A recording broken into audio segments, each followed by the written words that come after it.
Hello, and to whom this may concern. Sorry I'm a little late. I still have a jar of sugar. I forgot to put it down before I ran in. Um, I'm not going to sit here and eat sugar. That's that's not a thing I do. And don't question why my sugar container is actually a tea container. Fuck the labeling. Um, Puzzle gaming today. Suddenly, the Pedestrian. I've seen photos and videos of this. From what I can make out, you're a stick figure man trapped on street signage in urban environments, puzzling your way through them. That is very confusing to say out loud. This is not a concept that sells well in just to speak it or write it down.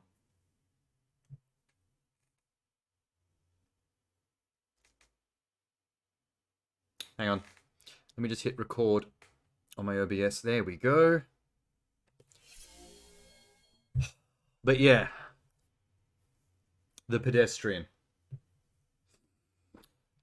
I'm keen to try this out. I like puzzle games. I haven't played a good one in a little while. Been all kinds of other weird shit like Metroidvanias and roguelikes.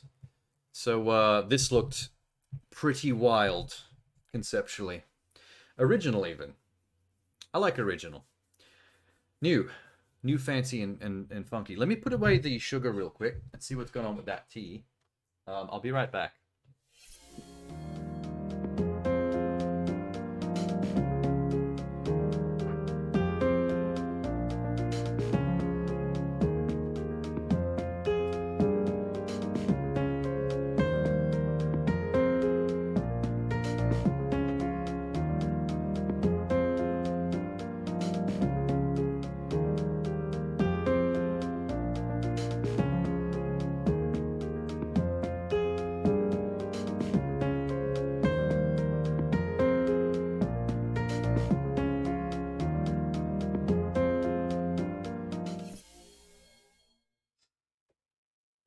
I'm back already with the Disney Princess juice. That's what the sugar was for.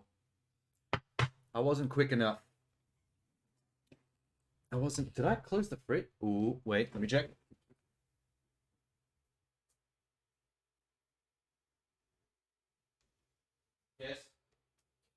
Yes. Yes, I did.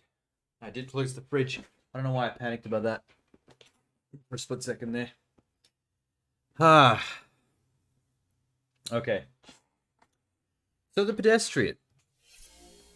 Let me move all my shit real quick. Whoop. We're going down here. We're gonna horizontal flip. Move the chat box. That's better. Back to normal. I still had it set to Iron Harvest mode. As you do. So, let's see how they describe it. I can see the signs in my sleep now, always guiding me closer. Will this really work? Have we almost achieved the impossible? That's cryptic. That's really cryptic. Let me sip this and see if it's good. Nom nom nom nom. Fuck yeah. That made me feel better. I see the signs. Always guide me closer, see the signs. Will this really work? Have we almost achieved the impossible? Nice. Nailed it. The Pedestrian is a 2.5D side-scrolling puzzle platformer. You are the Pedestrian. I better hope so. That's exactly why I was keen to play this. In real life, I am a pedestrian. I pedest on the regular, so this is going to be quite relatable. Enter into a dynamic 3D world with stunning graphics and challenging puzzles. You play by rearranging and reconnecting signs in order to explore and advance through each environment. Do people like the Pedestrian? 1. So boring. Made the mistake to download it before I knew what it was. Thought it was a side-scrolling game where you dodge hazards on the street and roads. It's just a boring puzzle game. Made of Steel can go back to Call of Duty. You don't know what you're talking about, son. Techie Tech Tech. Love that name. Intriguing from start to finish. No spoilers, but it finished strong. Intriguing. Concept is great, but the game is boring. The game needs a Portal-like story to keep you interested. And then it'd be an easy 8 or 9 out of 10 game. Why are people bored by puzzle games, but playing and reviewing the puzzle games? Like, leave it to the people that want the shit. Literally, like, you don't... I'm not someone who likes eating shit. I don't eat dog shit. I don't have a taste for dog shit. But I don't hold anything against the people who like to put dog shit in their mouths. So, as someone who is not part of that world, I would not look at a piece of dog shit and then choose to review it. Because what do I know about tasting dog shit? Nothing. This has been my TED Talk. Like a good movie leaves you wanting more. Amazing puzzle game. Innovative, original, clever. See, here's all the people that appreciate the genre. Great music, chill atmosphere, great puzzle mechanics. Good. Really fun game. Thanks to Shim. Good visuals and puzzles. That's one thing I noticed from the photos, the screenshots, and the videos and the reviews and stuff, is that it has weirdly good graphics for something that is basically like a 2D puzzler. Pretty and shallow at the same time. Does not require elaboration. Number 115502. I think that's a bot. He didn't even try to have a pretend name.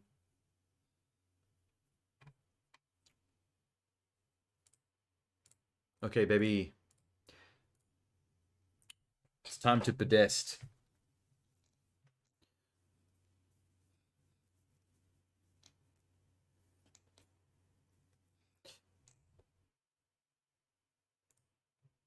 So ready.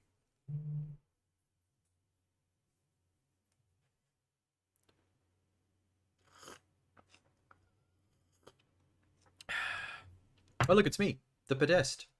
Uh-oh. Important official pop-ups.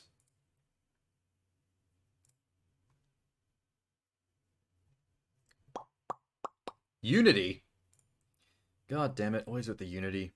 And the Fmod physics engine. I see these two a lot together.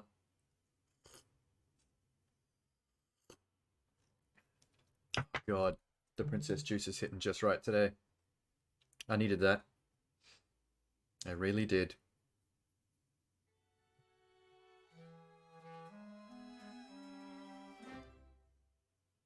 Snookum. No, sorry, not Snookum. Skookum. Cute name.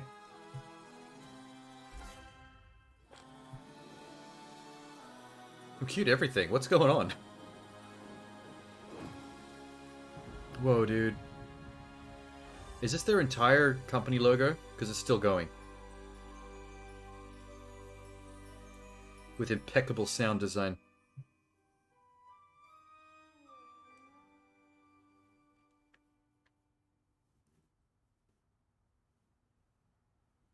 Wait, what? Do you want me to do something?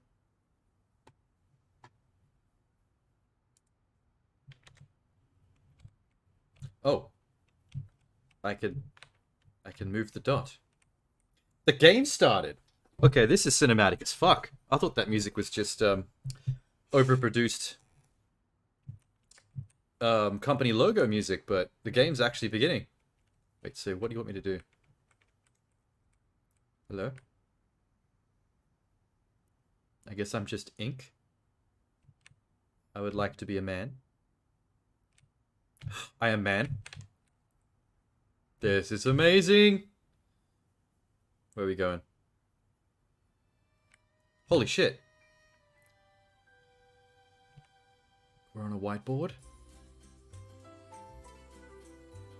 Is this the whiteboard where they actually design the levels of the game? Because I'm seeing interconnected signage just like the game's puzzle mechanics. Alright. We are leaving the confines of the game design whiteboard. We are free. Kinda. I guess you can't really call them free when you're still entrapped onto signage. F or Y does what? Oh, F switches to fingering mode. What can I finger?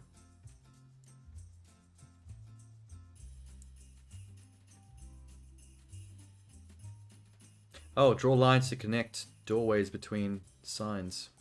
Like that? Nice. Winner. Oh, wait a minute. Did they basically created entire 3D environments? Like you'd see in a, I should turn this up, actually. This is good. This is good shit. They created entire 3D environments like you'd see in a first-person shooter. Full textures and everything. I can move it around. Move the mouse around. Just for a puzzle game that's going to take place on these little signs. With the stick figure. Above and beyond. Ooh, nice painting. The colors are a bit saturated though. Nice sunset. There's going to be a lot of environmental detail in this. Completely pointless environmental detail. Okay, spaces, jump. Got it.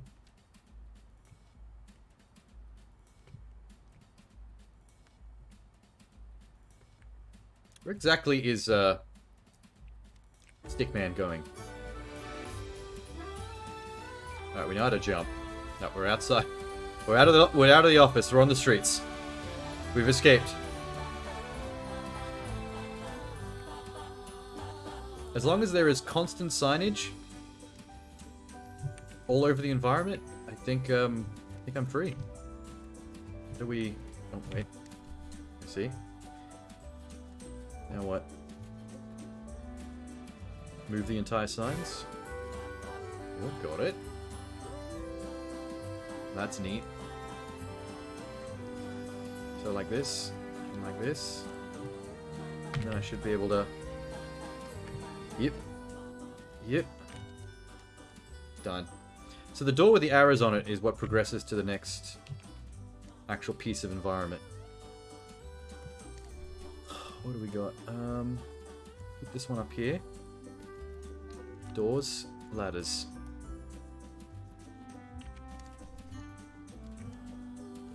I'm a genius. I have a feeling this is probably going to get much more difficult at a certain point. Are we in the parking garage or the basement? Down and across. Let's flip sides. You go here, you go here.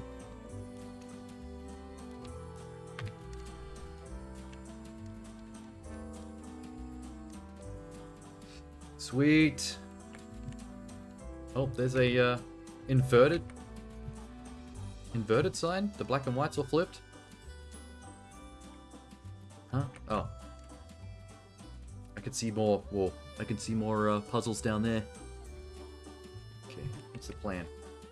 You can jump through dotted floors. They're intangible.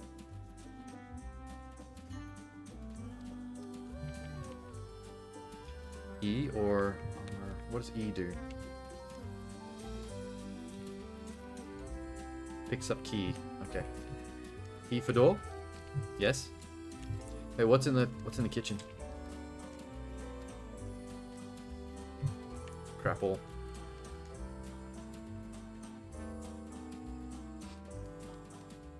Okay, neat. I guess every area that's got this little post-it with a puzzle piece on it is going to have puzzle signage. Microsoft?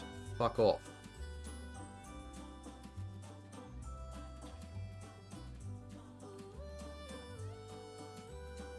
There's the exit. So do I just go bleh? Bleh? Bleh? Can't be that easy, surely. Nope. Locked door. Okay. I see what you've done here.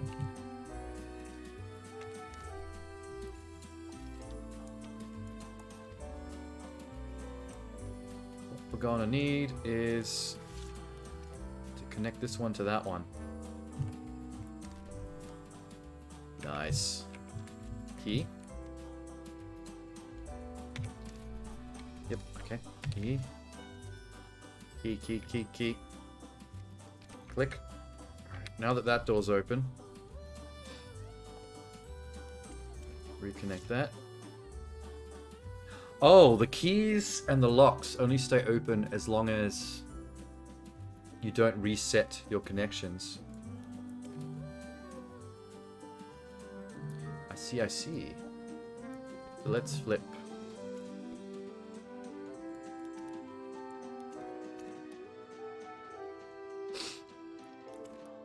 Yeah, there we go. Do it in reverse.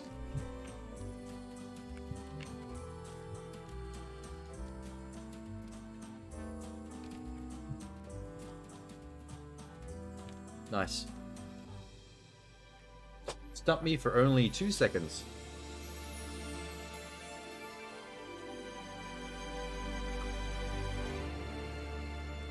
Oh my god. The music in this is actually fucking going hard. Like they really went and above and beyond with the music. Right, how's this gonna work?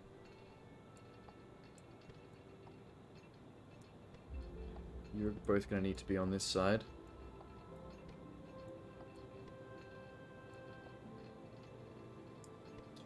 What if I went up here, came down here, and then went up here? Oh, wait. Okay, wait. Yep, alright, that still works. Nice. Nice. Nice.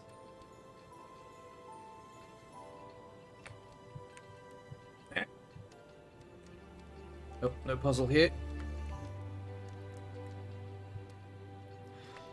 It seemed to imply the game's description and the general vibe of everything seems to imply there's a story. Why is Stickman using signage to 2D escape from the confines of the office where he was drawn? Is that air conditioner's... That air conditioner company's brand name is Butts. That the most mature one, the guy, designer in the office, work on that one.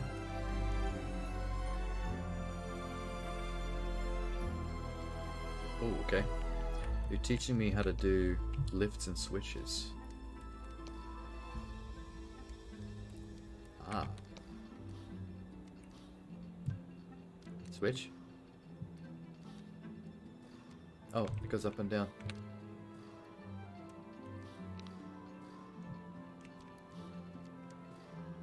Nice. Good timing.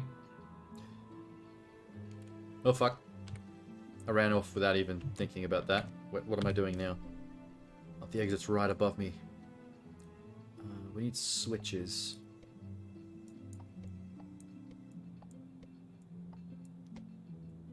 Okay, let's do this.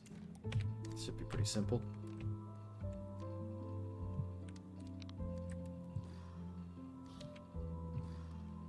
Good. What do you do? Fuck. Okay. That stays up permanently, and then I can't get back. So the plan is... switch sides.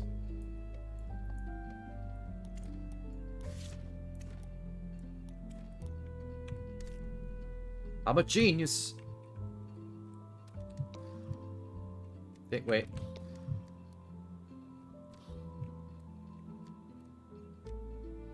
This side first, because the lever one goes up and down, so I can still get across.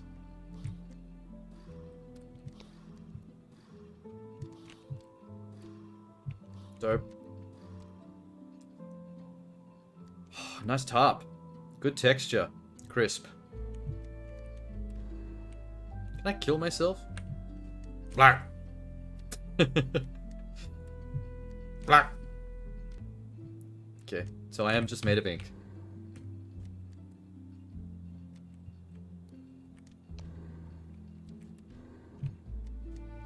Dip, dip, dip, dip, dip.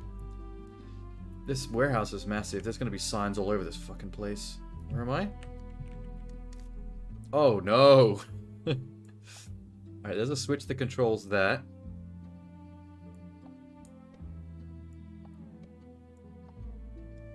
Oh shit. Ladder is easy. Go, there's two ladders. Maybe put this one here.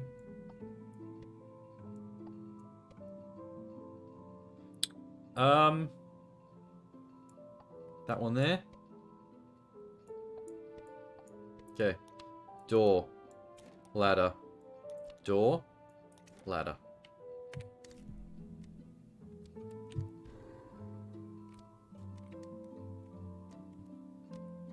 Whoops.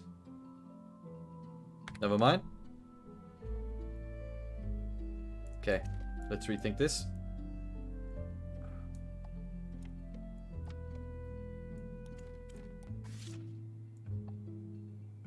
There's the exit. Okay, yeah. Getting through that should be the exit, so...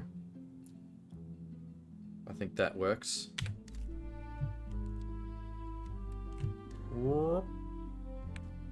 What is this company name?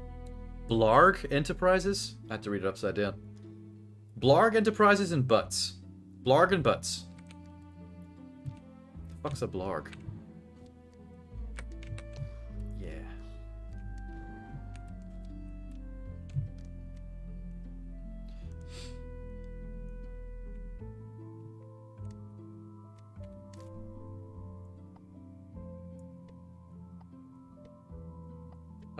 Jesus Christ, the signs are getting more numerous.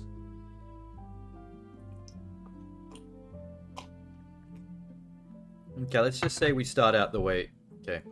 We go to the left, get the key. Can't go to the right, because we'll be blocked off. So move that. Put this one here. Door. The ladder's how we escape. So let's go... ladder.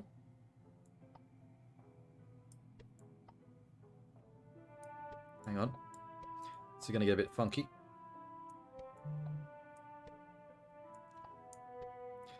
Door to there. Then ladder to there. Does that work? I hope that works, because that's a bit of a mess. Key. Whoop. Key. Yes. Nice. Turn that on. Unlock the door.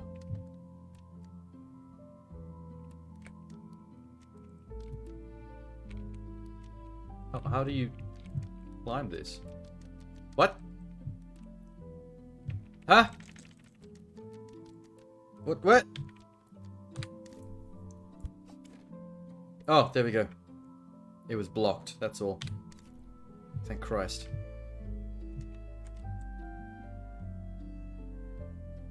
We're gonna go upstairs? Yes, we are. There's another company named Betts. So this isn't a games development company or any kind of science institute. This is literally just a packing warehouse where someone drew a gain on a whiteboard and another guy gains sentience. And is escaping 2.5D star. What if that's going to be the whole story? If they're not even going to bother to explain anything. It's just an excuse for puzzles, really. With a pretty, Hey! Warehouse. I guess we've escaped the warehouse? Cool. What's this battery? Oh, wait. There aren't any more. Down? Oh, Game Boy. Place battery in hole. Okay. Like that. Whoa. Okay, what's going on here? Is this the goal of the game? Not just escape, but install features onto this Game Boy? Tied to the fence? Because there's slots for another 6 pieces. Including one on the ceiling. Alright. Guess I gotta go find more. Intriguing. The plot thickens. For little stick man. I'm a stick man! Did I just open the elevator with... How did I I'm not gonna question it. Stickman has abilities. He's a master of his environment. What? It looks like someone's hooking up electrical devices to these signs just so Stickman can get to them. I think I have an accomplice. Someone knows that Stickman is alive and is counting on whatever he's doing.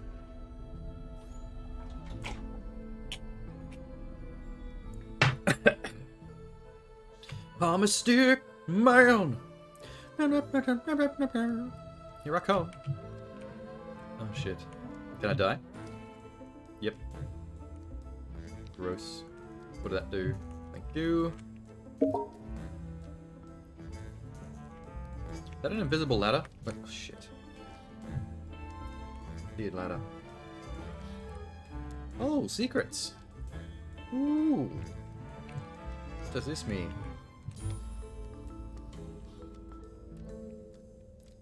Some kind of lampshade down there. Hang on. Oh, a top hat. Spartan. Top hat. Spartan.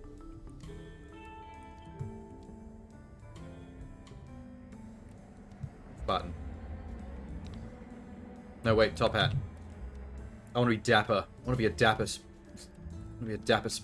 Stick man. Look at me go. Oh my god, I'm such a gentleman. Gentleman stick man at your service. Here I come.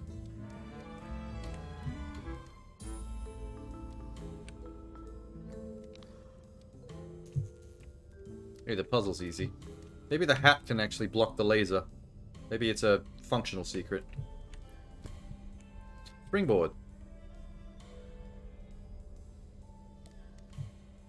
Springboard. Wait. Oh, puzzle. Hang on. Put this in the middle. Fuck. Oh, fuck. Where's the exit? There. Alright. There's no keys. There's a box. What the fuck do they want from me? Connect this. I'm guessing maybe... exit like that. Huh? Hi, Sham. Um, hang on, I gotta think for a second. Wait. If I go up here, uh, uh,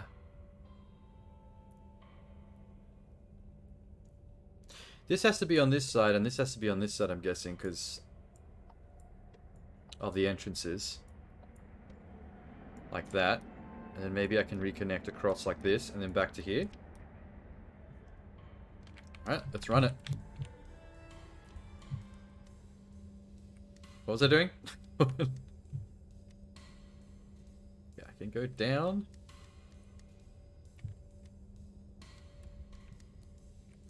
Can I pick up a box? And push a box.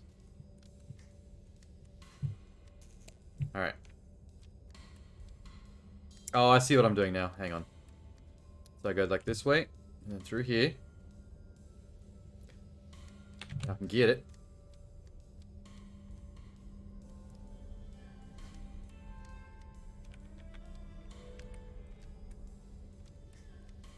Wait, what did that achieve?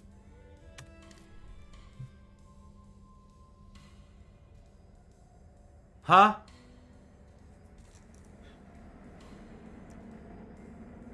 What did that achieve? Can I... Hang on. Is there anything else I can do with this box? Except for jump on it.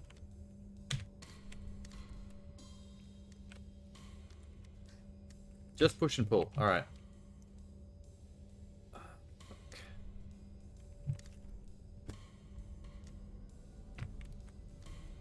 So what if I go up here? Oh, that's why I need the box. Get to the exit.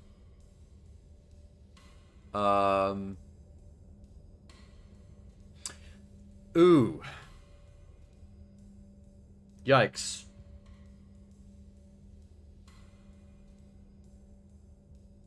Yikes.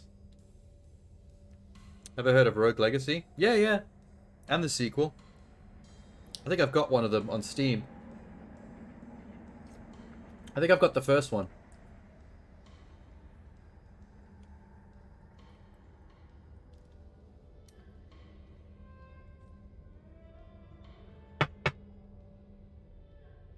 You bought the sequel and it's throwing you off.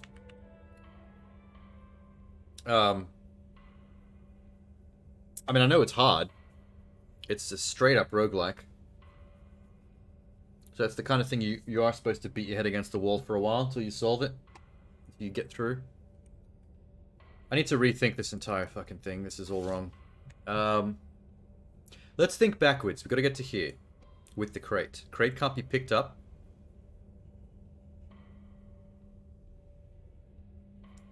Alright, here's the skinny. We can push the crate off here through the doorway.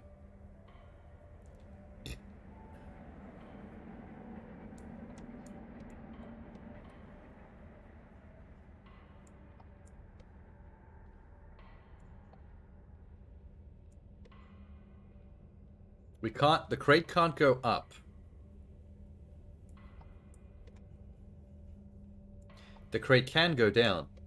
So what if the crate went this way, pushed it off the ledge, and then went to the exit like that? The starting room has to connect via ladder, so that's the only place I can go with that.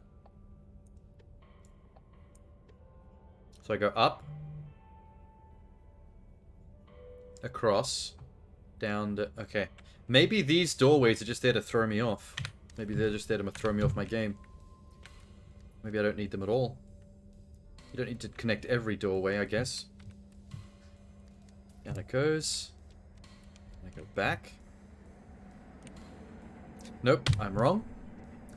I can't go with the crate through the laser, which means I have to get down here of my own accord. Fuck sticks. Okay, new plan. That's connecting there. After playing Hades, Dead Cells, Death Gambit, Monster Hunter, having a game with no iframes is so hard to adjust to. It's not a great fit for a controller. I still wouldn't play it without one, though. Not a game like that. I would go controller all the way. The iframe thing, yeah, I get what you mean by that, though. You can tell when it's missing when you get used to it. It's kind of like when I first played Hollow Knight, and I was frustrated by the fact that I had no iframe dodge mechanic until later on, where you actually get a dodge mechanic, but it still doesn't have iframes, and then later on you get the ability to add iframes with a badge. No, wait, the badge adds damage, I think. Or does it do both? I can't remember. But yeah, I was like, why can't I dodge through the boss or enemies to get to safety? And then later on, you get to add that ability. But for a while, it was pissing me off. Okay, up. Across. Push it down. To here.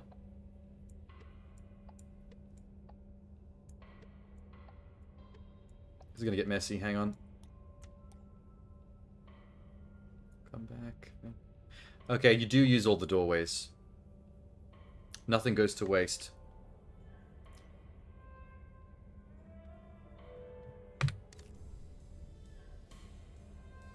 Here we go.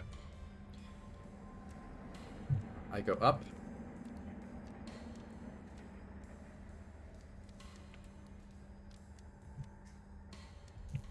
Crate goes down. I go down to collect crate.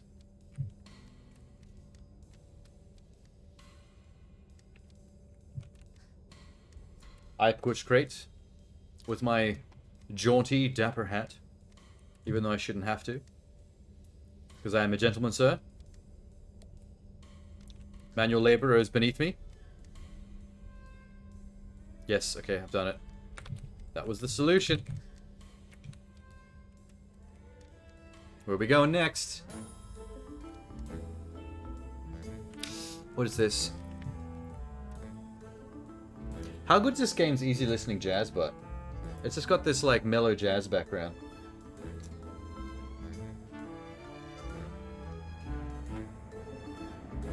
Turn it up a little bit.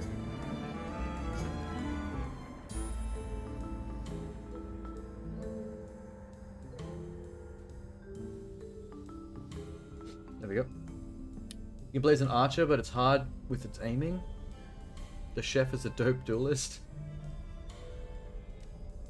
The way the camera pans is giving Trials Evolution vibes. It doesn't really pan so much as just move anywhere at once. Like, the entire environment is actually 3D. And high-end, like you'd find in an FPS. Like, it's a real world, but for some reason, you're just a stick figure trying to make your escape across only 2D signs. What am I supposed to do with this spring? Oh. I can connect it to the power. You connect it to this power. There you go. It opened the garage door. See, that's a fucking trip right there. That's noodle baking.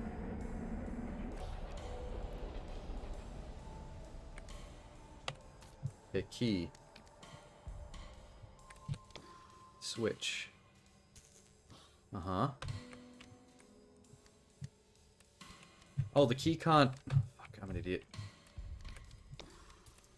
As in bakes your noodle. As in fries your brain with its trippiness. There we go.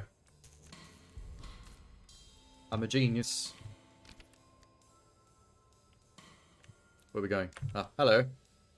Let me just detour through that sign for some reason. Oh, we found the Game Boy again. And the battery's still installed. There's some kind of storyline going on here that I'm slowly catching on to, but I don't quite understand it yet. The first time I came across this Game Boy, someone had rigged it to a sign so that I could actually travel onto the screen like this. And I installed this battery on the side. And there's still 6 other slots. So I think we're about to install another app, but I don't know where this is going. Wait. Oh, these are signs to tell me which way these doors go. This one goes to some kind of microchip. This one goes to Oh, we do need that cable. It's getting a bit open world all of a sudden. Where's the cable at? There. Okay, wait. Oh, wait. This is elaborate. Hang on. Can only be accessed via ladder. Going up. So maybe... Hang on. Maybe like this.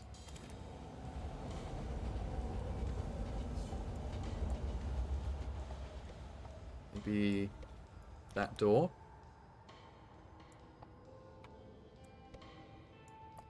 Maybe this ladder. Maybe that door. No, wait, something's wrong.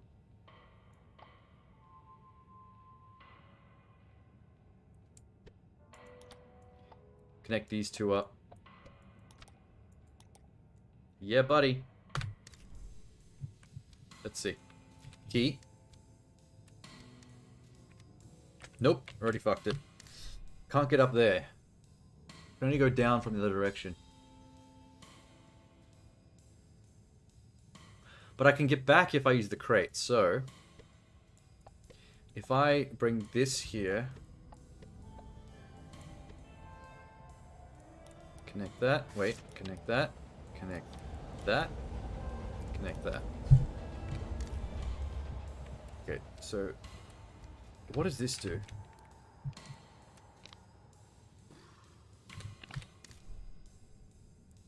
Oh, that turns that on. Alright. Well, turn it on.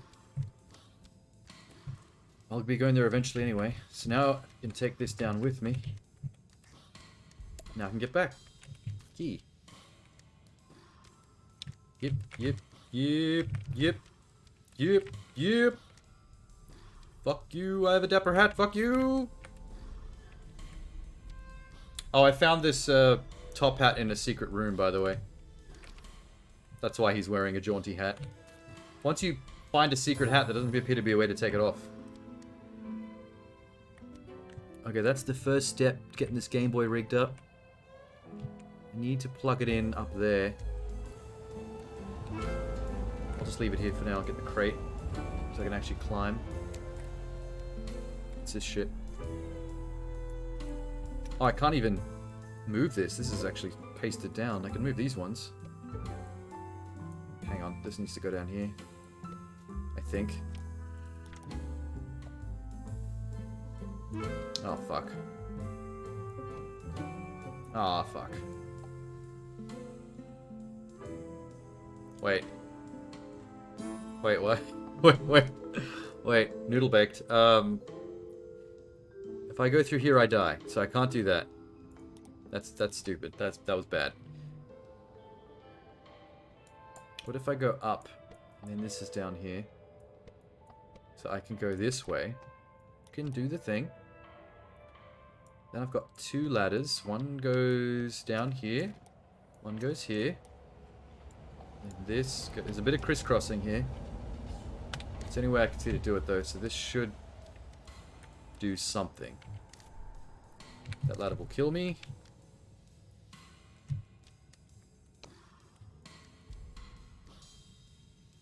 That did fuck all. Wait. Nope, nope. Shit. Let's look at that again. Oh.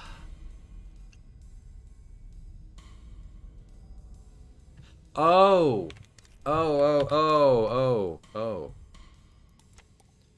This switch makes that go up. Crate. Wait, no. Hang on, this is fucked. If I get the crate onto that, it'll push it up into the laser to block it.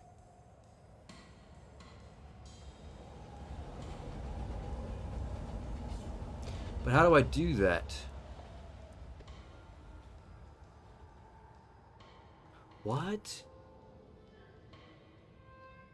What the fuck? Alright, wait, you've lost me for a second. Hang on. I need to re-brain. Brain needs to be brain.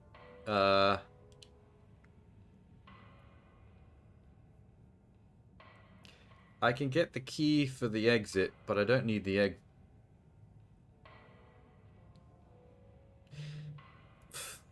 Fuck me sideways. When you had your chill stream last weekend, your stream froze. Oh, did you? Oh, it must be trapped in the message request thing from people you don't know. I never look at that. Sorry. I'll go see if I can find you in there when I'm done.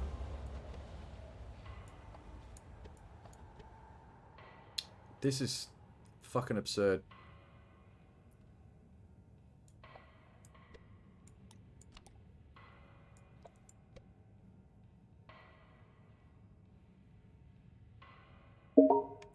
Okay, wait. Across, down. Get the key.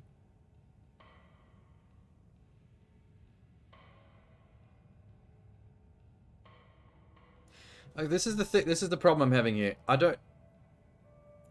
If I raise this with the box on it, it'll block the laser. But I can't get the box out of this room. But I also need the box to go back through here, through the exit, because we need it for the hub to fix the Game Boy. So I'm a little bit flustered by this right now.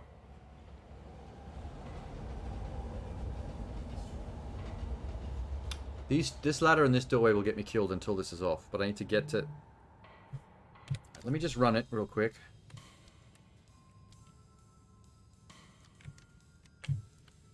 Turn that on. Wait, wrong button.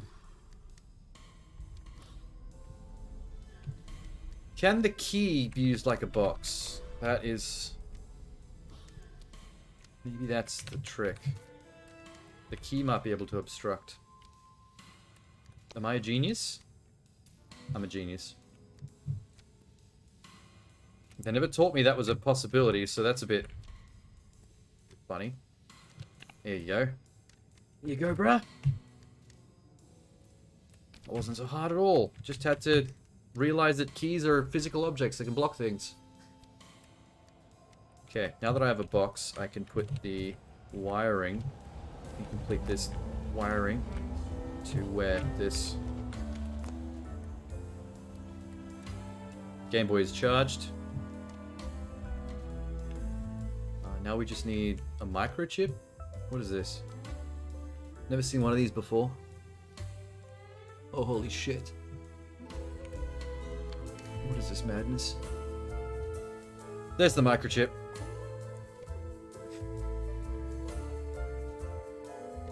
Okay, I guess the trick is to get the microchip to there.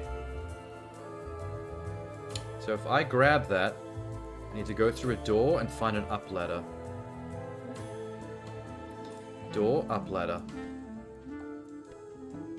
So these two are definitely connected. Ooh, ew, cockroach. Squish it with the sign. Squish it. Did I get it? No, he's gone. Oh wait, I can't reach that up. Oh.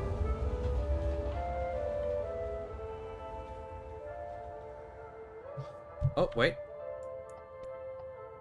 Here we go. That. For sure. Or this. Actually, these both will work. But they both kind of do the same thing.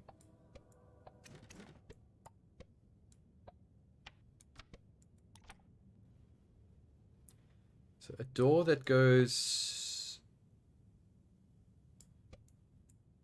Can I do this? And then...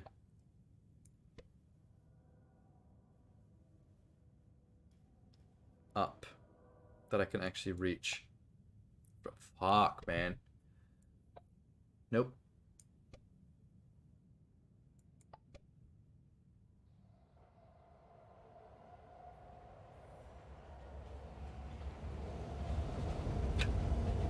Okay, maybe this... Wait. It's just a little bit of a labyrinth, this one. Maybe this...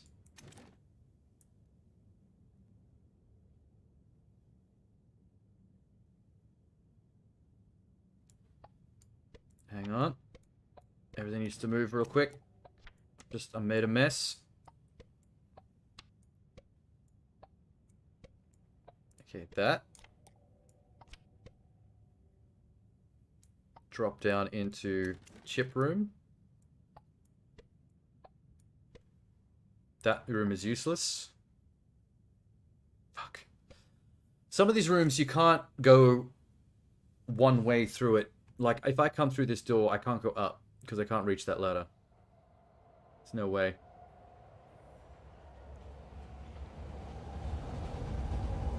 It has to be a down.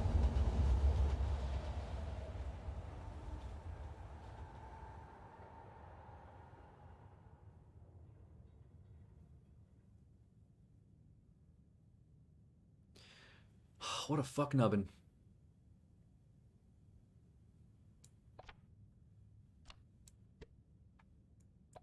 Okay, game, I see you. Trying to be a little tricksy. That's what you're doing.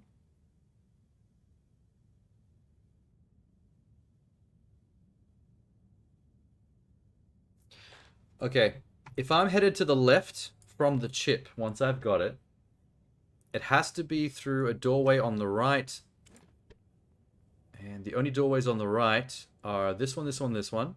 This one can't be, you can't access the ladder. You have to go the other way. So that's out of the question. One of these two have to be connected to this. So I can drop down to a down ladder. Down ladder cannot go to this because then I can't get to the door. Or this one. The only option from there would be this one. Now we're headed the other way. Hang on. Nope. Okay, we got this. Here's the solution. Here it is. Here it is.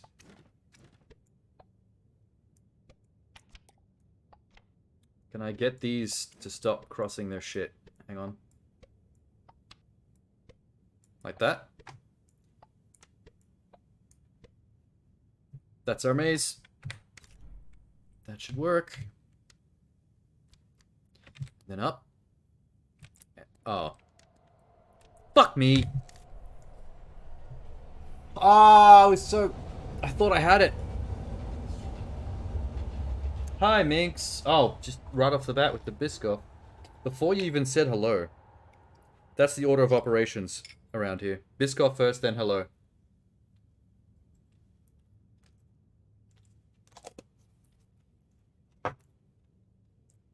Hmm.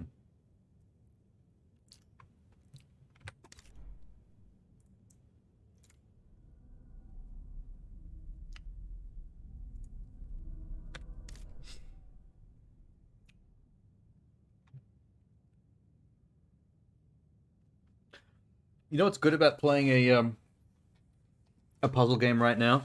It's taking my mind off today a little bit. I had a shitty afternoon.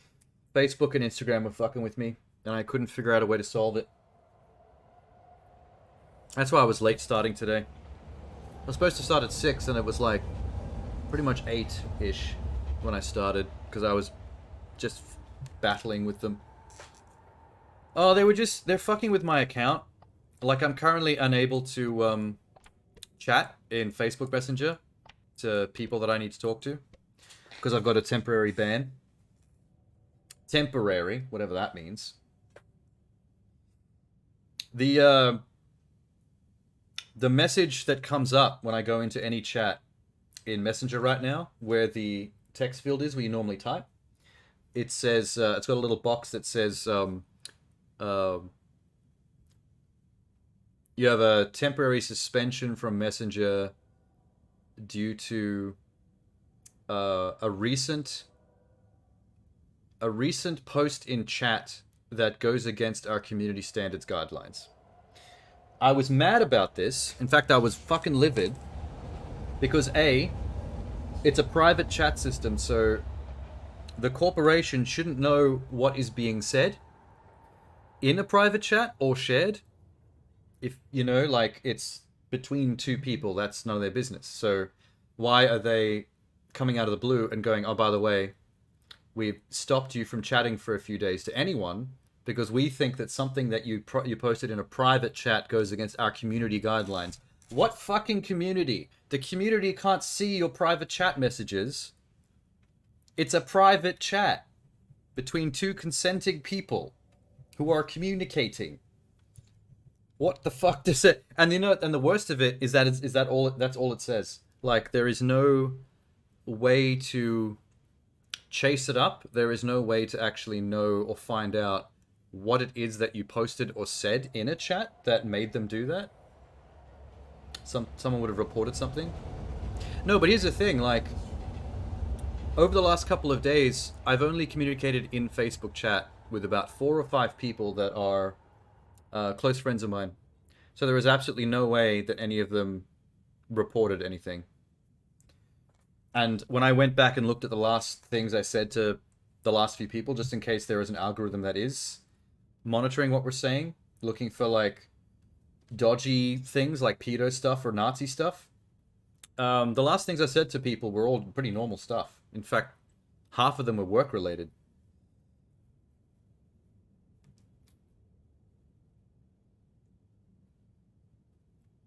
But yeah, there's no way it was a report.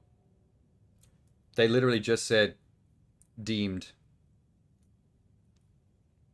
Also, the reason it frustrated me so much today, and when I was trying extra to chase it up and find out more about this stuff, is because I've had a couple. Yeah, they do scan your messages. I know that for a fact because a couple of months ago. Hang on, let me just take my headphones off for a second. I need to get my water.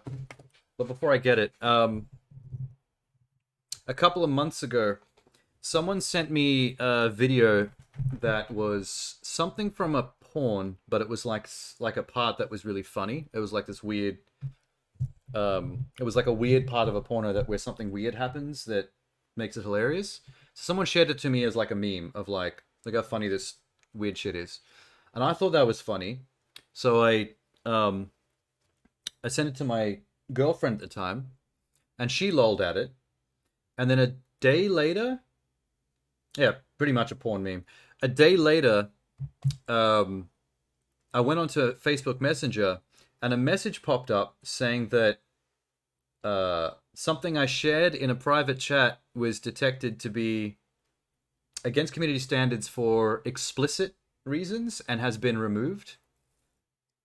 And I showed that to my girlfriend. She was like, "Oh yeah, that's weird. It got taken out of the chat. It just vanished." And she got their message as well. And I screenshotted that because like it kind of blew my mind a little bit because I'd never seen that before. And the fact that they would have something monitoring private communications so that they can deem what's worthy for you to share or say to other people in a private setting is fucking weird. Can you imagine if you and a partner were hanging out in your house and you were like talking or making dirty jokes to each other or whatever, and then some policeman kicked down the door that was listening through the fucking wall and was like, yeah, you can't say that to each other. You're both going to prison. That's what it feels like. It feels like your privacy is being monitored and judged by like an algorithm, and it's like, but why? The point of the community standard that they keep on that they keep harping on is to protect the community. Like, I understand if I post something kind of explicit or dodgy or offensive in my feed or in any forum where other people can see it, like Instagram or Facebook feeds, like anyone on the internet can find and see that.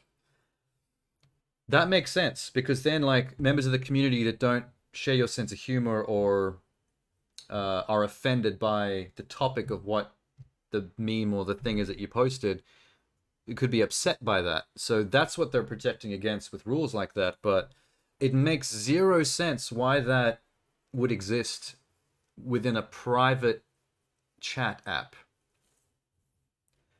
That seems like a creepy invasion of privacy. And like, what are they achieving by that?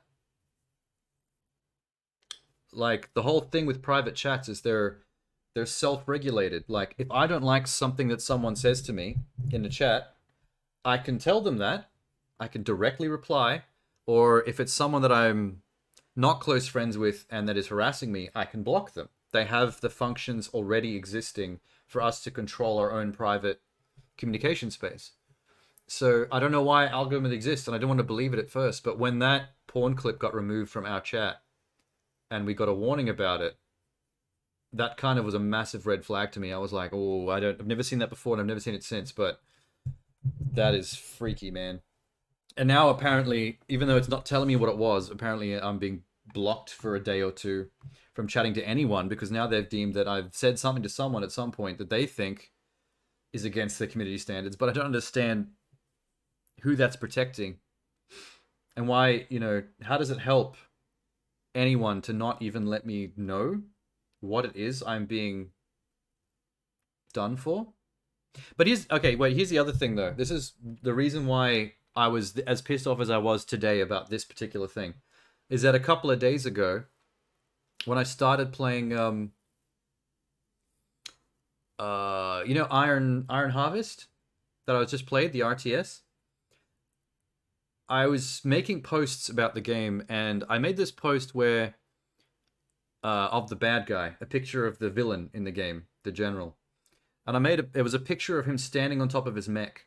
And I made a post about with how many times he gets out of his mech during cutscenes to monologue, I don't understand why your side doesn't snipe him.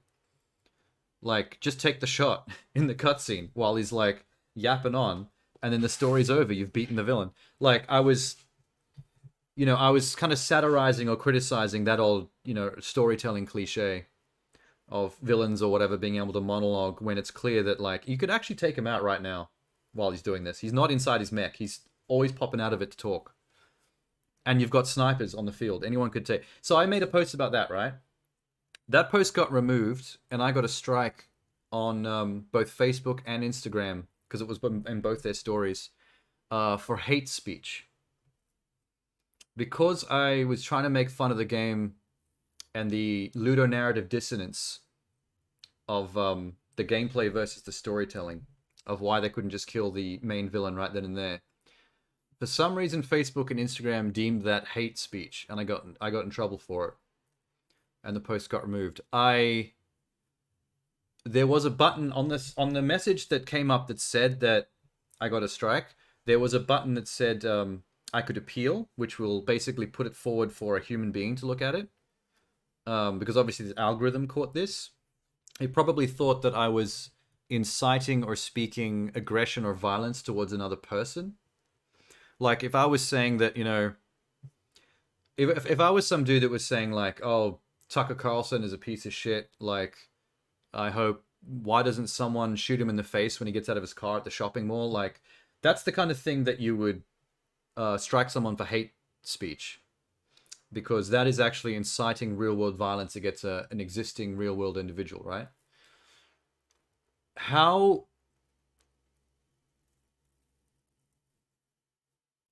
That's the Russian theme, or maybe you take the shot part. Yeah, but I mean, it wasn't a video post. It was just a picture of the general and the text making fun of that thing.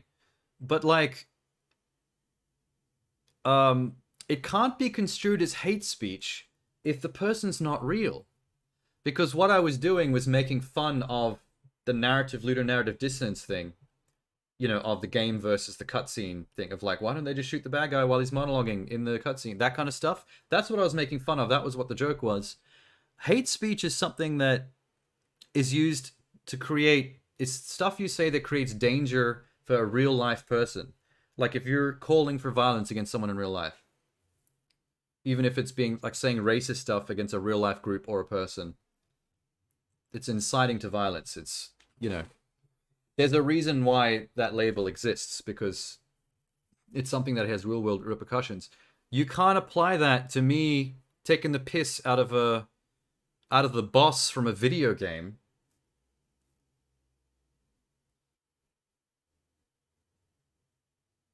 I'd like to know how you'd kill a character in real life and let me know.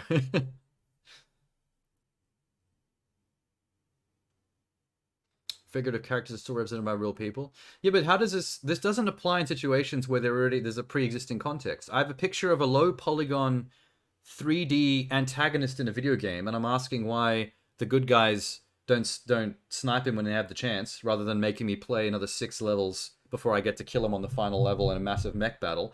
Obviously, it's because there needs to be a video game. There needs to be a story told, so that's why those cliches exist. But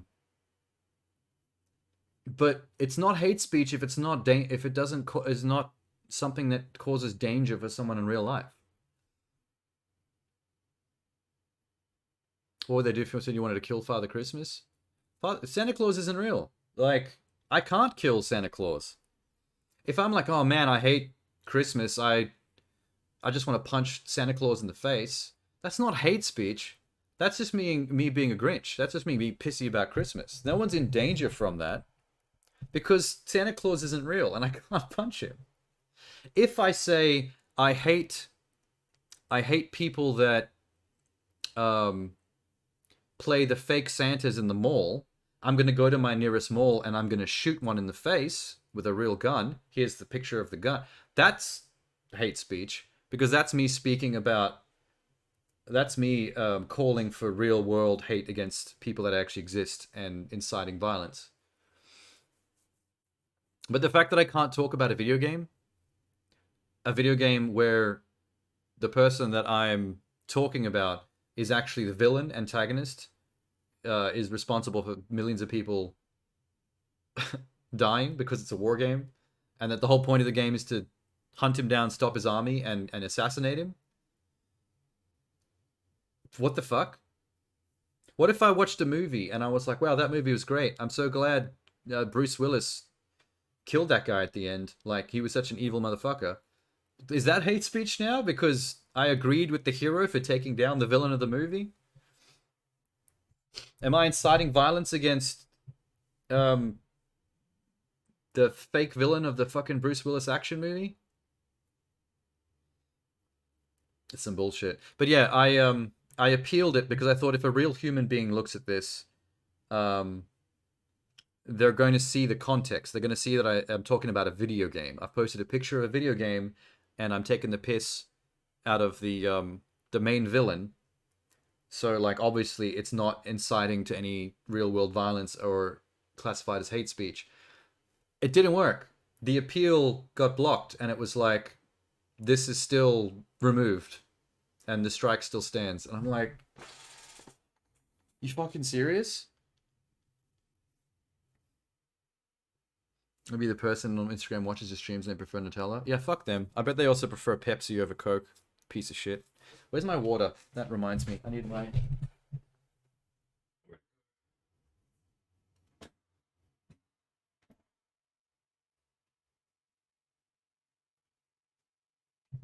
I'm just mad at the whole system because I feel like there's both a flawed algorithm and human error involved in this that could potentially inconvenience people.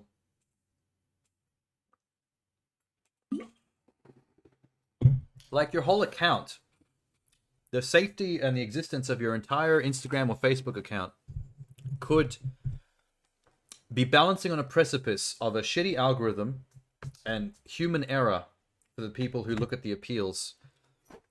Because the fact that an algorithm can think that something that's not hate speech is hate speech, and then a human that looks at the appeal can agree with the algorithm because they're not paying attention. They probably just went through it really quickly, looked at some of the text and went, yeah, he's talking about sniping somebody, hate speech, and didn't even realize it was a video game. It's like, imagine losing your entire account over that. And I bet you there's people out there that have. I 100% believe there's people out there that have lost their accounts over maybe getting 2 or 3 strikes, all of which were technically bullshit. Why is everyone drinking Pepsi and eating Nutella? You creeps. Pepsi's for the dogs. Coke is what real classy motherfuckers drink. Yeah. So I'm just really pissed off in general about the community guideline system that all these fucking programs have, because they all just fuck you over, and there's no way to properly appeal this stuff. There's like an automated appeal system that you click up one button and then it tells you later on whether it worked or not, and then that's it. There's no one you can email. There's no further support raising it up the ladder to another stage. Your friend lost his account because they didn't think he's a real person? Yeah, there you go. Also, people like, like the porn star Riley Reid has lost her Instagram account like 4 or 5 times. She keeps having to restart it. At first, I think at least the first two.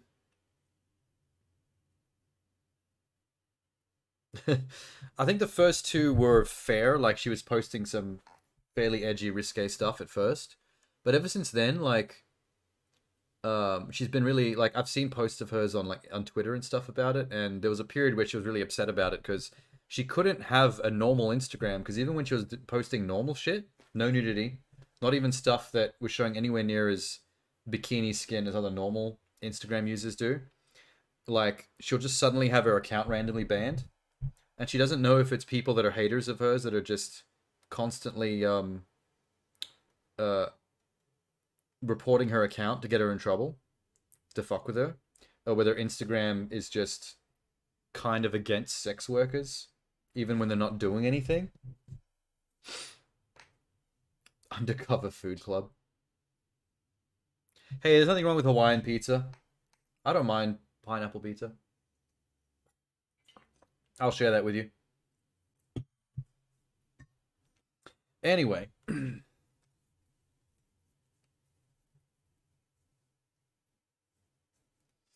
Oh yeah, she did show up in some Raka Raka videos. I remember those.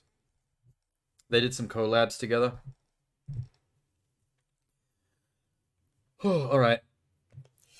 What was I doing? Suffering? Oh yeah, this didn't work. That's right.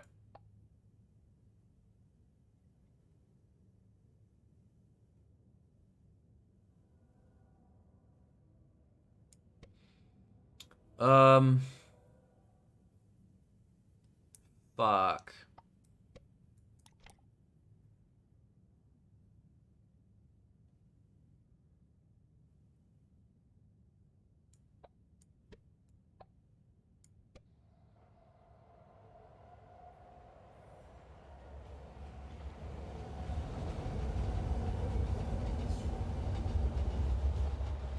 That it all works up until that point in reverse, and then it all falls apart. That could work.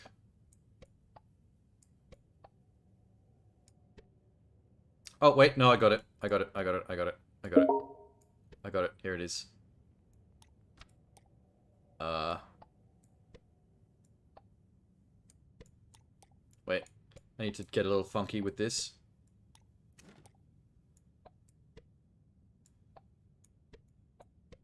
It's gonna get a little bit SpaghettiOs in here. There we go. They stopped doing fun action sketch. Yeah, they got some pretty classic stuff. Their panel kind of fell apart because they couldn't keep their they couldn't keep their style of video going and actually make money. YouTube didn't like them. They were kind of shadow banned on YouTube because of their level of violence and stuff, and swearing in the videos, because they're not advertiser friendly. So even though they got big numbers and were YouTube partners, it's not useful to YouTube when all those millions of views can't be advertised on, because advertisers aren't happy with the content because the adult themes are too strong. So they kept on trying to keep their popularity pushed down with shadow bans and poor search results, and it was causing them drama. I remember watching their videos talking about it. They were very upset by the whole situation because they were popular, but YouTube just didn't want them to be popular because it's not useful to their bottom line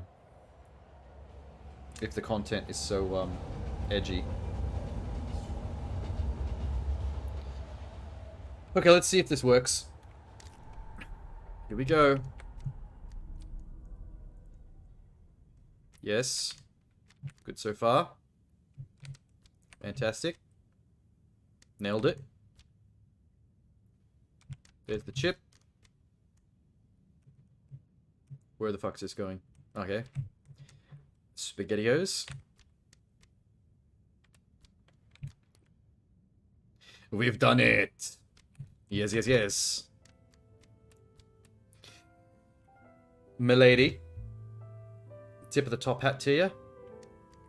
Now, what do I do with this? Oh, I install this in the Game Boy, probably. Where should we install it?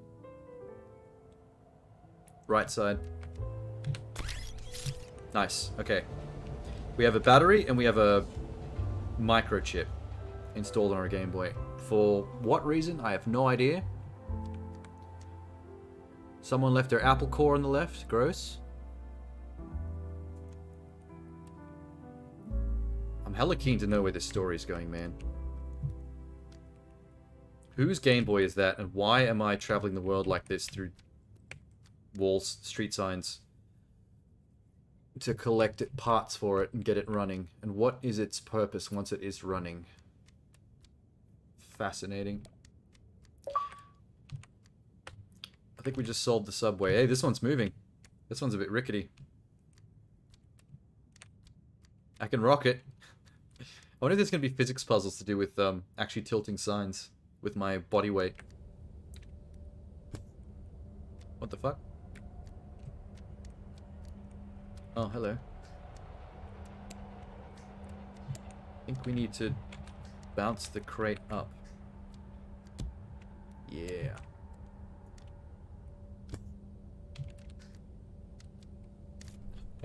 Wait, there it is.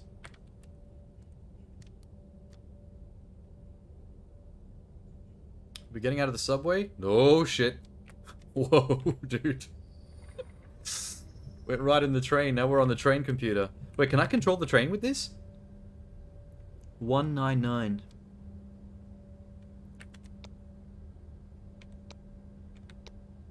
Don't know what that does. Hang on.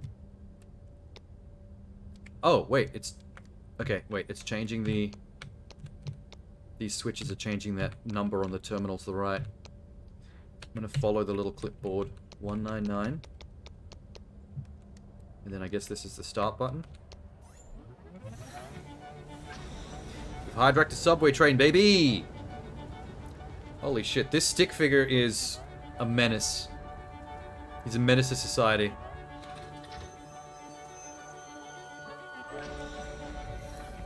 Fuck, I love the music in this game. It's majestic.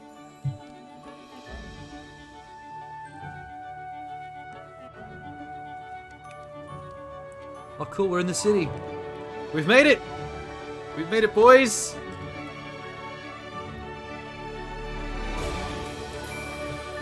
Oh my god, Danny Elfman on the track.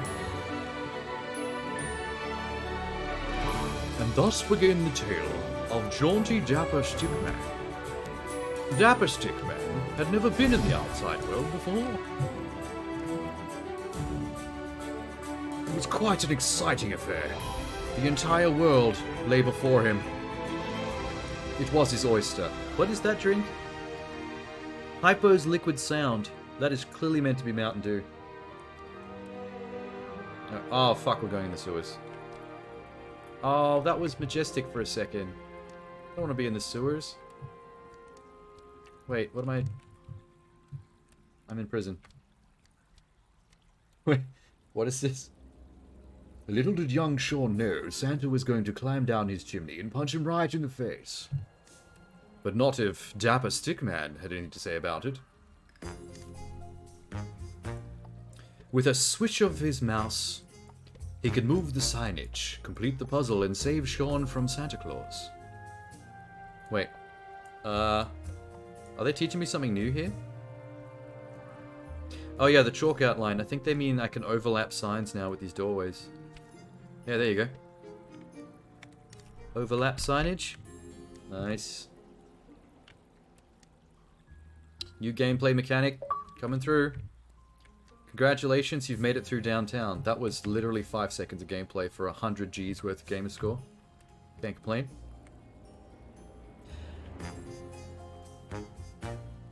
I hope I get to solve a puzzle with some feces smeared on the wall. It's just a massive cake of feces, with me running across it as a 2.5D stickman. He is well aware he doesn't have a chimney, but that he would make one with his girthy dad bod. Oh my god. Wait, what? Santa Claus is going to use my dad bod as an entry point rather than the chimney? He's going to slide down my penis and enter my house through the urethra? As if it was like a tiny chimney? By tiny, I mean regular sized, average. Perfectly fine, does the job. I've never had a complaint. Wait, what am I doing? Hang on, let me focus here. What's going on here? Can I line up the doors like this? No, doors cannot be lined up. I can do this though. There. And like that. That's going to get confusing, I think, once they start getting more complicated puzzles involved. I love creating 2D wiring from an actual 3D wire source. Like right now, that line of chalk is actually conducting electricity to that switchboard. That ain't real physics. That's not how science works.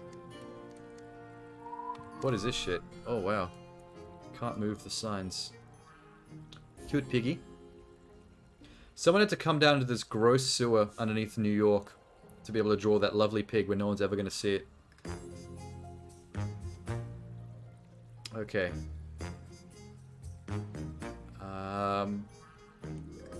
Yikes.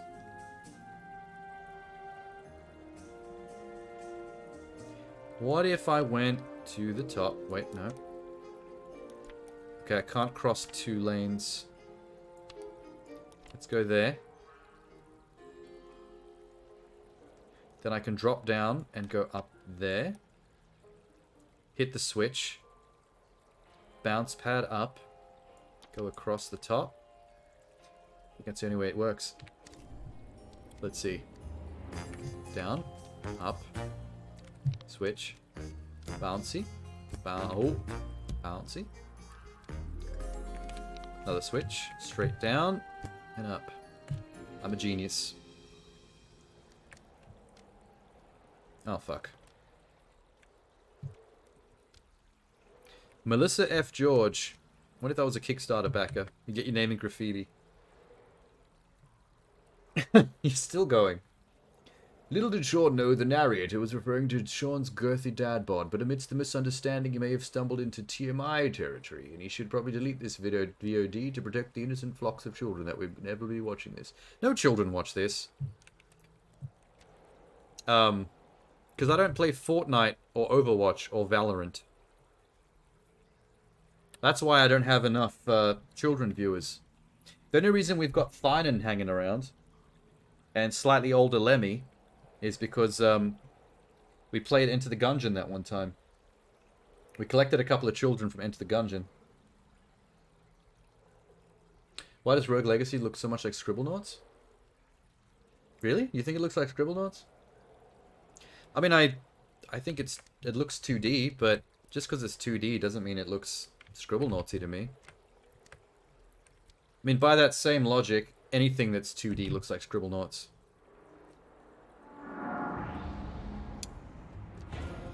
Holy shit.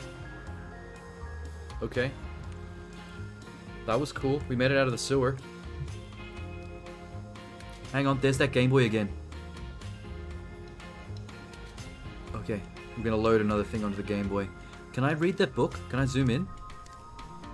Whose book? I need to know whose Game Boy this is and what the fucking story of this game is. Space design? Some kind of scientist or engineer. Alright, what's happening? Box that way, key that way. We got some cabling that way, and the next part for the Game Boy is that way. So we'll leave that till last. We'll get the box. Hey, Tenor. Damn Biscoff on cooldown. Yeah, Mink's got to it very recently. Probably doesn't have that long though.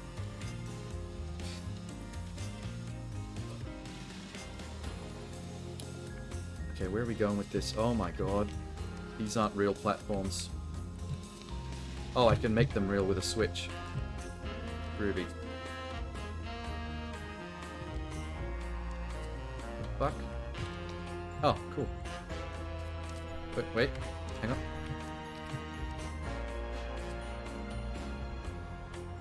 Where's this going? Oh, chalkboard. Oh, I get hellos last. It's my stream, and I get the final hello. I'm the lowest on the list of priorities. I see how it is. I see how it is. What does this do? Higher, and then higher. Whoa. Make that solid. Are we gonna go on the cafe in the background? Yes, we are.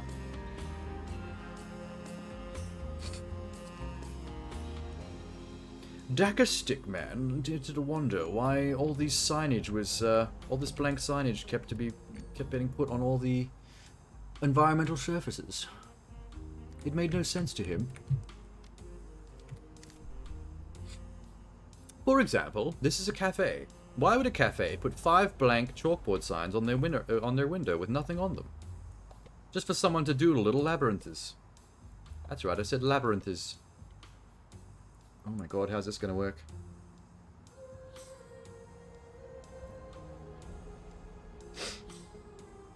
I get creator billing, like the... Yeah, okay, fair. Do you drink Pepsi or eat Nutella? No, what you should be doing, Minx, is doing one of these. Hang on.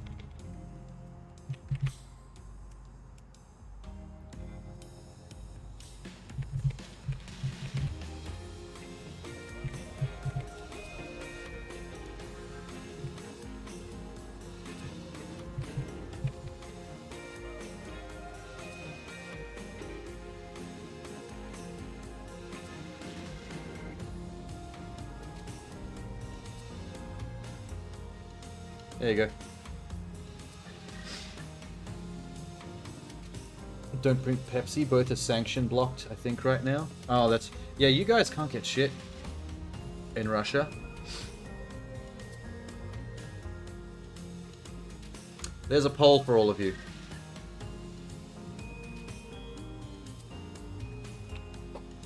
Now we can get... Wait, I need to also join the poll.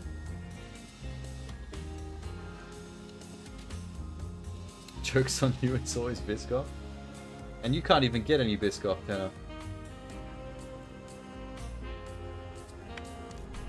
Alright, what are we doing? What are we here for? The crate? Yeah, we need to get the crate out of here somehow. It's a door that can be entered from the right only, so I'll move this sign here. Maybe it's not a cafe. There's an easel with a painting of a random dude inside.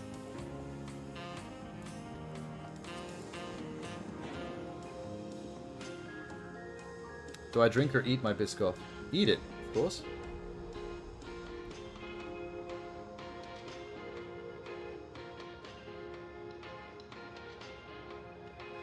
Actually, the next poll should be Biscoff or Nutella.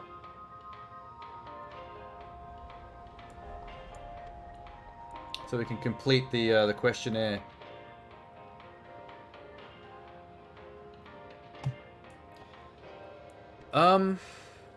God damn it. What am I doing here? Maybe if I put myself over here. What's the plan? All we have to do is get to the exit, then we can push the box directly out. So that part should be easy.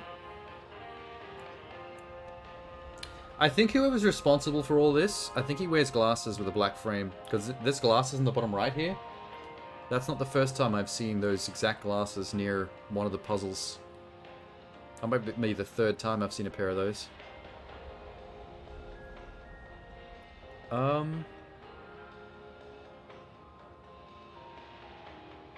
What's the key for? That door where the switch is, which activates that platform.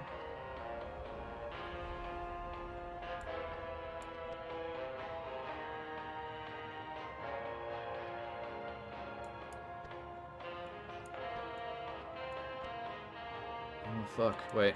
Let's try this. Connect that. Connect that. Connect that. Connect this. Connect that. That might work.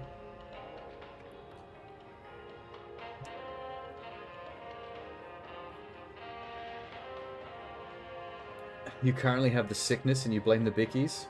I don't even like the biscuits as much. I'm all about the paste and the desserts made with the paste. Want to hear a speedrun trick for this game? A speedrun trick? You mean like looking at a walkthrough?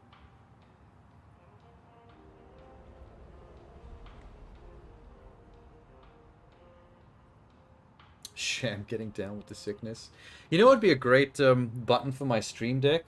Is that sound effect from Down with the Sickness. If I could hit a button just to make the sound go anytime I want, that'd be so much fun. I don't know what context I'd use it in, but it's just a fun sound. Only the lead singer of that band seems to be able to do it perfectly. It's a hard sound to do. Speedrun trick is simple. The code number in this game is always the same. What code number? There's only one time I've had to input a code, and that was the on the subway train. But they actually had the code written down in the environment to see. Oh, hang on. Before I forget.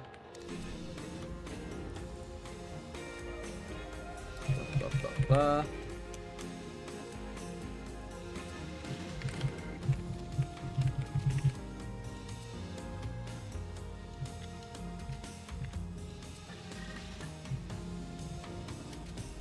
we go.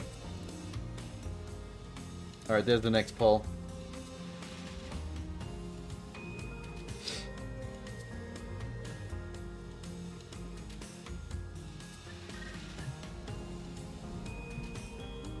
The number that selects level in the subway, so speedrunners just enter the last level number.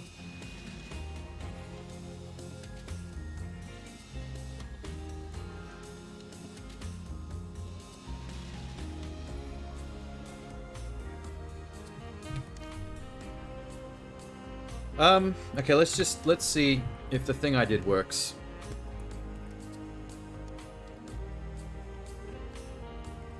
Cross your fingers. What does this do?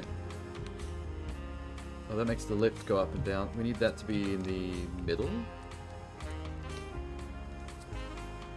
Okay. Don't know what I just did.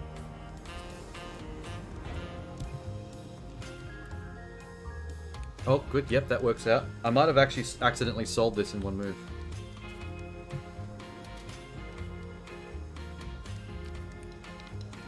That does something, but I'm not exactly sure what.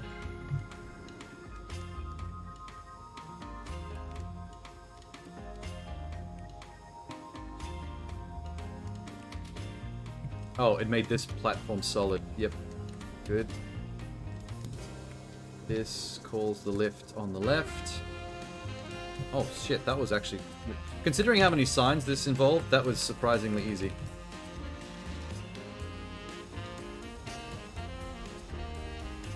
Fuck, this jazz is hot. Oh, that street sign's moving. Ooh, it's blowing in the wind. I don't think it affects us in 2D, but still. Okay, now we can go up here. Locked door. Oh, that's what we need the key for. Alright, keys next. This way? Where's this going? Holy shit. This street pole was made by Reinhardt Industries.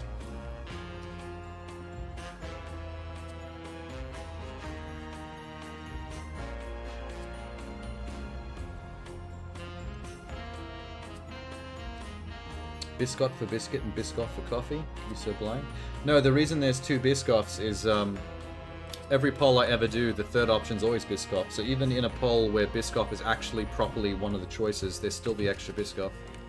It's a theme. Oh, platforming. That's I hope there's not too much of that. I'm here for the brain teasers, not the, not platforming. What the fuck is going on here? We're actually on the screen of the street sign. What a cool aesthetic. I like the black, the orange on black.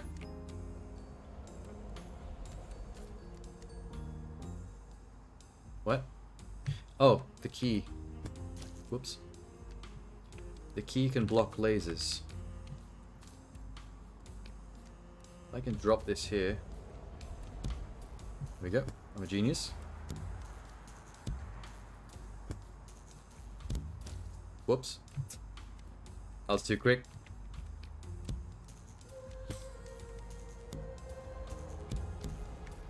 Fuck yeah. Finesse. Oh, I gotta get the key back. Easy.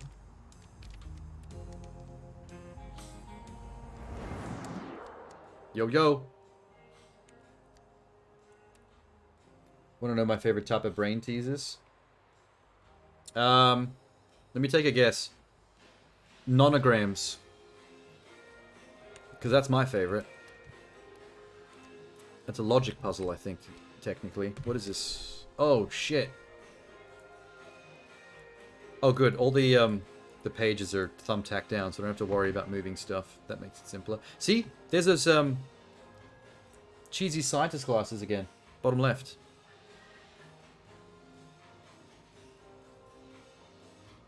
Joys? Oh, you mean, the porn.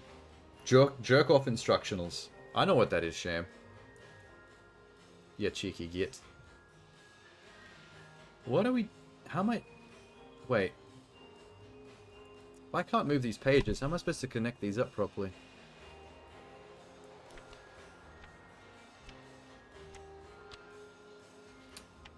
That one?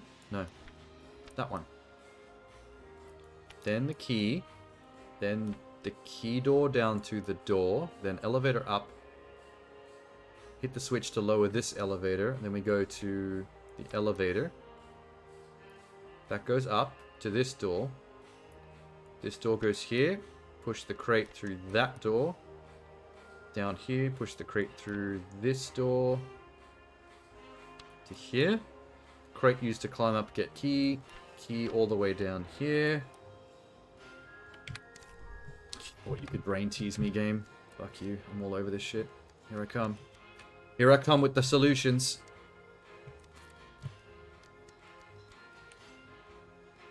Stop exposing me. Gotta be Sly Cooper. Man, Sly Cooper's not subtle. Have you played Sly Cooper? The least subtle thief in existence. Oh, forgot to do the elevator switch. Whoops. Bam. I'm just too dapper to remember all the steps. I'm a dapper boy. Dip, dip, dip, dip, dip, dip, dip, dip. Ain't no one played Sly Cooper? Man, I've played all three. I'm all over Sly Cooper. And the Thievis Raccoonus. I've got them all on PS2. Wait, one of them might have been on PS3. I need to play more platformers on stream.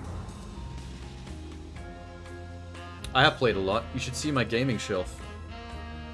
Got games going back every generation, all alphabetized. There's like multiple shelves, like a library of them in the living room. There's a lot. Goes back to like Dreamcast era. Got like 200 Dreamcast games. What am I doing with the key again here? Down? Yep, okay. Great. Key door. Now I need the cable to connect to that through the key door. Cable is this way. You've made a life goal to play everything and blast through as quickly as possible. I wouldn't say as quickly as possible. If by quickly you mean just playing a lot and doing long streams, then yeah. But I don't rush it. I do like to enjoy the stuff. Which is why Unpacking was meant to be a 2-hour game and ended up being a 7.5-hour game.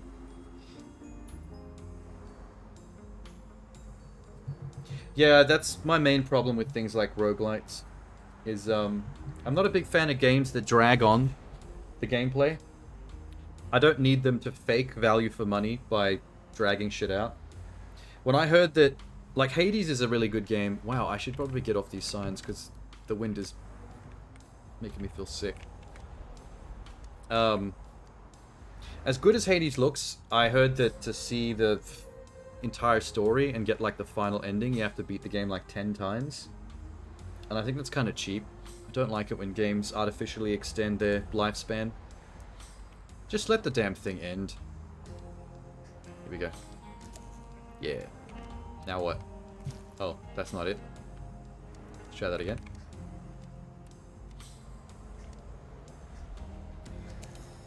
Can I push these? Oh, cool. Give me that key. Leave that here.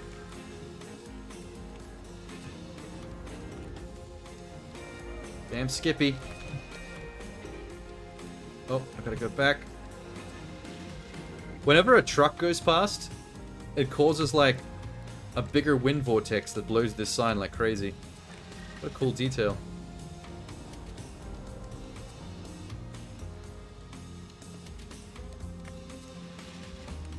Okay. No, this is not where the cable is. We haven't got there yet. Up you go. What are we doing with this? Alright. Holy shit.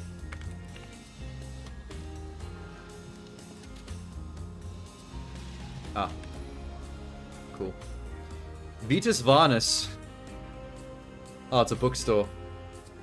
With a really fake-looking Mona Lisa in the window. What a terrible knockoff. Message sent by NX7. Blarg Enterprises. Learn C++ in 30 seconds!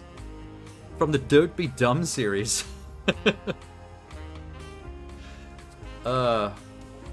Just in case anyone out there was wondering, you will not be learning C++ in 30 seconds. That's not going to happen. Sorry to burst your bubble. Alright. I can't move this one that's metal plated down, but I can move the others. Wait, how are we doing this? Huh? Oh, it's got a doorway. Okay, so this has to connect to that. This has to connect to that.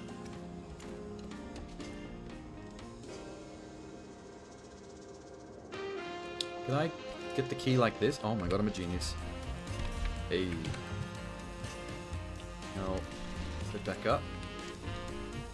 Jump up with the key. Alright. Now I can put this here. Slip through that door. Nailed it. What's this do? It turns on the... Turns on the bounce.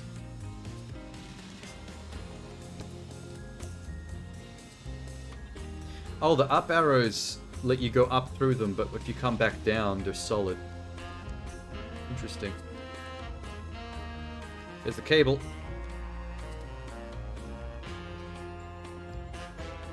Almost got everything we need. Back across the street signs. We're just making this entire intersection our bitch right now. Oh, we're there. Okay.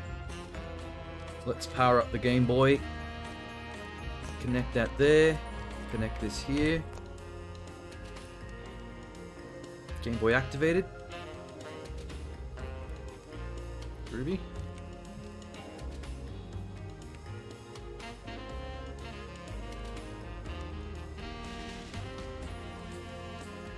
Oh shit, wrong way.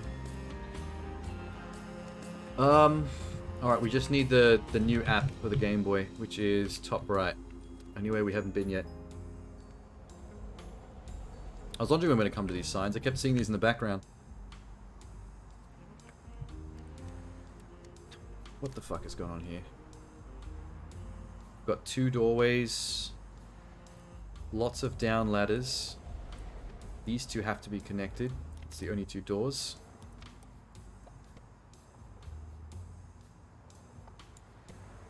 Connect that. Connect this. Connect these two. How the fuck? Wait, this is weird. Oh, this is really weird. Oh, there's a pole in the middle. You can't move the signs past the pole.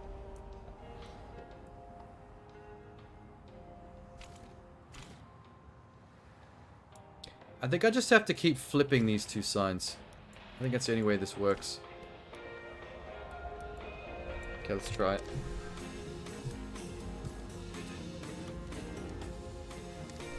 Now, if I do what? Oh, fuck, I can't... This is very narrow. I can't get the door on... Okay, get the door here. Yep, there we go.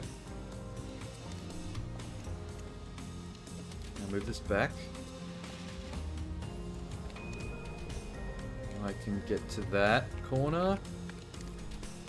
Now I can flip these signs like this. And I can get down to this door. Now this door can overlap with this. Yay! Don't have the key. Fuck. Ah, fuck. I messed it up. Oh, I messed it up. I messed it up. We have to restart. Damn. I forgot completely about the key. Alright. Doorway. Doorway to key first. Got it. Back down. Replace sign. Doorway again. Go to top one. Put sign back. Use ladder to connect with bottom one. Flip the signs so the ladders switch places. Now I can get to this second doorway. Second doorway can get to me to this side. And we're done. We're genius. It's the dapper hat. That's why I wear the top hat. It's hiding a fairly large brain. Let's get this installed in the Game Boy. Let's do it on the left. Boom. Game Boy now has a arc reactor attached to the side. We've got battery, microchip, arc reactor. But why? Nobody knows. Fuck knows what's going on with the story. Where is it? Where does this go? Oh, that's the way we got in, I think.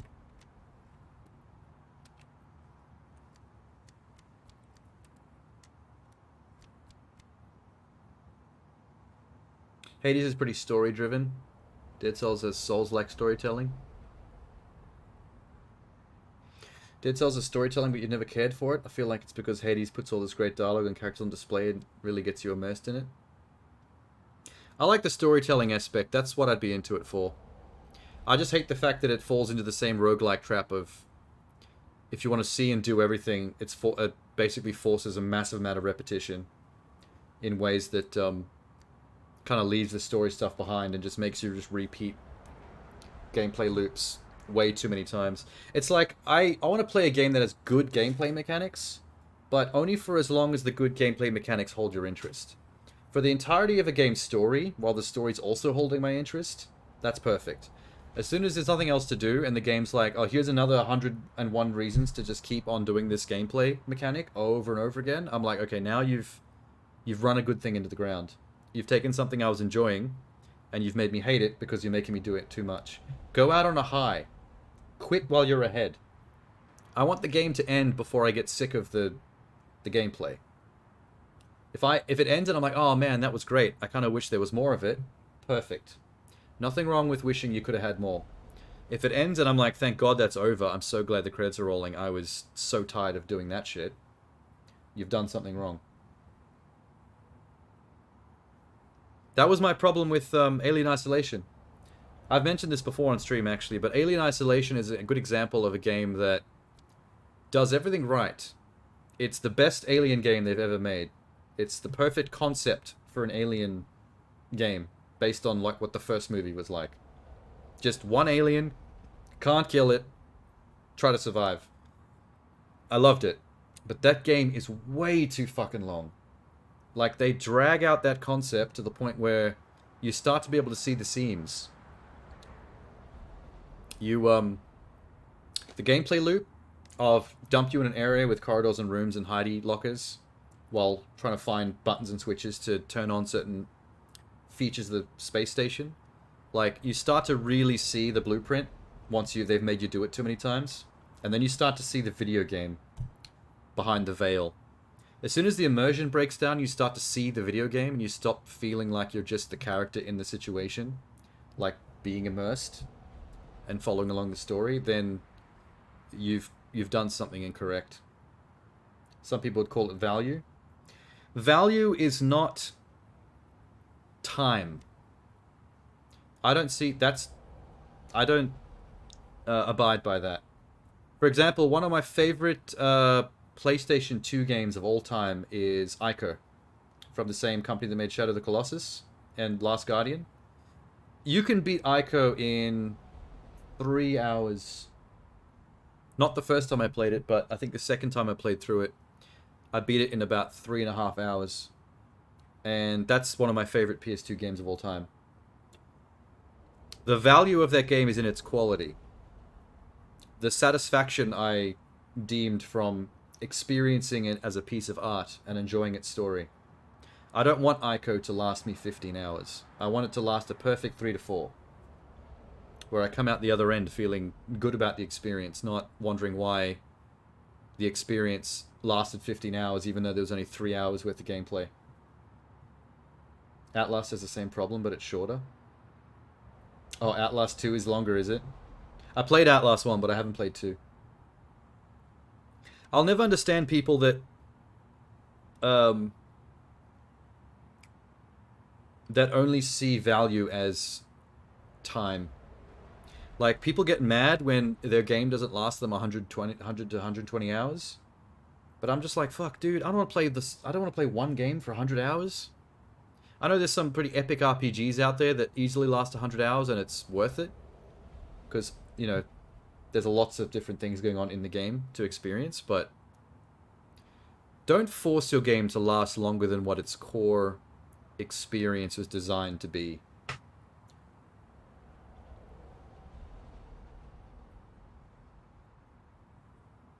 Yeah, see, open world games are naturally longer, but they're naturally longer. They're not forced. Alien Isolation feels like they forced its length a little bit by just constantly giving the plot more things to revolve around, but they start becoming the same shit over and over again. It doesn't change after a certain point. Like what Tennis said before. Like, after the first third, you've pretty much seen everything the game's got up its sleeve, and then it's just kind of spinning the wheel, coming up with fake new plot points that all kind of do the same thing. Some genres naturally last. That's my problem with roguelikes, is that I don't feel like they naturally have long game lengths. I feel like in the case of like Hades, I should stop talking about Hades because I haven't played it, so I can't really give a proper verdict there, but from what I know about it, it sounds like it suffers from that same issue of, let's create a mechanic whereby you have to finish the game loop like 10 times before you see the final secret ending. Like, I mean, come on, guys. Why? It's too obvious at that point.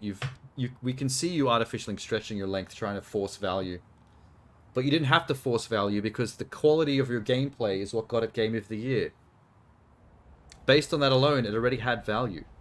I would spend money on the game based on that quality alone, even if it was only a 3 to 4 hour game.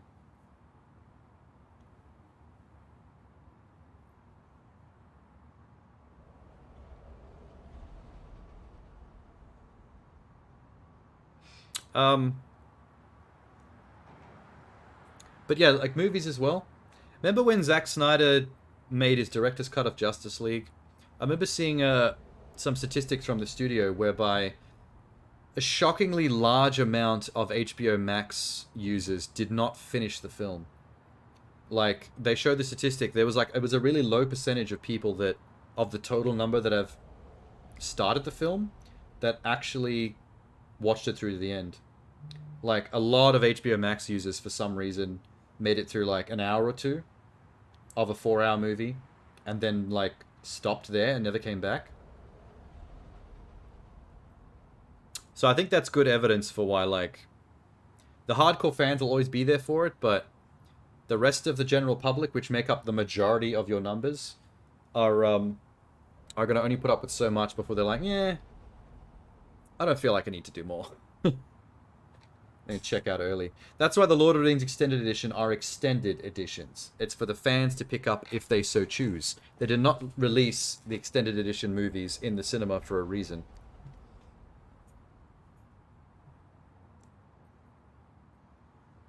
If the game's combat is fun, it makes replaying it not bad at all. It's not that replaying it is bad, it's just that... What's the reason? If you on your... Like, if you yourself finished a game in 4 hours, and you love the gameplay, there's nothing stopping you from playing the game again 2-3 times. That's fine. Like, there's nothing wrong with that at all. That kind of fits with my opinion, what you just said.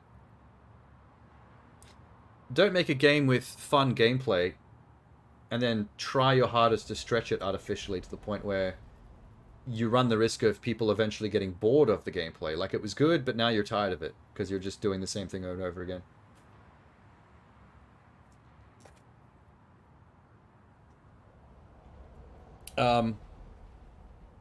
Like, I know people... Remember that John Woo game on the PS2?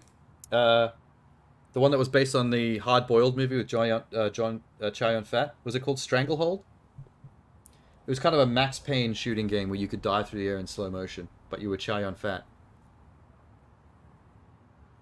I know people have played that game like 2 or 3 times from the beginning, just because they enjoyed the shooting mechanics of that game.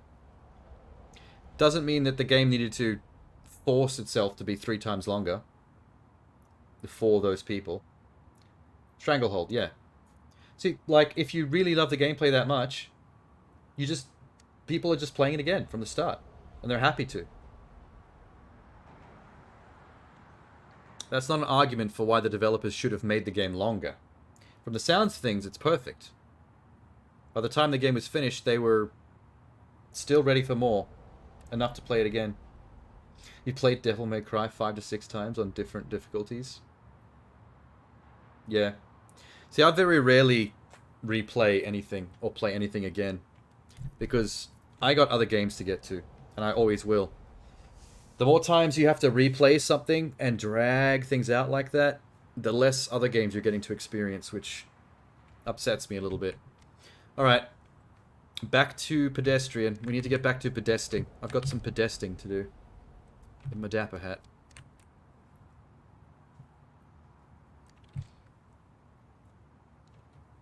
Hey, did you see that? Wait, go back. See that movie banner? That movie billboard back there? What does that say? Max Force! Oh my god, it's so generic. I love it. Maybe that's like another game that the developers made that they've hidden in the background. Also, that gym is called Meat Grinder. That's amazing.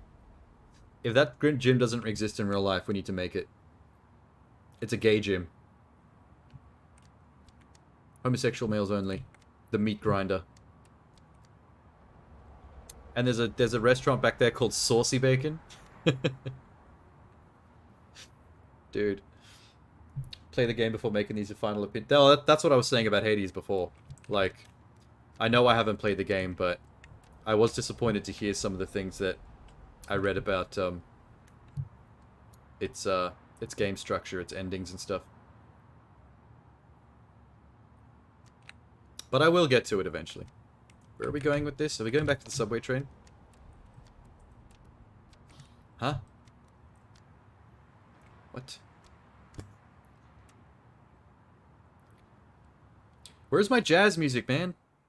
Oh, we are back on the subway train. Sick. Alright. 748. 7, 4. Oh, I see what you mean now, Tenor. I didn't catch on really what you were saying before. Because I didn't know we were going to come back to the subway train. So if you know all the numbers beforehand, you can basically speedrun by putting in the number for the final level and going straight there. But then you wouldn't have all the attachments for the Game Boy, though. And it's pretty obvious that's what we're trying to do here.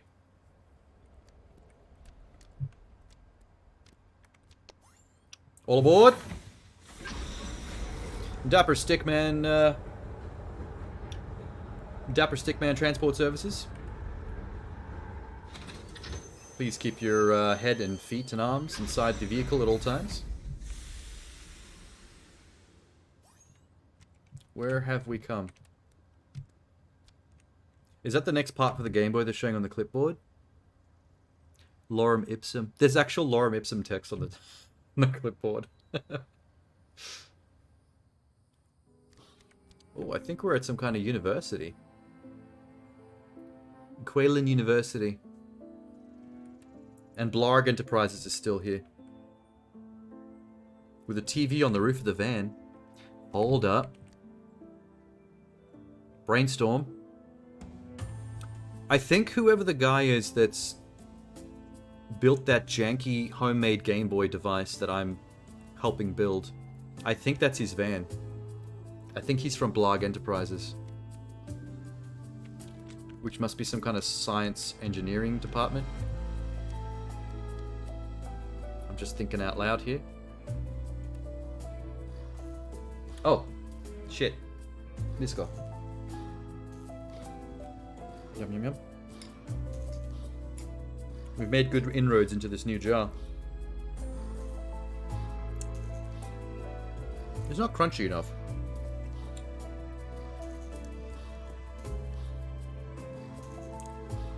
I think this jar got heated up in the summer sun.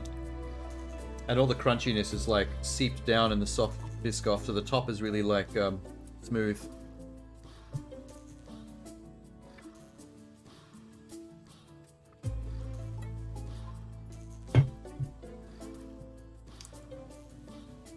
Okay. How are you training me to eat Biscoff and drink water? What kind of training is that? Train me how to be a good little butt boy. Train me how to be a good bottom. A sub.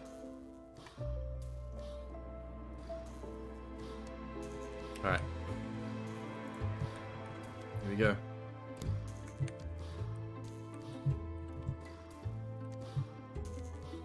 Oh, this sign has seen better days. It's a bit worn. Timing. Love it. Now what? Amazing. Oh shit. I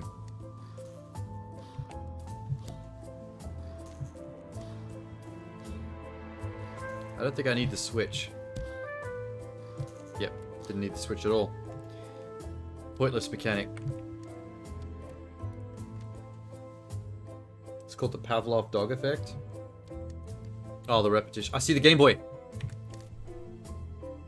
Okay, that must be whoever this friend of mine. It must be his van. There's his backpack. We've seen that a few times as well. He had a burrito while waiting for me to do my job. He's still thinking about new puzzles.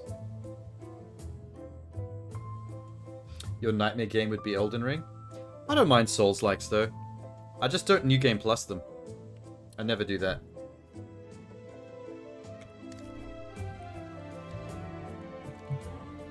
There is definitely a story here. They're just telling it through environmental storytelling. Reach the university. Coffee can't hold you forever. I didn't realize the game's going to do this, but it looks like they've gone in a direction of like adding hubs. Every time I come to a new area in the world, it has a hub like this where I can go to different areas from here to collect items to complete this next Game Boy puzzle. Complete the next Game Boy app installation. Alright, dude. We need the light bulb.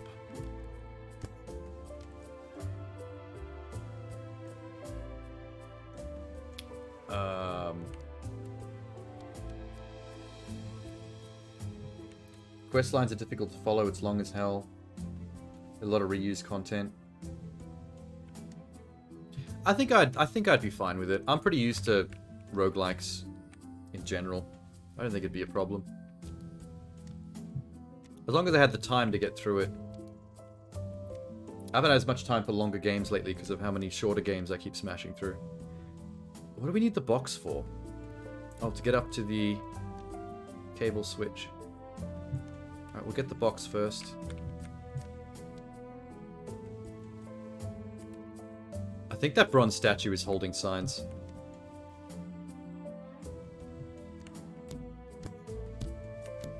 That was fun. Yep. Yep, he's put signs in the statue's hands. Why is this guy doing all this? Why is he designing all these environmental puzzles for his little stickman friend? What are we achieving here? There's his glasses again. See? Told you about the glasses. You didn't listen. Okay, signs that can't move through the bricks. Interesting. This could be a little tricky. Although limitations tend to make things easier. So maybe not. Let's kink that.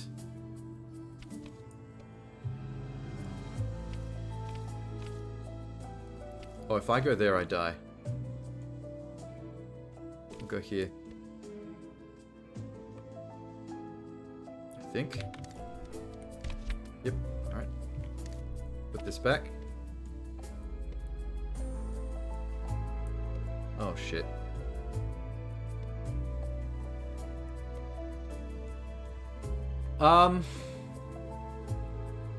Interesting. Wait. This is a dilemma.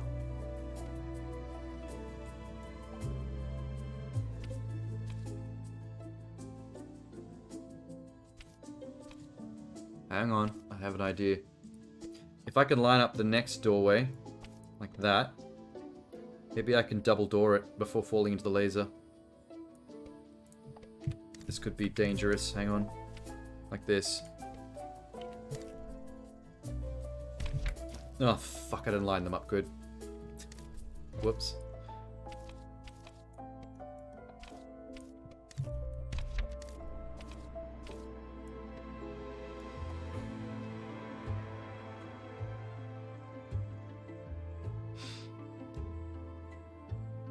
Elden Ring is the best roguelike of our generation?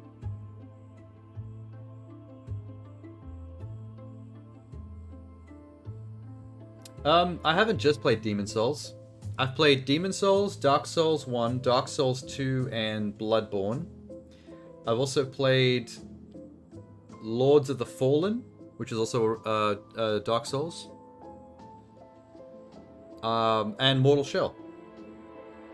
That's quite a few roguelikes. Sorry, Souls-likes. Okay, wait. I need to reset this up.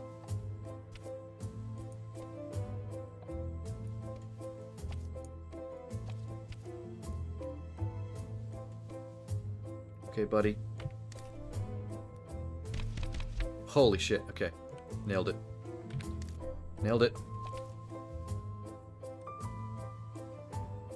Now I can get through this door safely. But I can't use the jump pad because laser. Unless I do this.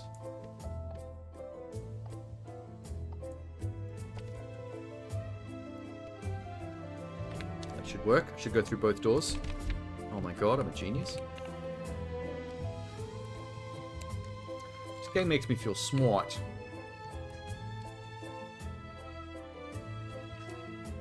Oh, let's steal the box. Yep, this is what I needed. I thought I had to do other stuff there, but we got it.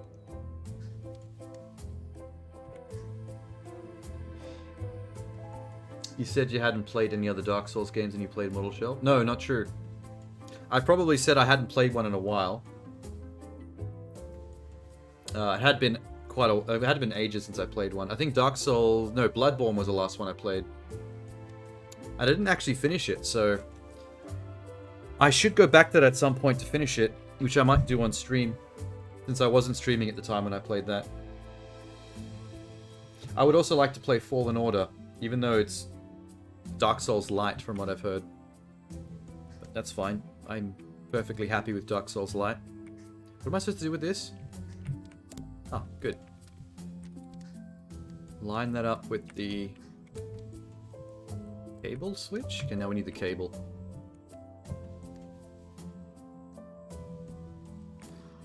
Do we get to go in the university, or are we just fucking around in the courtyard?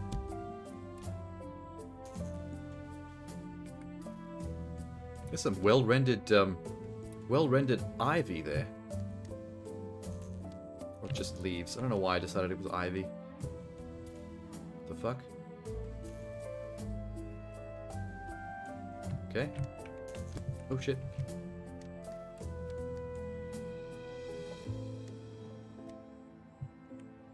Wait, what am I doing? Just going back? Huh?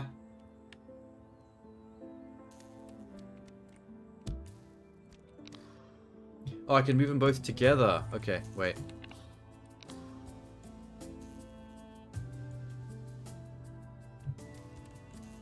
Go, go, go, go, go, go, go. Yes. It's better. That was a bit confusing for a second. I don't know what was going on.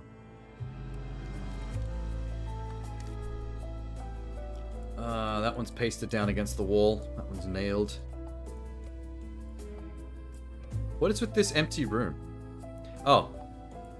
That's got a doorway. Okay. Okay, okay. Let's go that. That.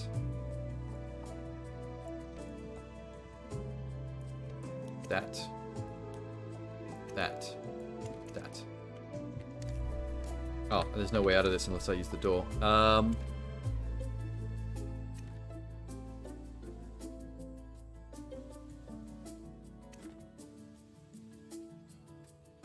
Let's go up so I can get down. Steal that.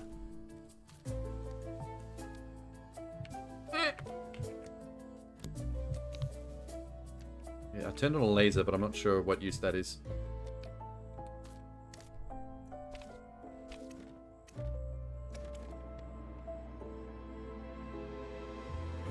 Why did I turn on the laser? I need to go back. Wait. It's not useful at all. Actually need to get through here. Okay, there's the exit.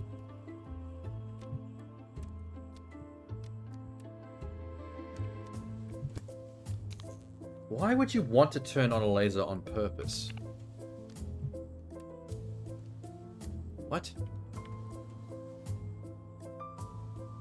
One day you'll create an Aussie Steam account and send you Elder Lilies? I would like to play Elder Lilies, yeah. That looks cool. Oh shit, wait.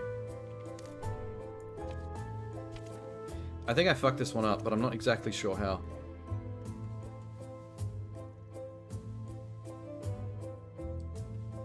Let's restart it. I think I need to get the wiring first. That's probably what I did wrong.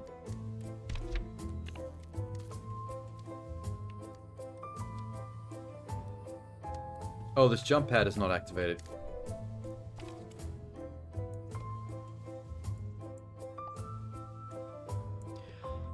Oh! The switch turns on the laser and the jump pad, so that has to be on to escape.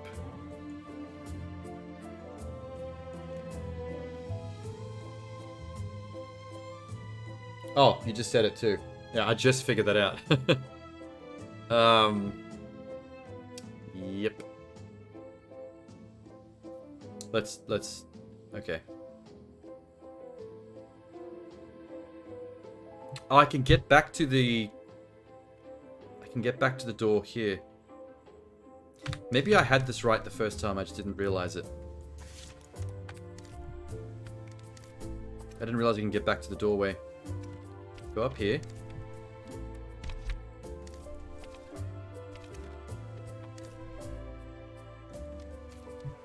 From here.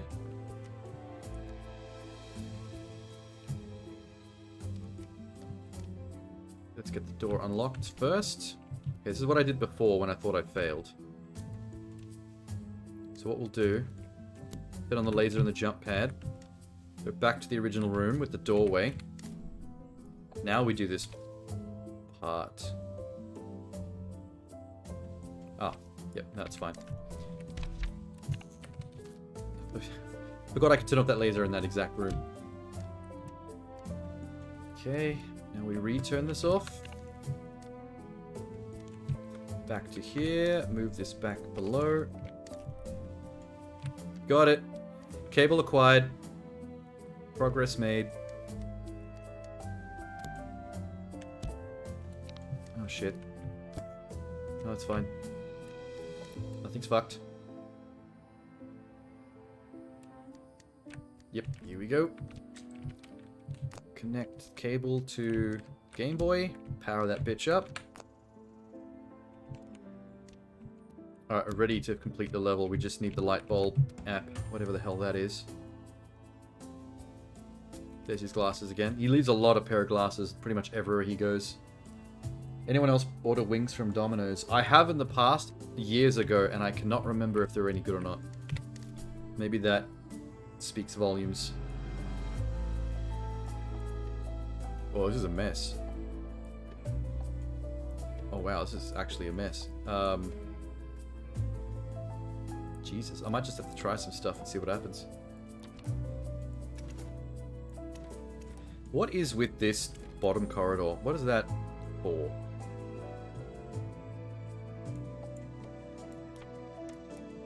How about that? That looked like a nice little labyrinth to you?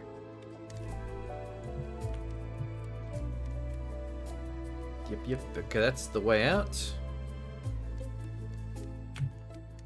Nope. This doesn't work. What's the first room I want to go into from here? Oh, I see now what the point of this is. Let's kill that. Wait.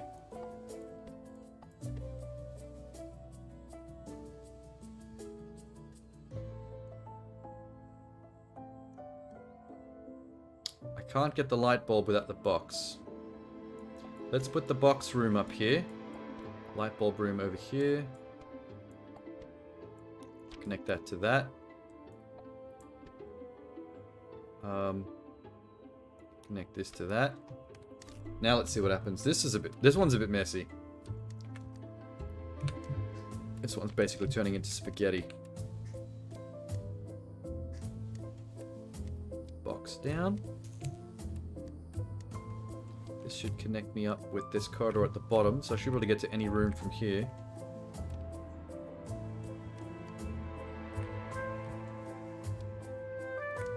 Uh-oh, jump pad. I need to turn that off. I need to go to this room.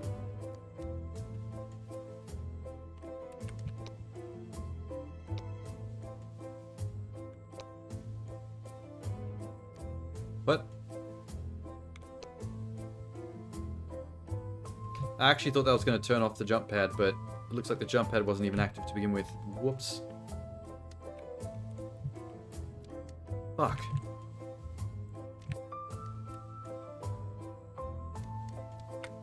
Okay. So I'm guessing... Can't jump up here, can I? Nope.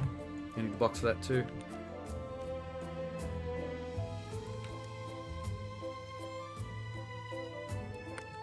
Should get it through the laser. Yep. Light bulb time. Light bulb time. Now we're going to take this back. Bottom floor it. There's a lot of steps to this one. At least it's pretty logical. Dip, dip, dip, dip. Oh shit. No, oh no, good. This is good. This is good. Fine. Never mind. I don't know why I panicked for a second there. We got it. We got it. University is complete. Let's install the light bulb app on this side. Amazing, we now have a little light. Really curious to what this device is being designed to do. Are we building a weapon of mass destruction? Is Dapper Stickman a dodgy little shit? Are we the villain? I'm sus. I'm sus about this whole operation.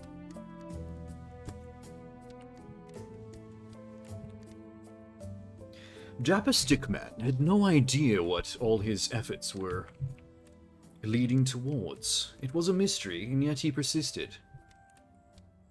Was it the destruction of mankind? The destruction of all we've created, human life, architecture, culture. What did he have against the people? Dapper Stickman pondered this.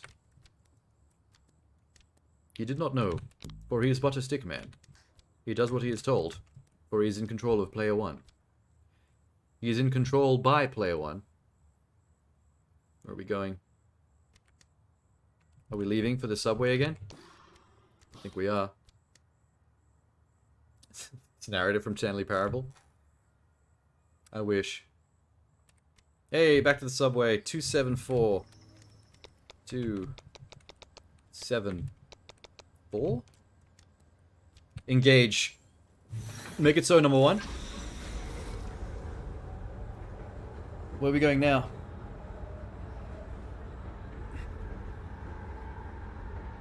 Everybody get up. It's time for Stickman.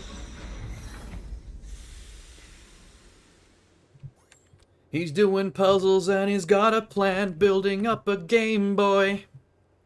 What's he building? No one knows, but it can't be good. He's bad. Wave your hands in the air if you feel like. We're gonna solve these puzzles quick time. Welcome to the Stickman. Oh, he died. That's the end of Stickman. Game over.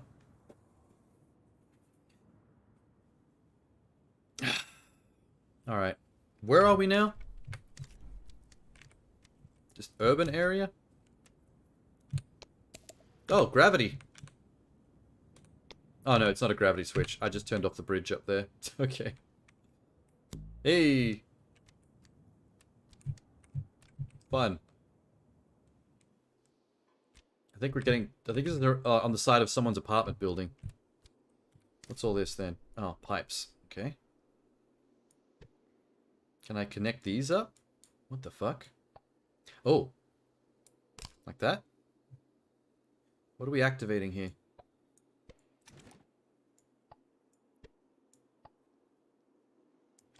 Wait, let me just do this first. Like that. That. I see. Yay.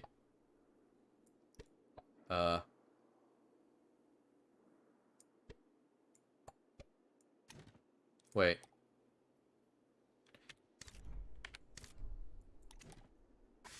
Oh, I can actually reset it. It stays open. Oh, thank God. Now I can just do this.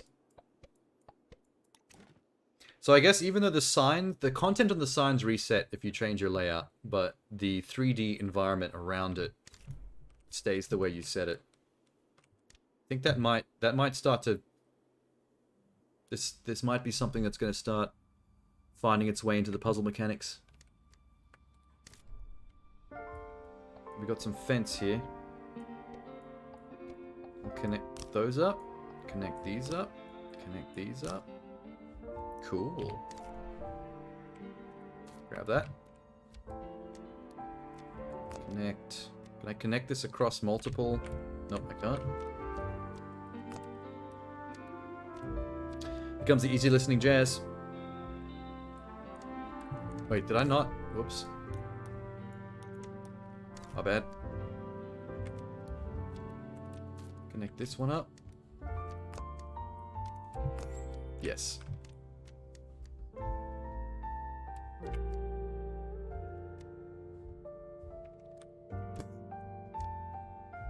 It sounds like when you're wandering around in a small coastal town in a JRPG. Oh, right as I said that, the music just stops to make me look like a chump. Oh no, it's back. Whoa! Fuck, that was cool. I get so tickled by the 2D and the 3D interactivity. It's so fucking cool. What did this do? Jack shit.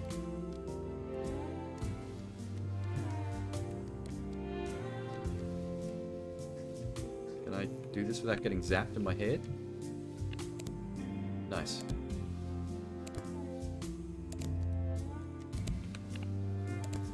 Okay. Can I stand on that? Oh. Yes. Hey! Hey, there's someone's shoe! We're going into the back alleys. I see the Game Boy. And my scientist friend's backpack.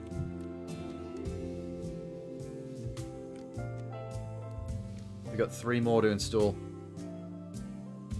Making good pace. Aside from the hour and a half that I've spent sitting around just chatting and not playing the game. Makes me want to go ride a merry-go-round with your imaginary wife and kids. No. No. Remember Face Off? With John Travolta and Nicolas Cage? Remember what happens in that movie? When John Travolta rides the merry-go-round with his wife and kid? Don't do it, champ. It's not worth it, dude.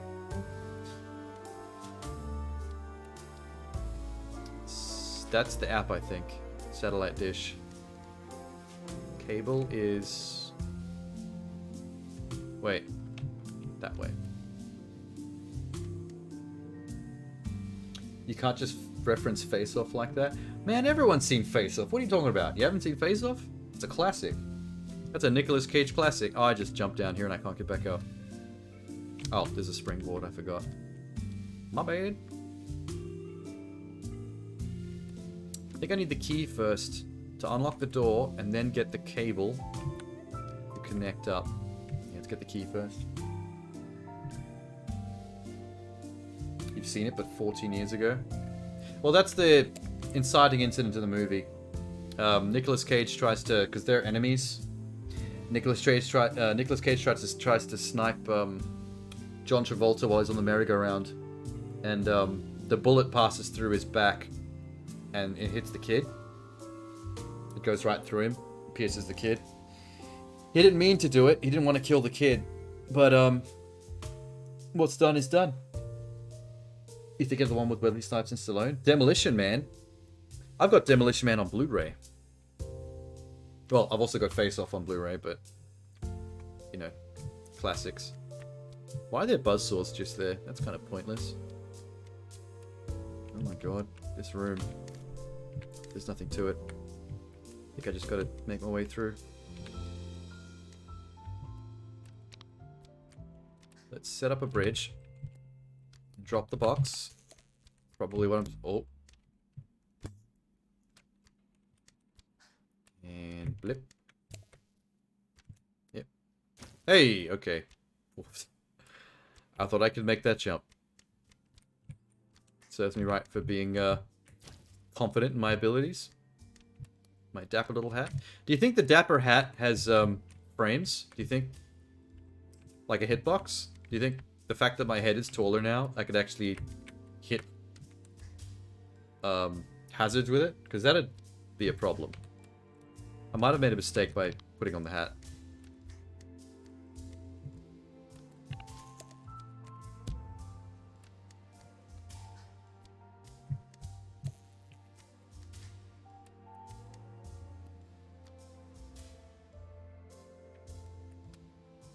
You got it on VHS? Still? You still have working VHS tapes? Nice. You love how it's way older, yet you remember that film? Yeah, the fine for swearing thing was pretty funny. They kept that running joke going for, like, most of the movie. There's scenes where, like, they'll be in a different location and someone will swear, and you can hear that machine, like, in the far background, only just barely going off. Those are my favorite gags. The ones that are that easy to miss. Which doorway am I going for here? Top one. Nope, not the top one.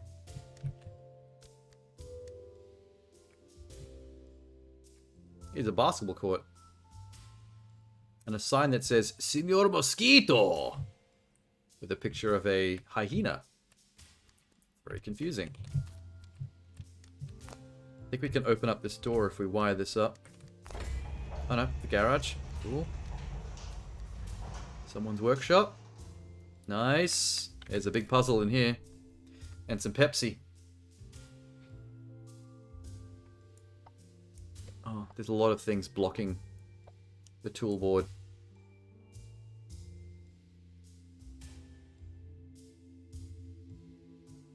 Oh, the rat meat scene, yeah.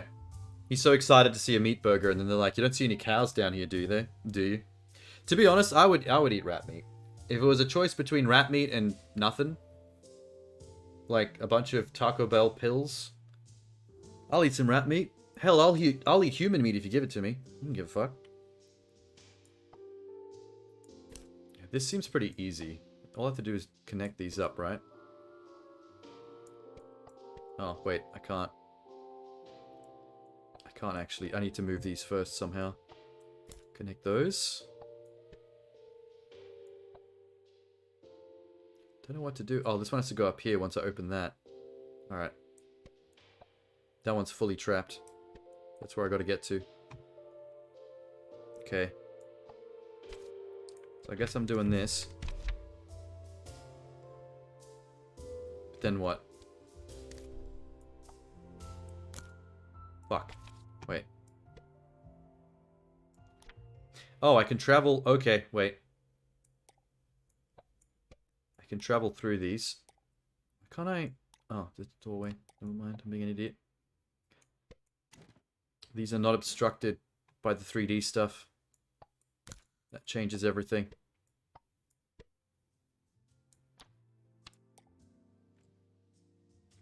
Let's try that.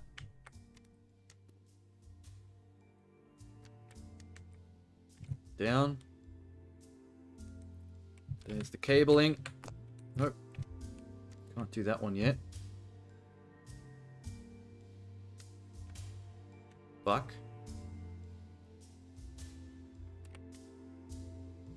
Fuck.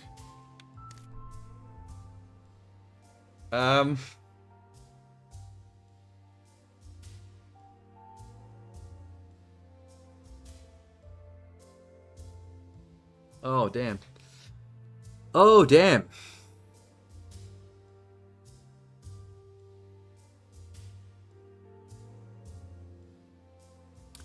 I can't go to the left because that door is locked.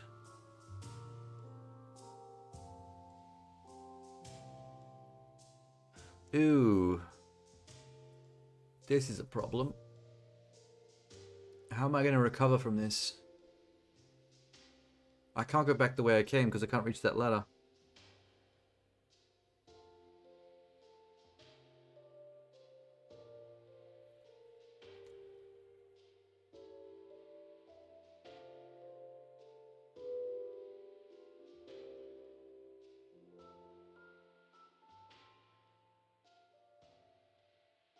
You know what? I've overthought this, I think. Wait. Connect this down here. Oh, I'm an idiot. This is actually so much easier than I thought. Whoops.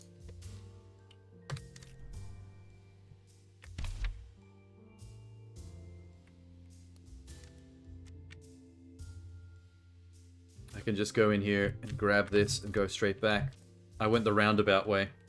I made it too complicated. Here we go. Now we can wire this up.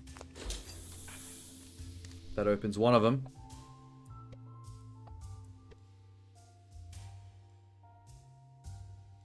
Now what else can we connect? This.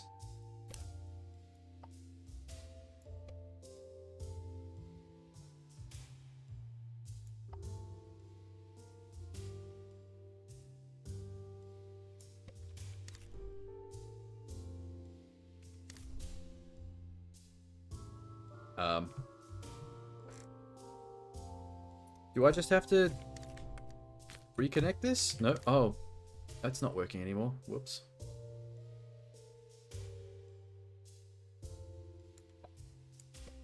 Is it because... Oh. Yep.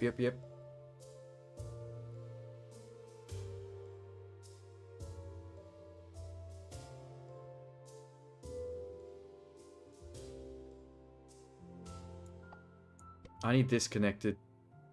But that means I need this one, which I can't get out of here. What? What the fuck? ¿Qué pasa?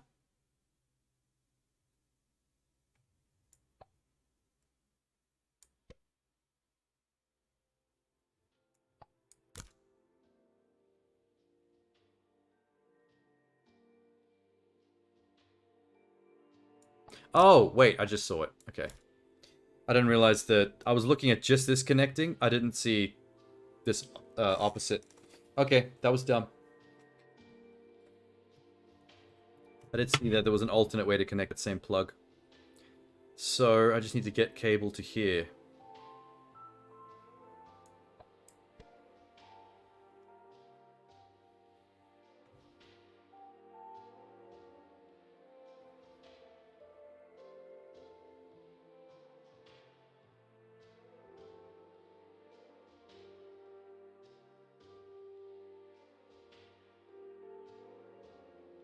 Oh. Oh, fuck. I am so stupid. Okay, wait.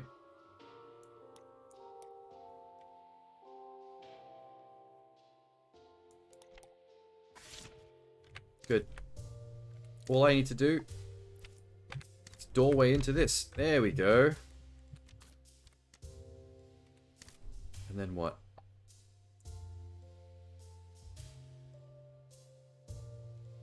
Ah. I need a ladder going up. No, I don't.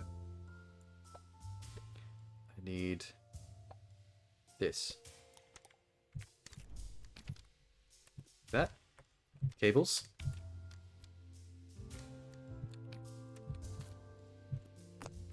Cable this up. There we go.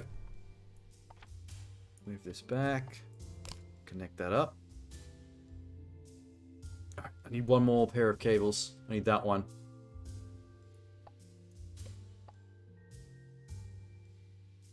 How the fuck do I get into this room?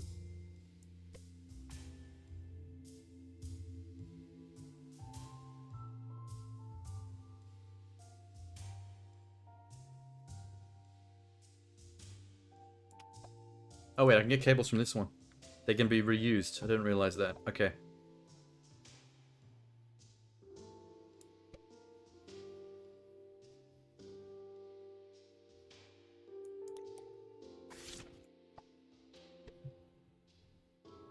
Did you get ding dong ditched? Is that what they call it in America? Ding dong ditch? I don't know any other names for it. There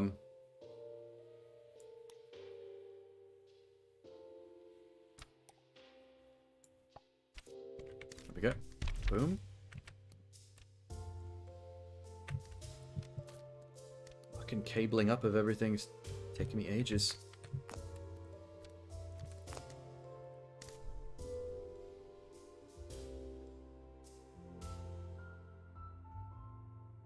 Oh shit, I reset. Okay, all the cables get reset. The 3D obstructions stay the same. Maybe they mistook the door number. Why'd they run away then? They could have just apologized. These need to be connected. Yes.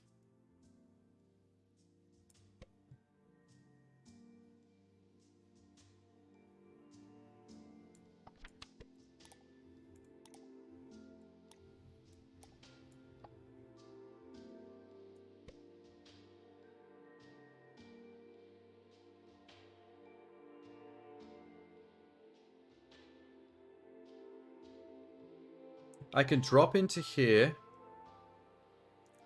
Get that.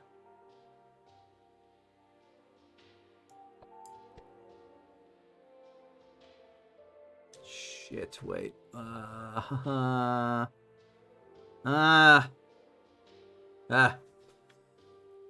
This one's elaborate. One is quite elaborate. I don't need to have these connected. I can move these around until I'm ready to put them in place. I think that's the thing I'm making it harder for myself on.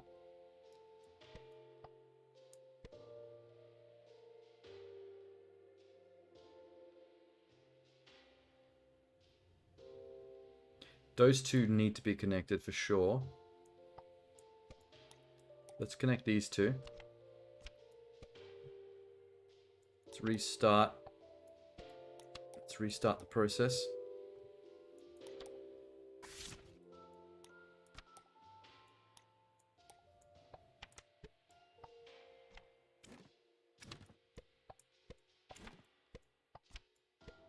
There we go. Okay. Start in here.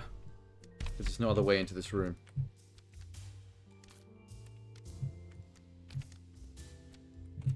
Cables.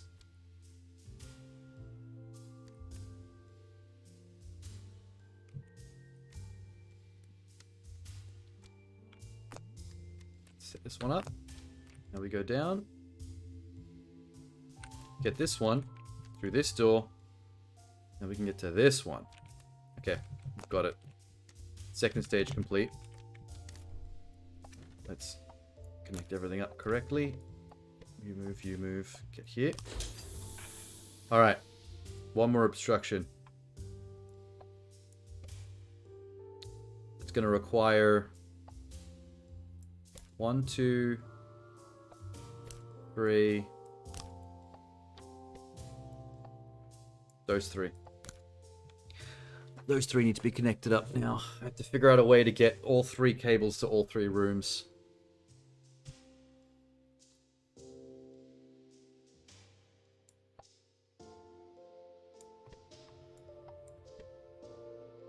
This needs to come in here because these entries are there.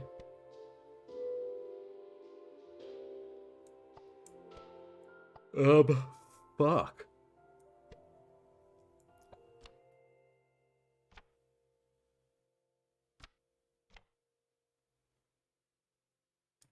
Okay, let's restart this whole thing from the beginning. I have to drop probably into this room still.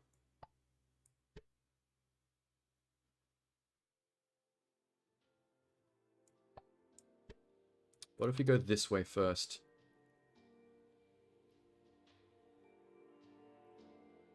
Yep. Unlock the door, grab the wire, come through, do this up, come down, grab another wire, exit out into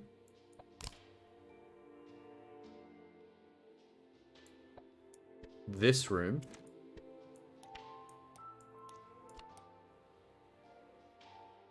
Which lets me drop down with a ladder. Wire this up. Grab that wire.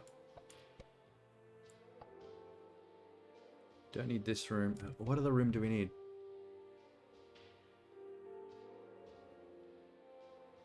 That's wired up and ready to go. That one's going to be wired up and ready to go.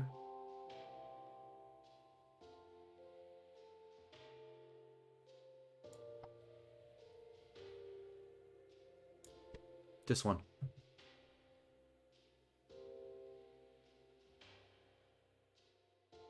Oh, that should do it. I think that's all I need to do. Okay, here we go. Moment of truth time. Are we smart? Are we smart? Are we going to do the Dapper Hat justice? Damn skippy we are. That's cabled up. New cable. Through that door. Cable that up. Drop down, cable this up. That should be it. So that's cabled. Connect. That's cabled. Connect. That's no, that's not the right. Yep. That one. Fuck yeah. We've done it. Now we just have to reset the puzzle. So I'm back in the teleport room. And just do this. Wow! God damn, that was elaborate. That was the longest puzzle it's ever taken me.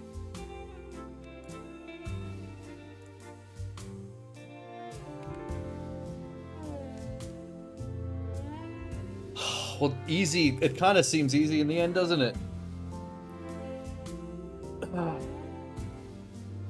I solved the signs. I opened up my mind. I solved the signs. I used my brain. Using my brain gives me headache. I'm in pain. That's right. Using my brain gives me headache. I'm in pain. Goodbye, garage. That was the worst. My song doesn't really go with the jazzy instrumental background, but I don't give a shit. I'm too smart for this shit. Where are we going? Back this way with the key? That's right. Back to the hub. Running all over your signs, boy. Where's the key go? Ah, here. And now I can get the cable for this, which is this way. Running on your signs. I ran all over your signs. I ran the signs. He's a little thick man, dapper hat and everything is great. I can't get up this way. Wait, is this a puzzle? Oh, it is. Hello. Oh, this one can actually go up through this little gap. I see what you're doing. Maybe that needs to be connected there. What's the plan? What's the plan, Kimasabi? Maybe put this here. The ladder, okay. Maybe that.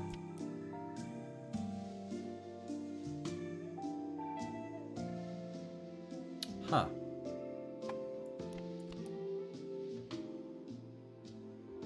What am I trying to achieve? Hang on.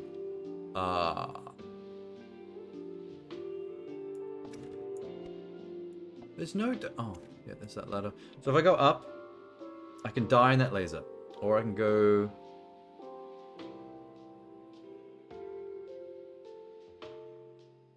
to get here. What?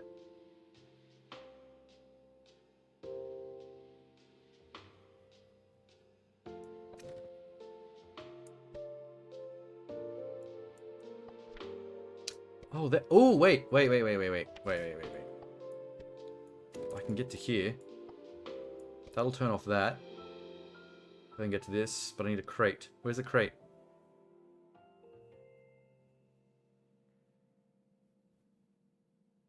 There's no crate. Unless I can stand on the spool of wire.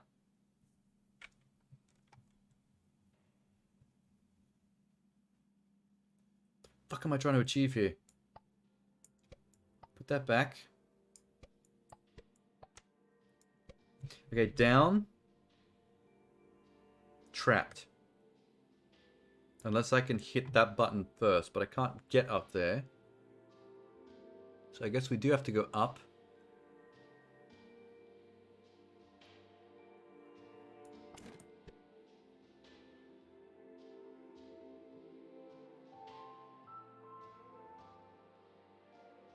I can't go to the ladder because of the... I can't go to the ladder because of the laser. Which means I have to go through this doorway.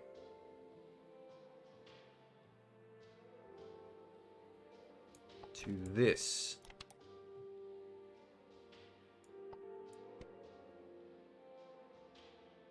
Gets me above, but doesn't let me do anything. Unless I connect this here. Open the door, yep. Release the bridge, that makes that drop. Which means I can drop it down here, block the laser, go turn it off. Come down the ladder. Now with a spool of wire.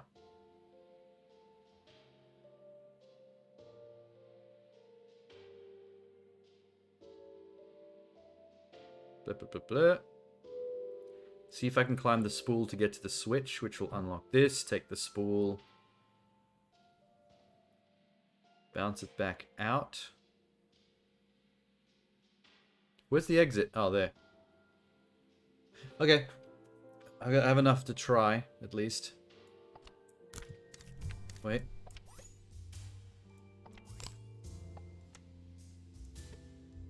There we go. Alright.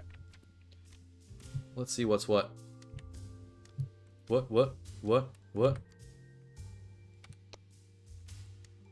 Okay. Drop. Can you... Oh, you fucking dickhead.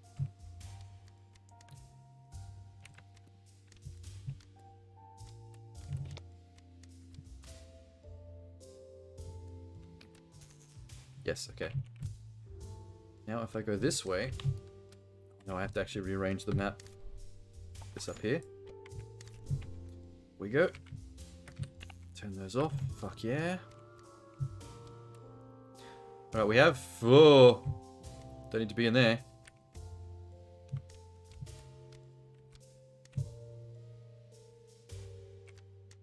Oh, wait.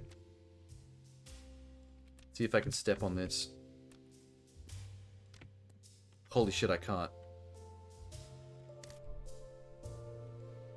Okay, so if I can't stand on the spool of wire, how is it possible to get to that room?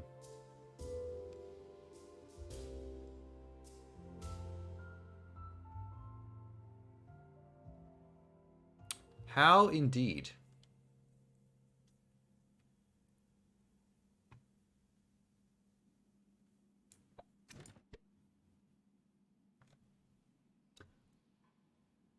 Oh. I just saw it. If I could connect these up, that opens? Wait, no. Okay, yes, but I have to actually use the wire to connect up here. This is weird, man. Why isn't this working?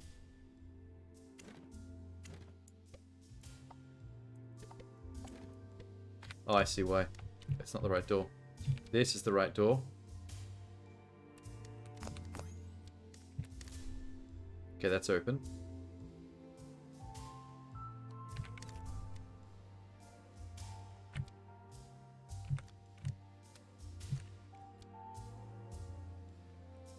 Hey. Okay, now I can use the bounce pad to get through this to come back. But why am I... Maybe... to get to this? That's how you get to the switch. Oh, fuck!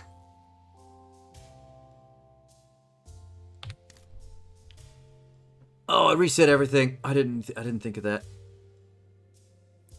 Then how is that possible? Go above it. There's a dotted line up here. Drop down through it so you're not jump. They waste. I can't believe they wasted my time with that. That was a cheeky trap. Just to make me do that all again.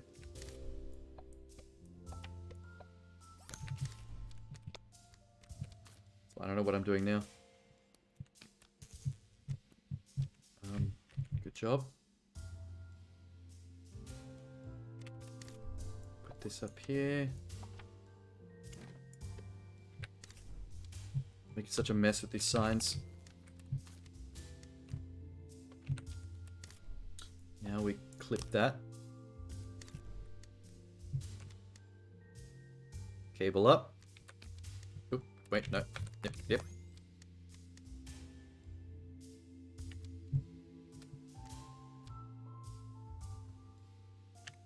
That's still connected. Yeah, buddy. Okay, here's the thing. Jump first. Stay up there. Now line this up. Sweet. What did that achieve? Oh, now that that's open, I don't need the power from the cable to open this. So I can disconnect the cable and bring it with me. Through here. Can do this jump bullshit again.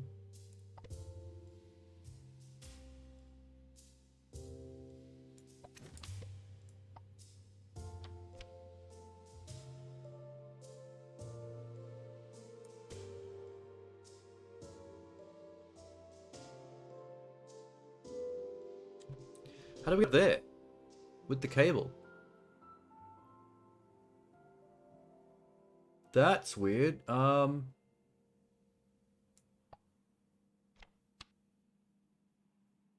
This specifically doesn't fit down here to be able to get to it through that door. Oh, wait, no, yes. It only has to go there. Because that jump pad will put me through the door and all the way up against the ceiling. Like it did when it killed me with the laser. So...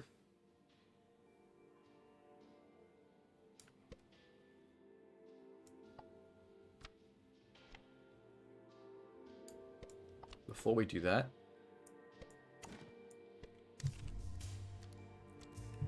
need to get back to spool room.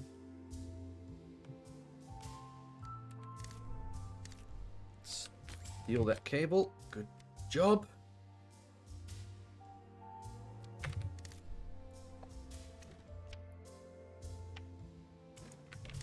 Go down.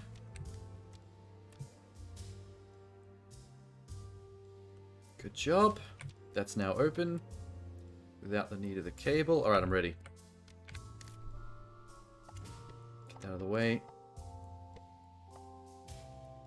That. Oh, fuck yeah. Legends. I solved your sign. Fuck you and your signs are mine. I now own them.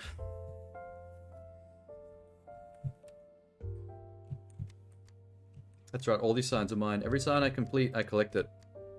I unscrew it from the environment and I keep it in my study. Giant pile of puzzle signs. Now belong to Seankichu. Where is this getting cabled up? Up here! No! How do I get to it? Oh, there is box.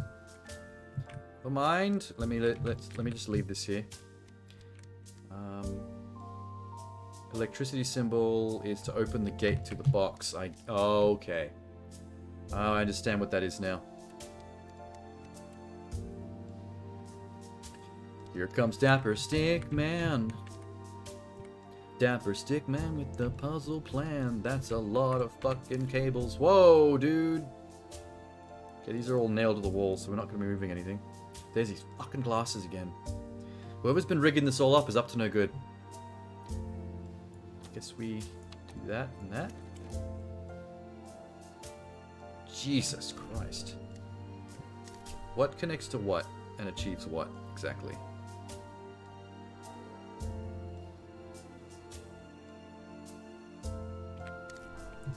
I think what we need to do... Oh. We need to get some power.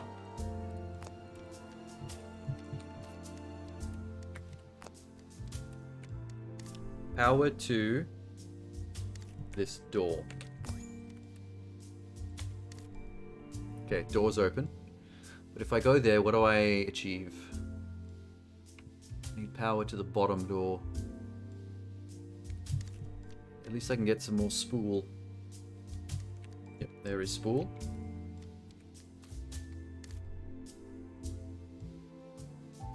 Need to take spool back.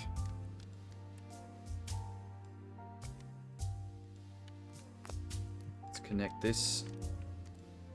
I love it how he does his little squat jump. I remember doing those at the gym and wanting to kill myself. God. It's the worst exercise ever. Zip. Okay. Another spool. Now what? Oh, I see. The cable on the right. That door needs to be opened, which means I need to actually equip it here. Let me equip it. That. Now that door can get unhooked. We don't need that anymore. Cable is set up.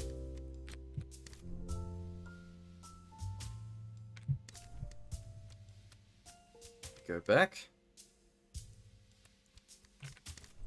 Hook this up.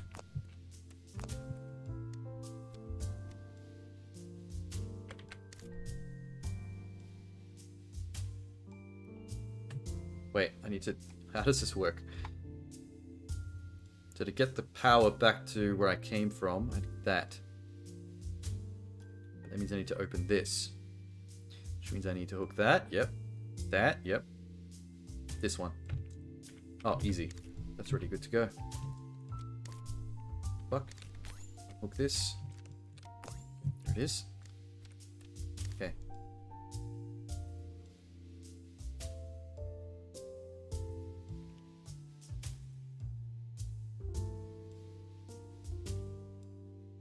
Wait a minute.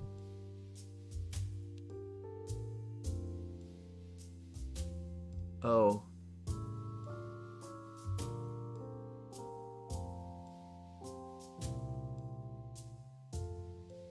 So, that power...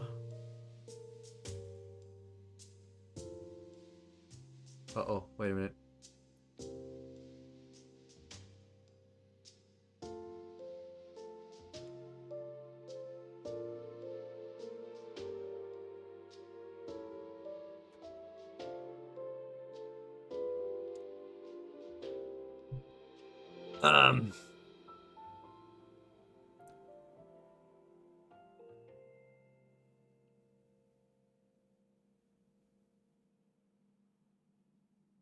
Everything I'm doing right now is just to open that one door to the main cable. But now I'm at a spool to hook up to the main cable.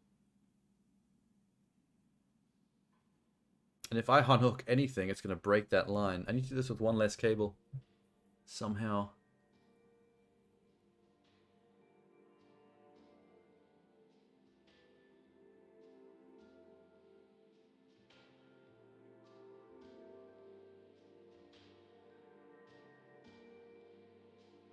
To get it to that, power that, I needed to connect there. Which means I need to connect here.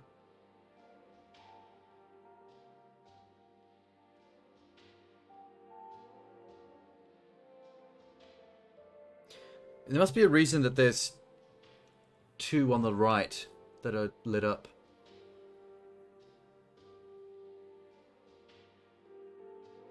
Can a spool carry across multiple sides?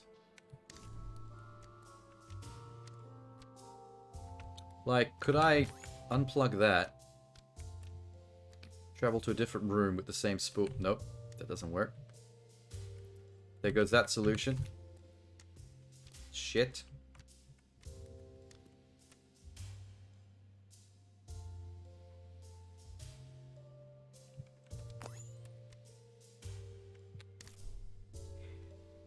Alright, they got me. I was on board until this last moment, and now I'm a little bit perplexed. If I had one more spool of cable, I could do this.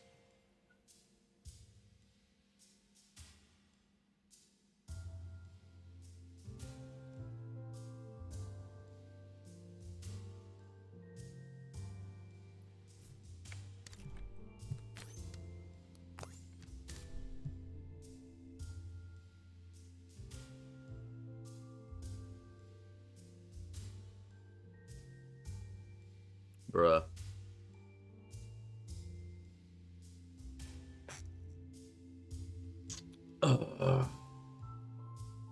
Fuck.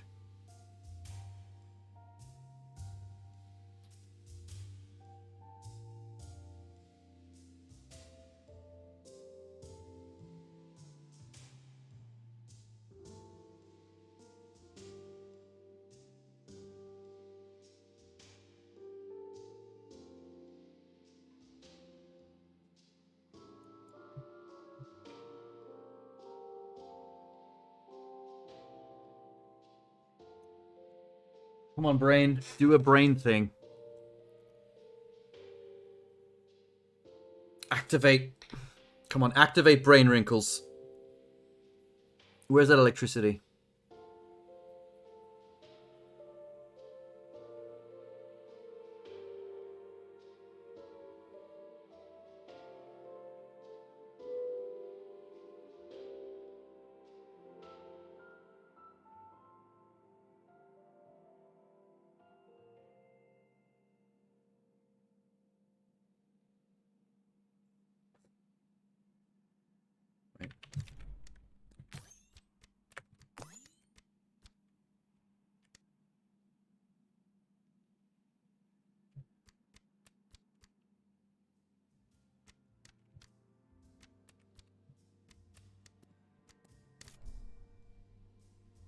accidentally zoomed out right as he was jumping, and now he's stuck in the void, floating like a poor little buddy. If I just have to get power to that, no.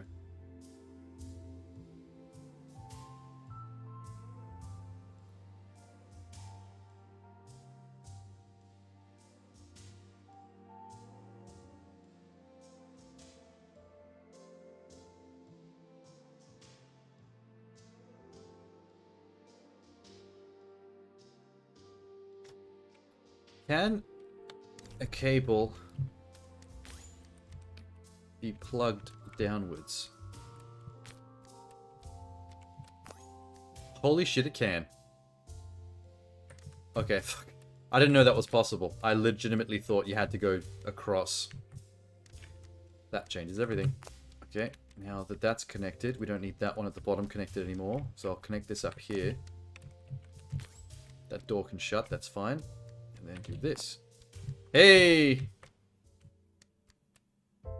We've done it. With very little fanfare. There should have been confetti for that one. Holy shit. The only thing that tripped me up about that is I did not know the cables could be connected vertically like that. Wait, why is this not open?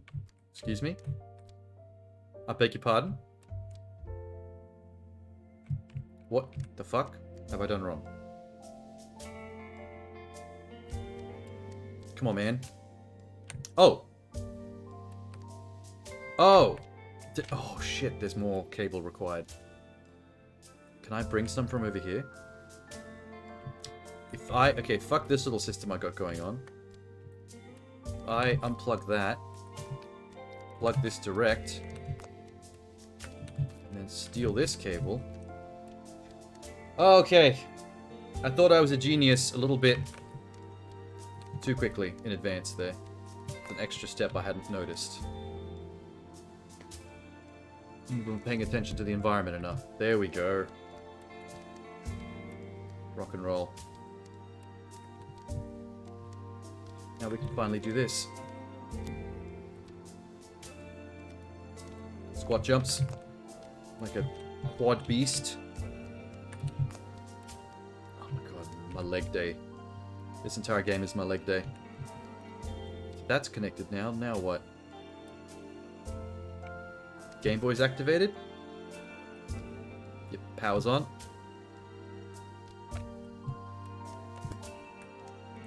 Let's go get the app.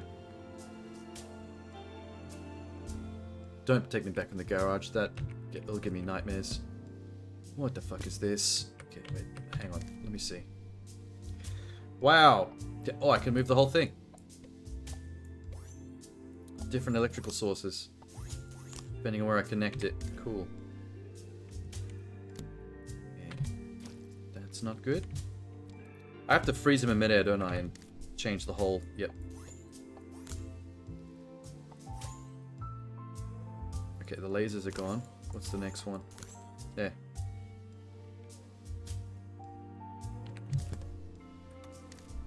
Oh. Now what? What does that do? Ah. Yep, okay, that's the one. This is elaborate. Okay, fuck yeah. Side. Yep. Back to the left. It's a little bit frustrating, actually. Oh shit. Did I pick that up before? Yep, alright, cool. Maybe we... Yikes. Oh, no, okay. Fuck, I see. I see the move. We want that to be there. I think I shouldn't have picked that up in the first place.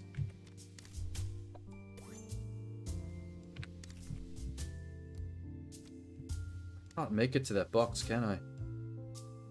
Not like these.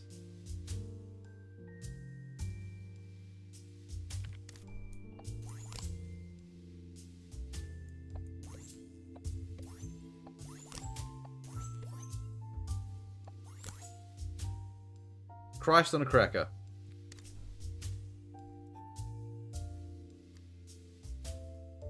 I could move this key closer.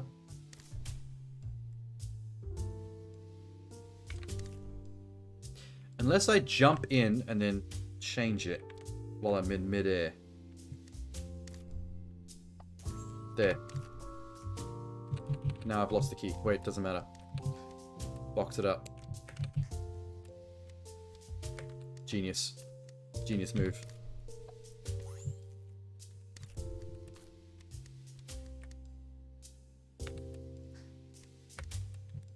Okay. Nice. App stolen. Lock your sign, man. What are these photos on the side? Polaroids of all his puzzles. There's definitely someone creating all these in the game's lore. It's tripping me out. There's his backpack. Alright, let's install this on the left.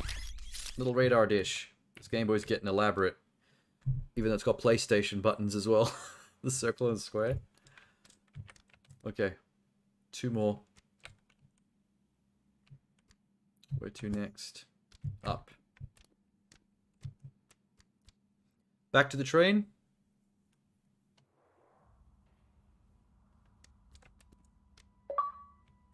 Inner City. Is that what that was called? I would have called it a slum.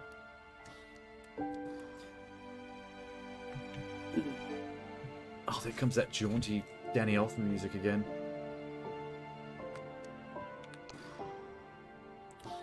Dapper Stickman had made such excellent progress on his journey that day. He was quite proud of himself, even though he still wasn't quite sure what he was trying to achieve. But he had seen so much and experienced the kinds of things you could never have imagined back on the whiteboard at the office where he was birthed. Why was he birthed, you ask? Nobody knows. How did it happen? One can only ponder. All we know for sure is this little 2D stickman in the dapper hat sure had a penchant for stealing subway trains. What a little scamp. A scallywag, even.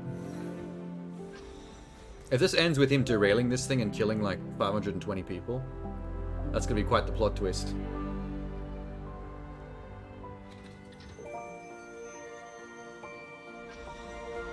Where are we at? I think the next item for our Game Boy is some form of ventilation.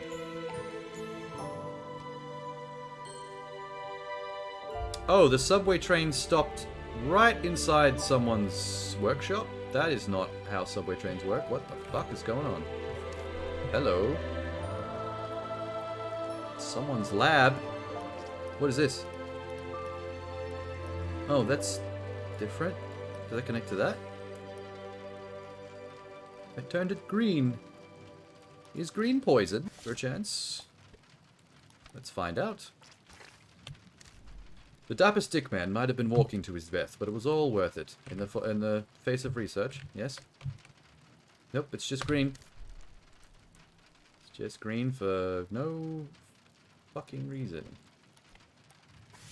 Unless... Oh, that's what... Ooh, game changer.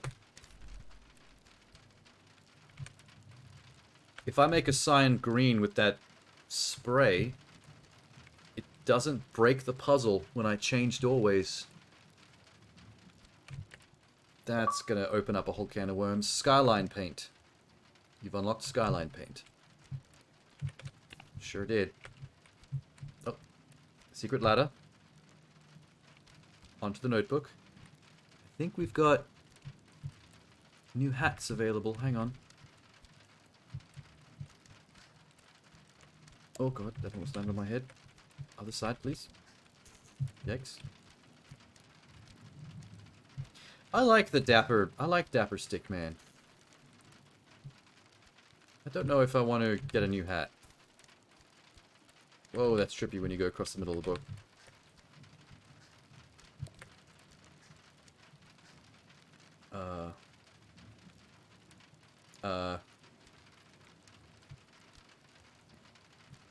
Oh, wait. Idiot. That's a springboard. Fuck yeah. Alright. I overthought that. There's a cowboy hat? Fuck yeah, it is. Or a ponytail. Or the dapper. Or the Spartan. Howdy, partner. I'm just a stickman in 2.5D. Hey, thanks, Ryan. Or Ryan. Never seen a name spelt that way. Not entirely sure about the pronunciation. The pigtails are kind of cute, but that might get me a bit randy. Let's... Oh, no, I'm kind of... Oh, I want to stay dapper, but the cowboy hat's kind of doing it for me.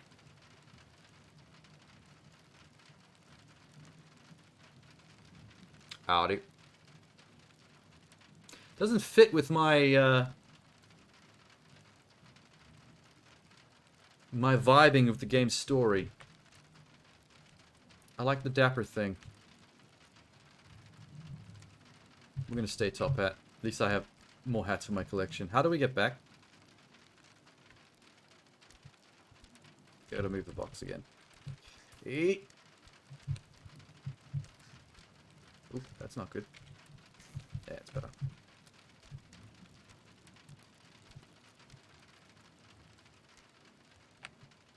Okay. Next. This place must be super important if a public subway train stops right inside the front door. That's super weird. What the fuck is this? 399. Maybe this is the lab of the guy that's been building all this shit. Maybe. Oh, yeah.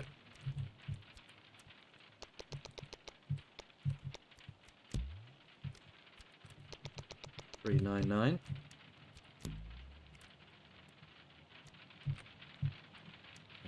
Activate.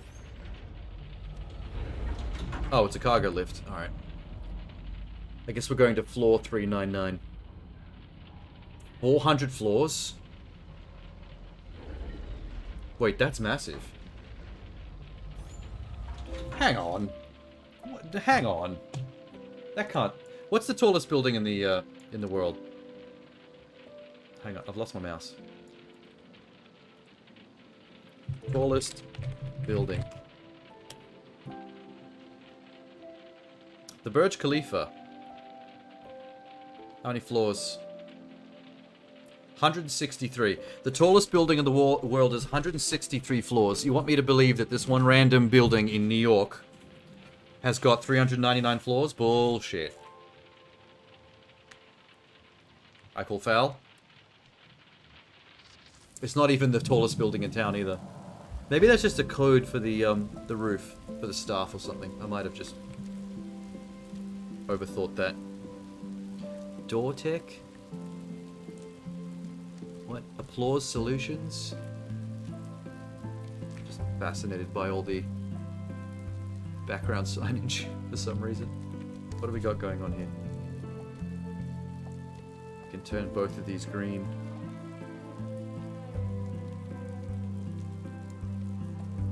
Okay. Turn this one green. And connect it here. Boom. And while I'm back in the green one, I should be able to reconnect this without restarting the puzzle. Yep. Legend. Oh! Fuck me, that doesn't work.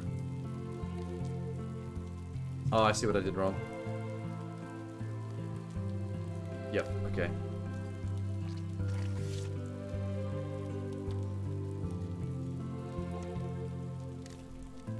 If this room isn't green, it'll reset. I don't want to reset the switch. It's fine to reset myself, I think. I think that's what they're trying to teach me. Yep. Okay. So I can not just reset, save myself from resetting, I can save objects and switches from resetting.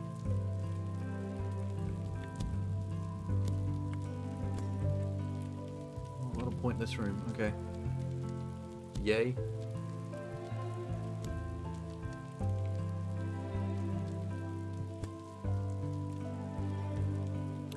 There was not even a puzzle up there. What was the point of those signs?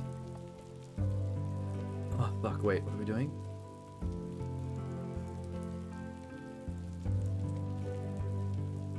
Huh?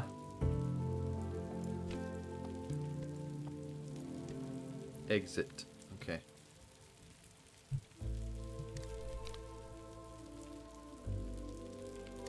So if I stop this from resetting...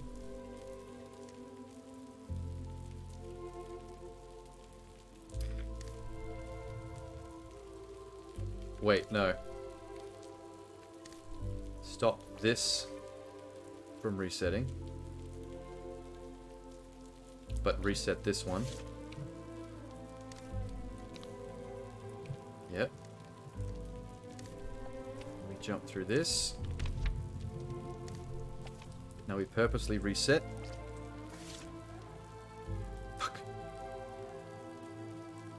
I fucked it.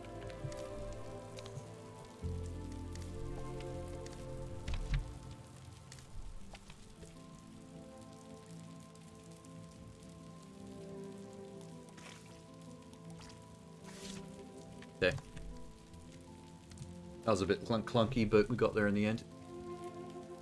Was that a dildo on the ground? Oh, it's just a big red leaf. My bad. Well, my mind went to dildo first. What the fuck?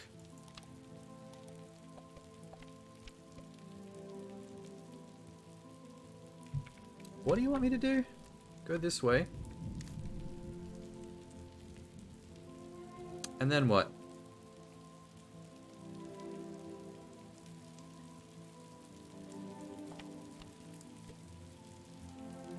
Huh?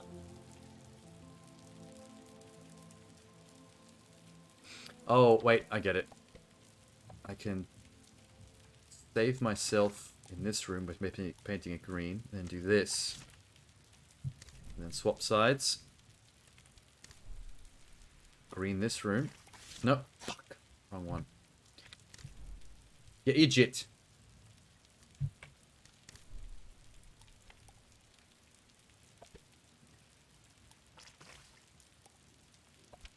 Okay. That. Do this. Yep, the green saved me. Green that room. So that I can do this. And we're out. I wonder if they're going to add other paints that do other things, like this green one. I hope it doesn't get too complicated, because I'm only just barely on the cusp of stumped half the time. I don't want it to get harder than that. How does this work?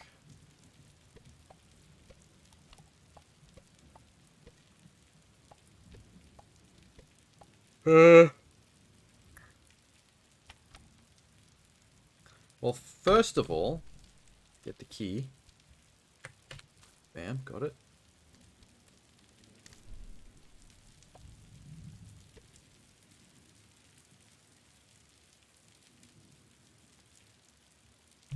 Okay, secondly, we go to this dead end.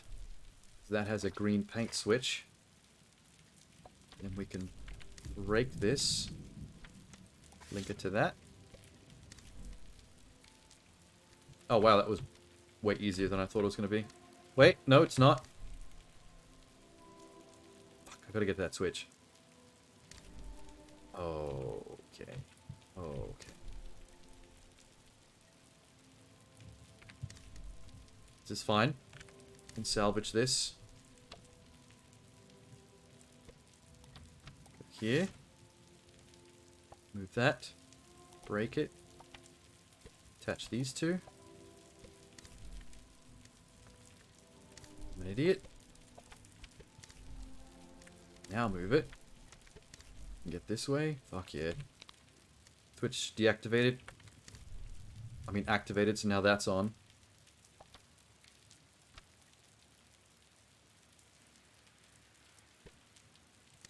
go back. Good thing the switch is part of the same room that I used to do this jump. Otherwise it would deactivate the switch on the next pull. Yep. Good. Can't stump me! I'm the dapper stick man. All very dapper. All the brains, all the wrinkled cauliflower. High IQ brains under that hat. Is there... Nope, there's nothing here. What the shit? Huh? What's that do? Mysterious switch. I'll go down then. Fuck is it? Oh, there's this. There's the key.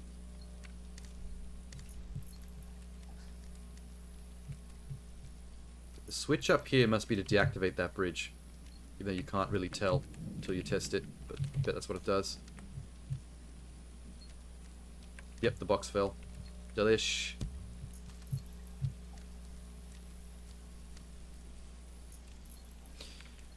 That's called using critical thinking, logic even. Click. Switch. Very pink and purple up here. Gorgeous. And we up.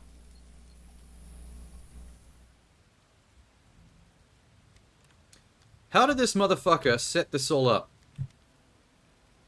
On a crane, no less. Oh my god, how? There's the Game Boy. Okay. We've found the Game Boy at least. Cable spool. Fan? Key. The fan must be for the Game Boy. That must be the new app. So we'll get that one last.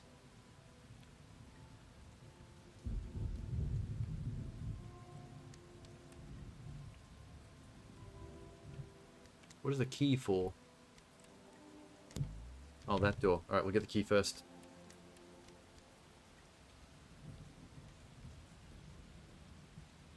All the way down here.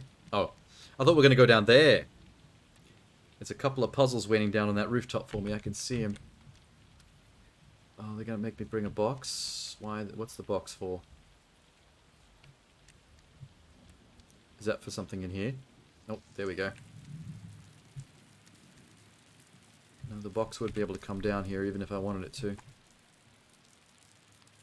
Can't get through that, so that's not what that's for. What? Shags. Shags. I'm sure she does. Those glasses are getting bigger. I feel like that's larger than a human face. Is this yellow? Oh, it's green. The color fucked it up. The lighting. So where are we going? To that? Maybe? To this?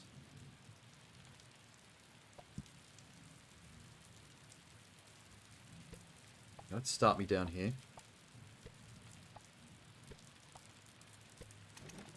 There's the key. Okay, that seems to be too easily connected. There's going to be a rub here. I knew it. Thick.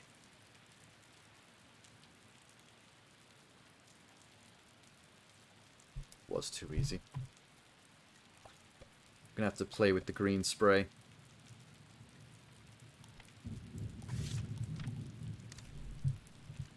Let's do this. Go straight for the motherfucking key.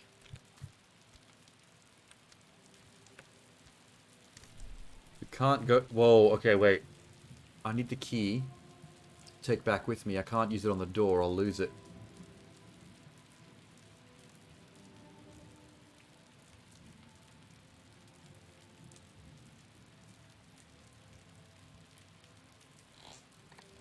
Yep, this is a fuck up. This doesn't work.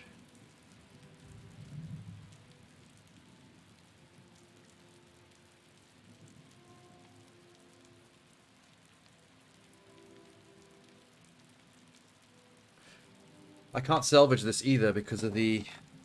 I don't have the green... Okay, wait. Idea. I'll waste the key now, but we'll reset the key, but save our progress with the green stuff.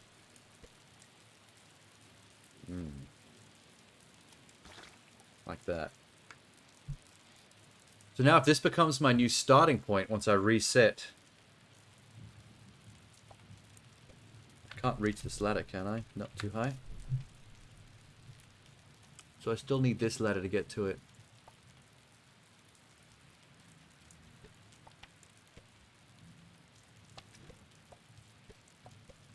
So let's now use this as a starting point and do this.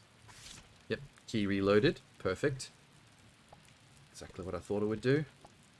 I'm a genius. Fucking genius. Now when I get back to here, I can retrieve the key. And then what? This?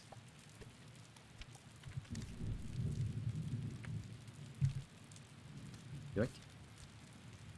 Back again. Back again. Got it. I don't even need to connect the green thing to this ever. I thought it was going to be a little more complicated than that. Why is there a box to get it? Oh, okay, because I can't get the key through that. Never mind. Oh, fuck. What? Oh, I've got to get it over. But I need a box to do it. Got it.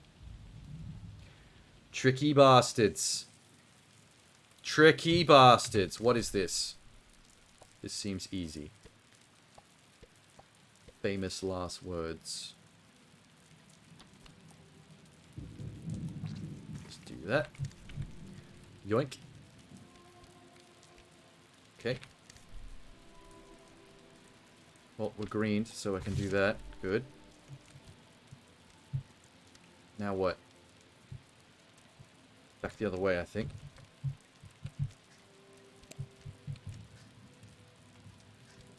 Let's switch. Let's switch. Oh, fuck. Why can't I box? There we go. What'd that do? Made the jump pad active. Okay. Let's push it back out here. Go back. Reset puzzle.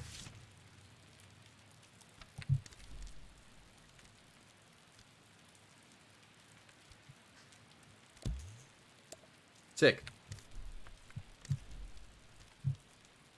Wait. Oh shit. Wait. Oh shit.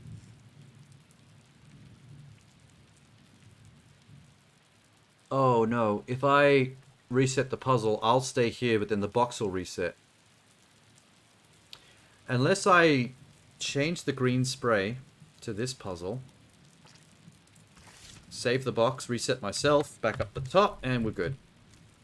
That wasn't so bad. I almost overthought that. Ooh, Minx. Biskoff. Dankeschön. Let me just get the key back. Take a break back at the crane hub. Little Biskoff break. Just in time for that little piano arpeggio to come in.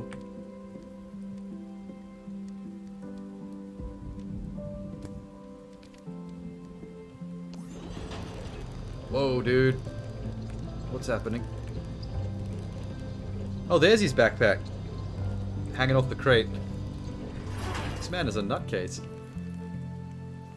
But his best friend is a 2D stick man. Okay. Guess moving that open stuff. Cool.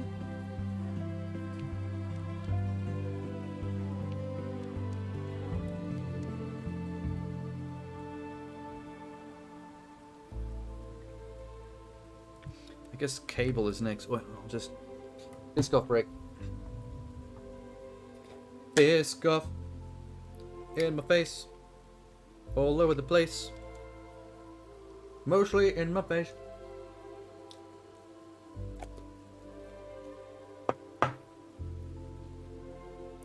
If I have a child, I'm going to name my firstborn Biscoff.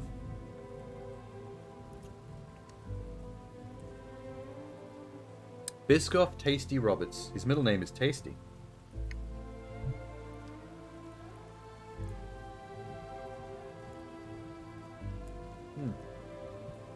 Just have some complimentary water. Nom, nom, nom, nom.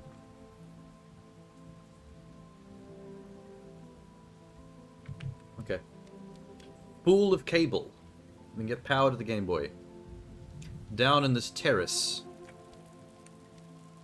Somebody's terrace with a lovely chalkboard. Must be a cafe. Rooftop cafe. There's my spool of cable, but I can't reach it. Still can't reach it. You were too late again? I might have some more water then. Tenna, you missed it. You missed the Biscoff by, like, 15 seconds.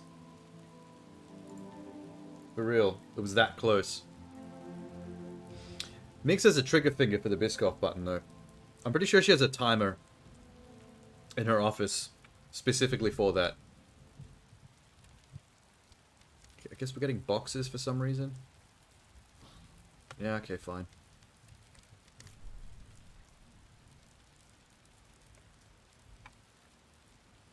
Oh, she said she missed it by 30 minutes, so basically it was just pure bad luck that you both arrived. You both came back at the same time, except she got back like 15 seconds before you. Oh, no, this is a lot. This is a lot to take in right now. I don't like looking at this. All the doorways open on the same side, so I guess I have to find ways to go into all three of these rooms by switching this door, one door. And getting the key. Wow.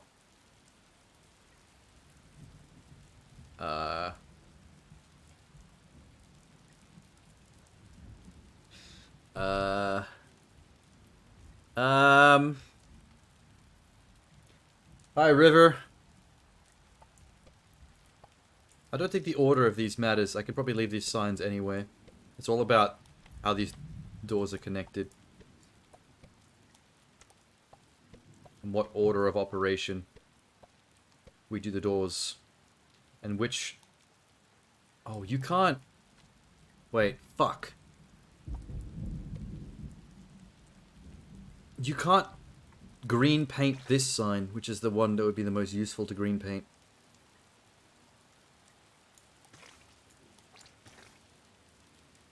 Might just have to try some shit, figure this out. That box will get me killed.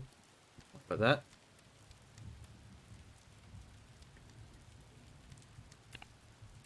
What'd that do? Laser shut off. Okay. Okay. Okay. Keep that one green. Whoop, I reset.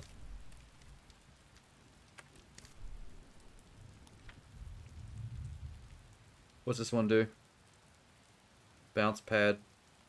Don't need the bounce pad. Let's go to this one.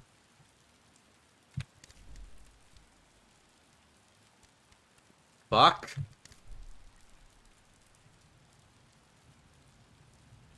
Never mind. Didn't realize that ledge was so high.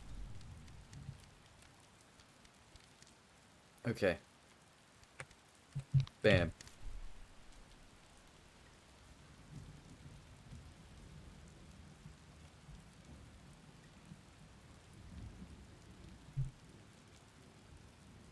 Huh?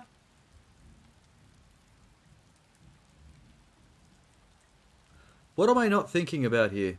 What was the point of me turning on that jump pad? What does that accomplish?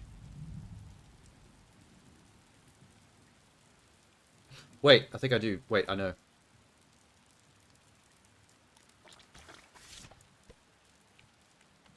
Back.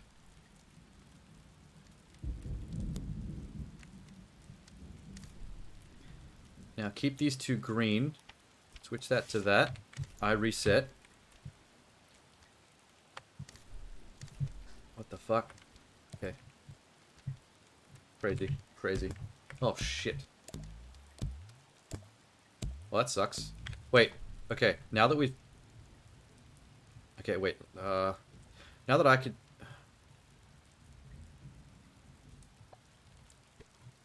Ungreen the bounce pad.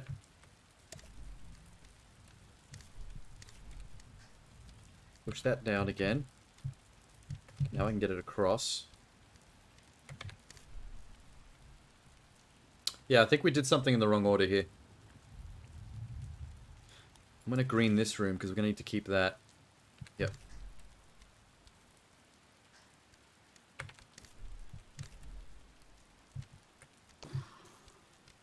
That lowered that.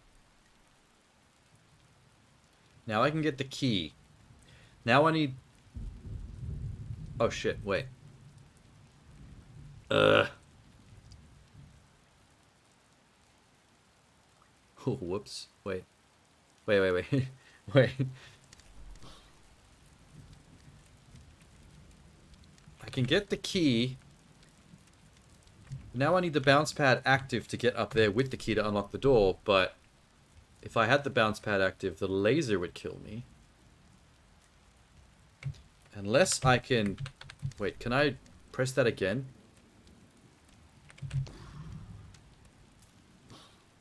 Okay. Okay. Okay. Okay.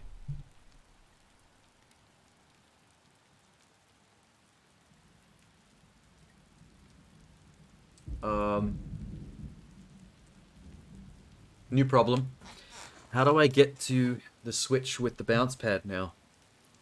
While retaining the key.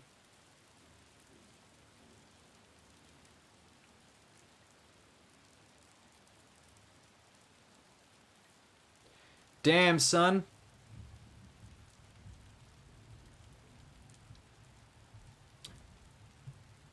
I have to be in the main room that I can't turn green, which means me and the key will reset to be able to switch the door to get to the switch for the... Unless I leave the key on purpose in this green room, so it doesn't reset, and I just let myself reset in here. Yeah. Yep, key's still out of the laser zone.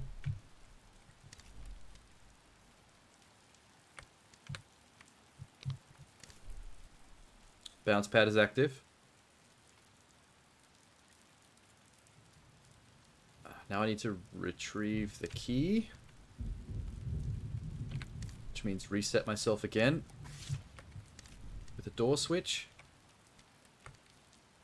Nope, bounce pad's unactive. Fuck. Unactive. That was a word I used.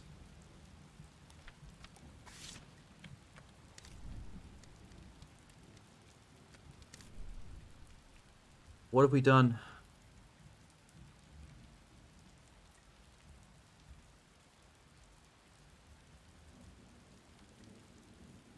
What have we done? Shit. Okay, I could turn on the bounce pad. I can switch the green room at the bottom to the bounce pad room. Just keep the bounce pad on when I reset. That will turn on the middle laser. Idea. The middle laser was originally blocked by the crate. Idea. If I get the crate back to the middle room, the crate will reset now that I don't have to hit that switch anymore. Sorry, key. Whoops. Let's just put that there.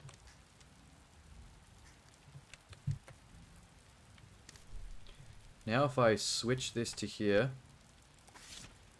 Yep, crate's back at the top. So am I.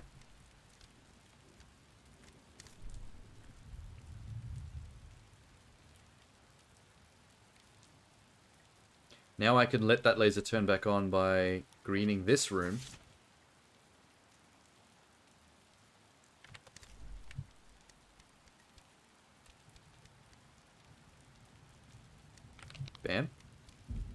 Bounce pad is on. Bounce pad room is green, so the reset won't affect it. Switch back to the key room, and I think we're good as gold. That's a big solve. World record pace. This is basically a speed run at this point. Why did I get this crate? What the fuck? I need one more crate. Let's see what they're doing. What's down here? Oh my god, it's so out of focus. Skyline cake. What the fuck does that mean? What the fuck what was that? Oh, that cake. I got an achievement for the camera panning past a cake. Amazing. It took all my skill to pull that off.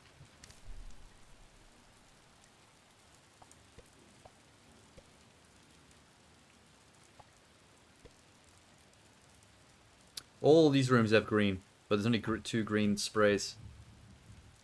Interesting. So I can connect those doors. Get to that switch.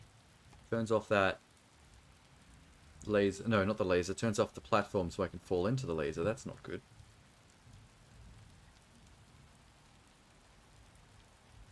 Where's the exit? There. Okay.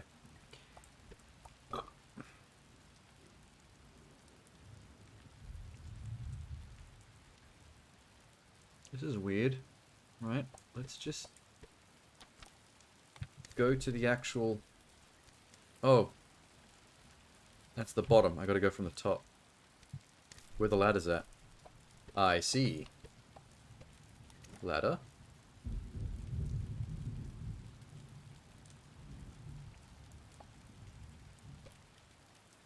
No point in going to the bottom yet.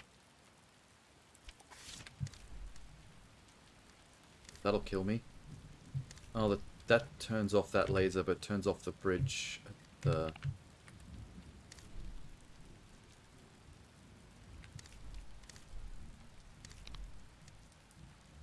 Okay. Okay. Go up here first. Hit that. Green this room.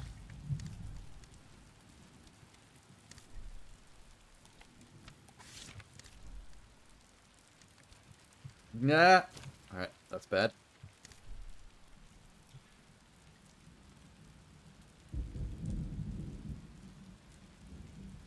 Huh.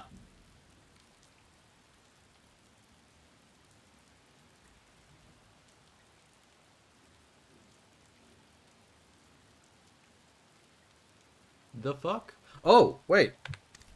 Brainstorm? Freeze him in midair.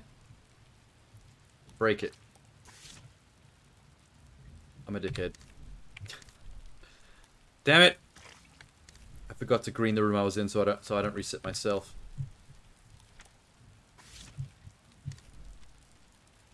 Hit that switch. Go back. Keep that room green. Switch doors. Get in here. Drop. Freeze. Green this room so I don't change. Ungreen this room so it deactivates the switch. Land. I almost forgot that I could freeze mid-jump and change the rules.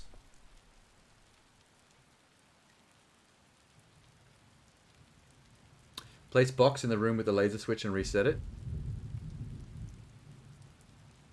I think I know what you mean. Wait. Leave that there.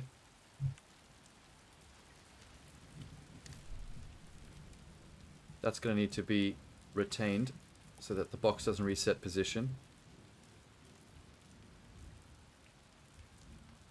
Reset me.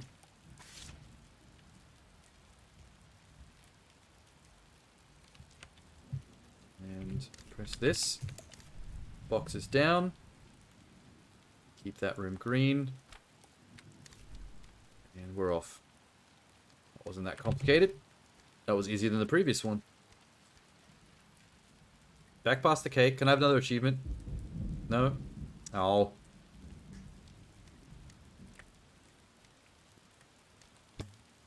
Bloop. Spool of cable is mine. Here comes the jaunty music. You were talking about the puzzle 2 screens ago? That's actually pretty funny. I still thought it was applicable.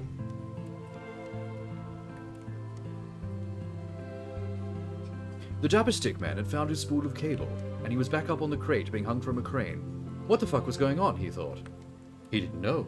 Nobody knew, not even Player One. Not even Seankichu himself. Or the Twitch chat, for that matter.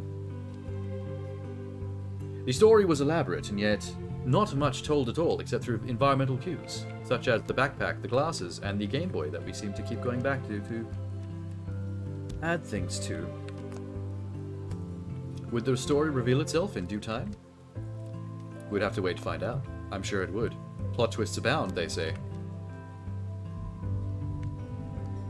Okay, Game Boy's active. What do we need left? We have to go get the app. This way.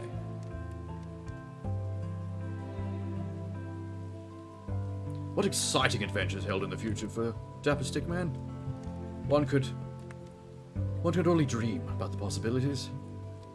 I have a feeling, though, that it will have something to do with signage and 2D platforming puzzles. I think that's a given. Is this all this puzzle has? 2 keys? Oh, we gotta go get the keys. Somehow. Wait, why can't I do anything here? What the fuck? Oh, there's a switch. Didn't see that. We're going up!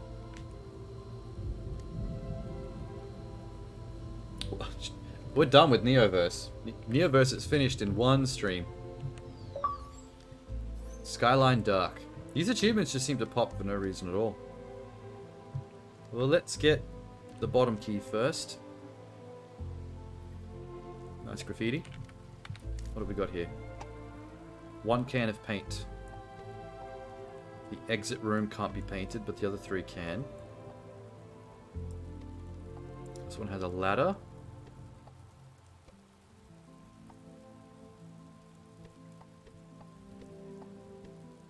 There's the key. Oh my lord.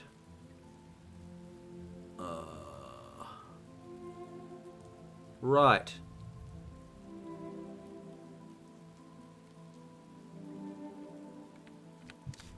Maybe let's start by pushing this crate into laser room. Oh, I can't actually get over that. Whoops. That doesn't help. Let's retain the crate there just in case that's useful for something.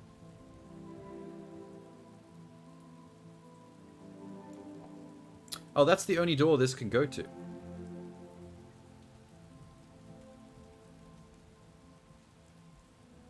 Huh? Well, how do I get to that door? Oh, I have to go through this door. Okay, wait. That is the only way to get to the exit. That little path there. That's the only 2 doors that can connect like that. Means I have to come around this way. Got it. That will kill me. Let's turn it off there, which I can do from here.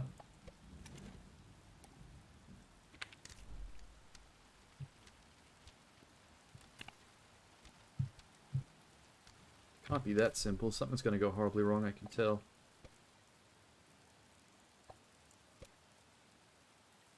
Oh, wait. Wait.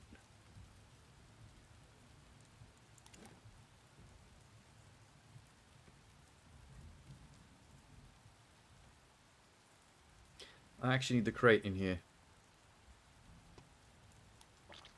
Connect that there. Me and the crate reset. I go up. Key acquired.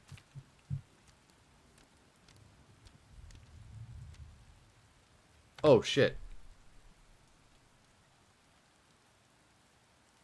Oh. Oh shit. I can't get up to the exit without the crate. That's the wrinkle. Okay. Gotcha, game. This room can't be greened. What's the plan?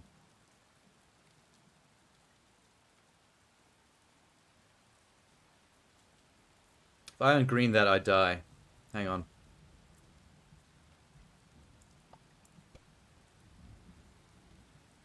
I need to get the crate to the exit room.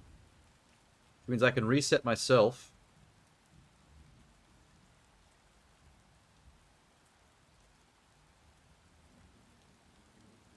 Oh, fuck.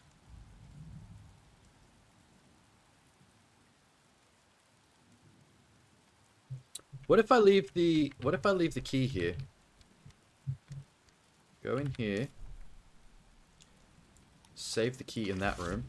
Reset myself back where the crate is. Move that.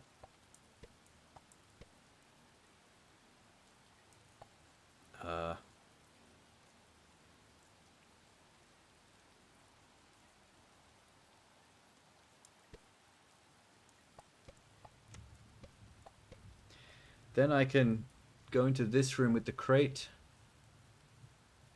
Reset it so I can go to this room. Bring the crate in.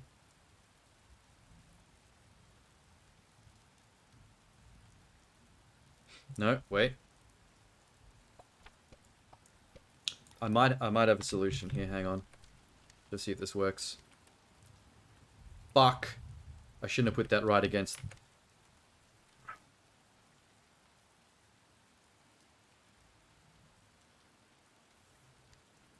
Okay, I don't think no, that wouldn't have worked. That wouldn't have worked anyway. I wouldn't be able to push the crate and then take the key because it'll be on the wrong side. They'll bump into each other.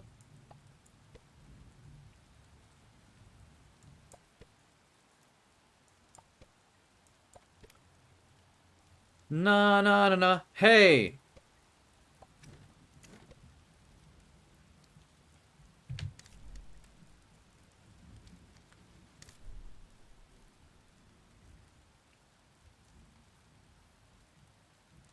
I think I fucked up by turning off that laser. Hang on.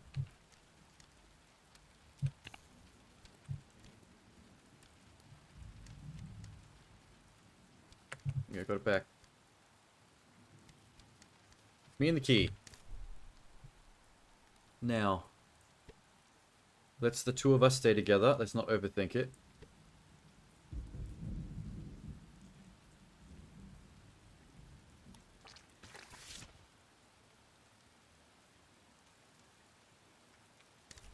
Back to turning this off.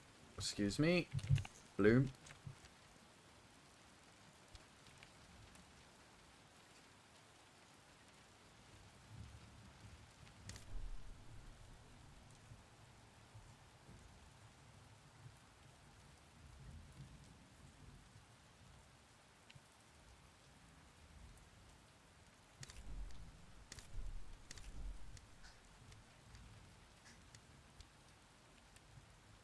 Here's the tricksy part. I can't green in the final room, which means I can't reset the puzzle to reset the switch to make this platform come back. That also activates the lasers. I have to get into this room with the switch off, so the platform is there. But if the switch is off, the laser's also there, which is the only door that gets into the final room. So if I walk backwards with the crate, maybe that's the solution.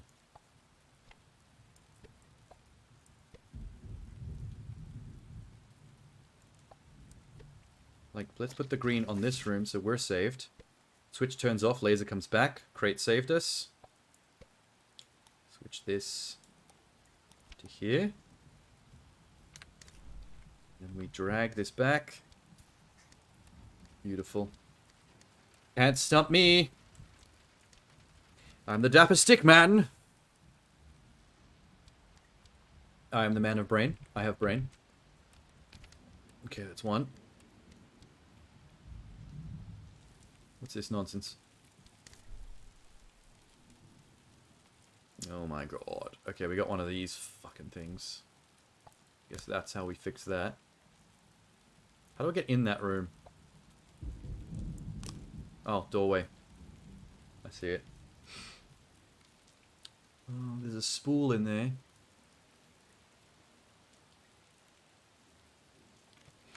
I need to get the spool up the top. What? Oh, this one's really trapped. Okay, let's do that. Let's do that. This one's a bit of a tricksy hobbit.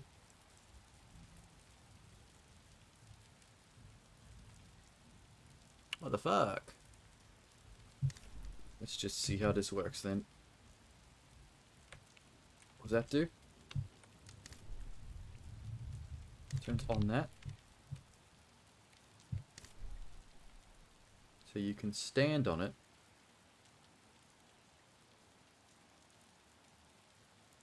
How does that help me? What?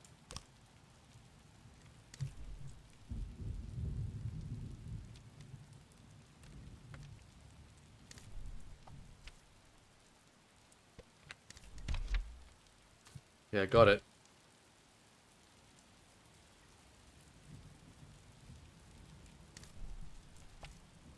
Can I come back through? That's a one-way door, isn't it? That's a one-way door. What?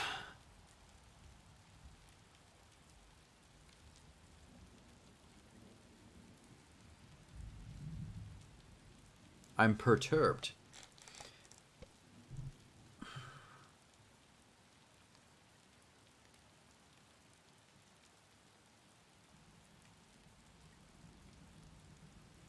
How in the everlasting gobstopper are you supposed to do this shit?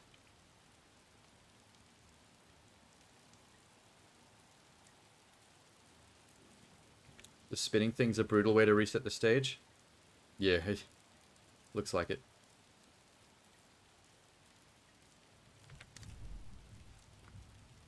You could be right. That might be part of the solution because it seems like the spinning thing doesn't serve a purpose.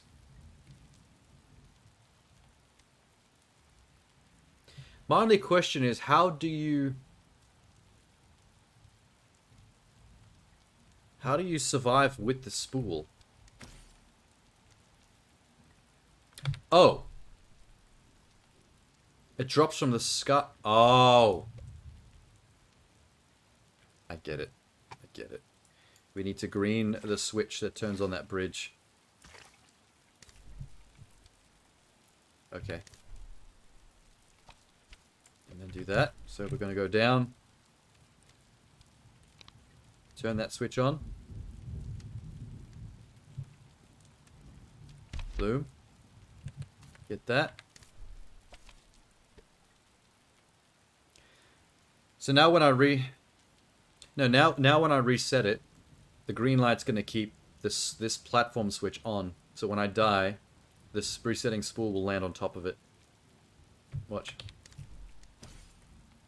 Boom. Now it's on top.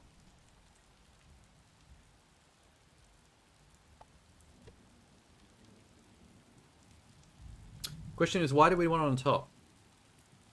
Oh, no. I do know why. Never mind. My bad. I know exactly why we need it on top. If I can connect that, and then go down, connect that.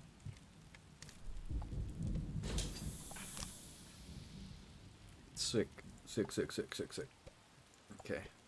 We have freed this thing. What was the purpose of freeing that thing exactly?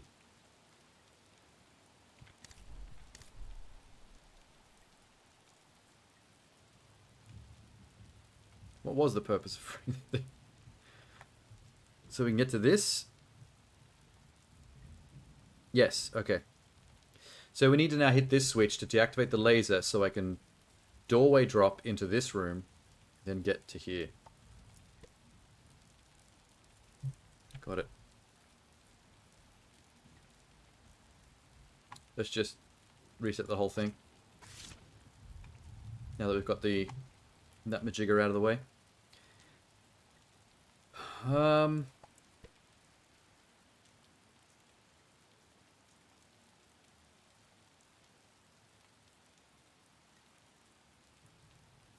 Thingy-majigs.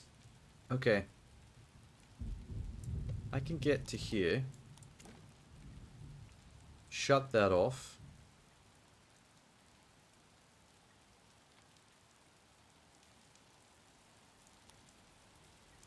Green that room. Shut it off. Go back. The right room is green, so switch ladders.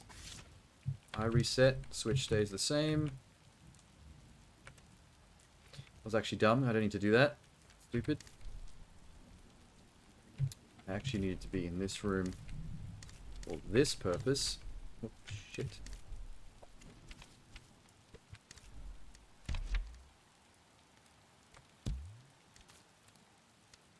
Okay. Key rescued. Oh, I don't have a way to actually get back. Oh no. Oh no. Wait, yes I do. If I flip these.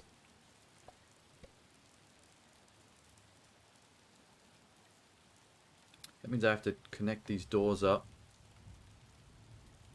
Which is going to reset me in the key. Oh shit. Why do you think there's a jump pad there? Do you think that's something? It's a bit odd.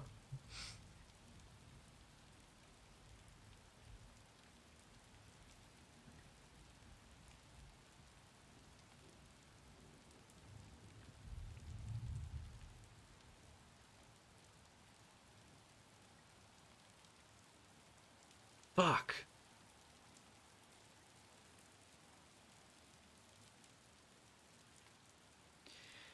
If I switch the green to my room to save me in the key from the reset, the green will leave the switch room, which will turn the laser on and kill us.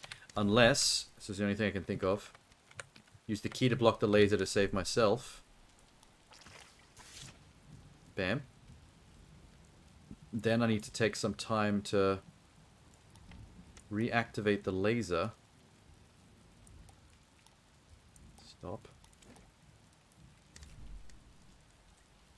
I mean, sorry, re-turn off the laser. There.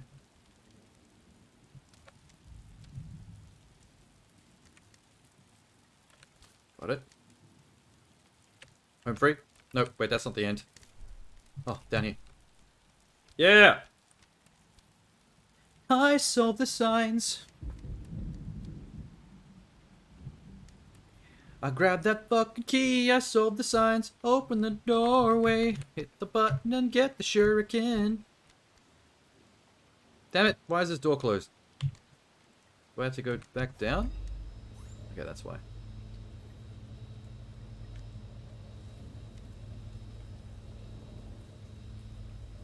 Please open. Don't confuse me more. Yeah. This Game Boy is almost fully loaded. Shit. Whoop. Load her up. Amazing. So it's just the one more device left for the top. Where are we going next, bitch? Right up into the crane. You've hung more signs. You absolute madman.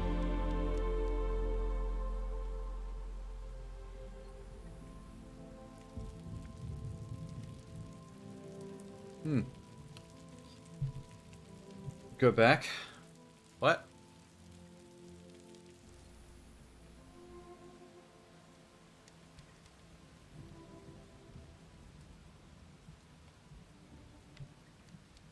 Why was one of the dots not green?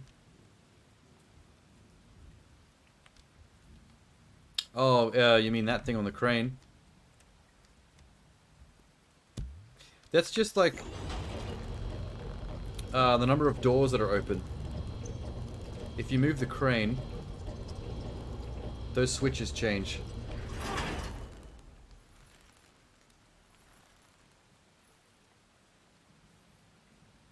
See, when we're back here, only the two bottom ones are lit. So only those two doors are open, but the other two doors are still shut. If you take it over here, 3 of them light up. So one door stays shut, 3 of them open. It's just a different different rooms that are accessible depending on where the crane is hanging the crate. And that's just showing you which ones are open and which ones are closed. Where am I going? This way. Oh, I wish it was going to play the music again. But it didn't. How did the subway train enter the lobby of this building to drop me off here? I don't understand. Back in the lift. 444. Oh, it's got a new code this time.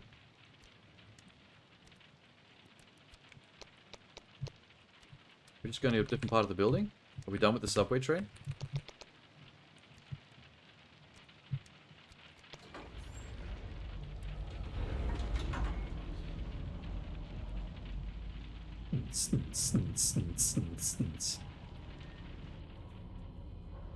Stickman in a dirty lift. Stickman in a dirty lift. He's got a clean hat, dirty lift. Dirty lift makes his hat dirty.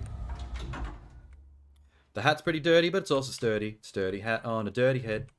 Dirty stickman with a sturdy hat. That's actually kind of a tongue twister. It's really hard to do. What is this? Now let's see what this baby can do. Oh, is this the last one? Is that the last app? Oh my god. Bro. Holy shit, someone's holding the Game Boy. Is this the engineer that built all this and created Mr. Stickman? There's a camera on top.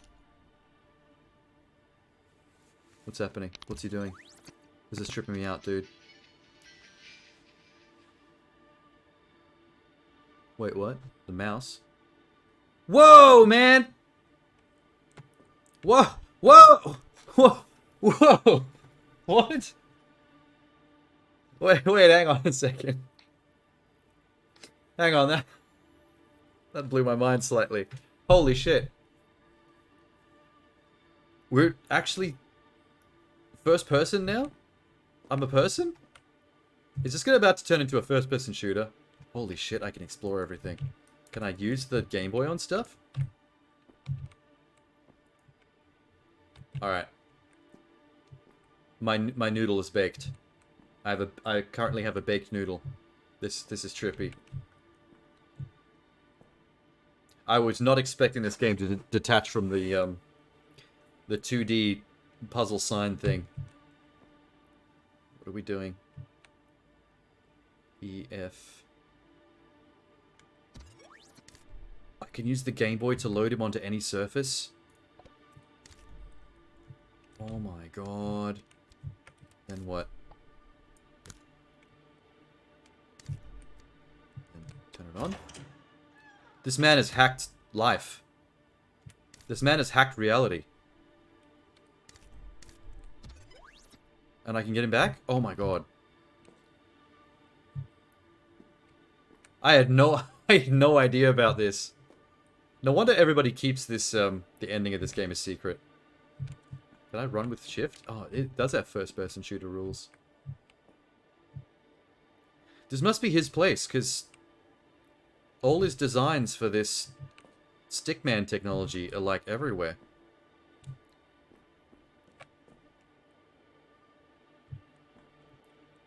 Bets.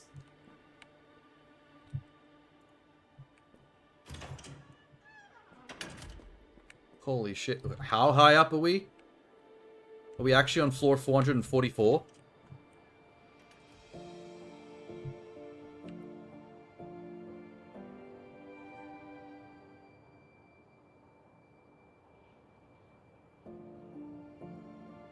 Whoa. Whoa. Whoa. This game has fucked my brain. I am so tripping balls right now. I can't believe this is what happened. They did such a good job of, like, I'm actually proud of the internet. The internet did such a good job of, like, hiding where this game goes. Like, keeping the final chapter a secret. Because this is a trip, man.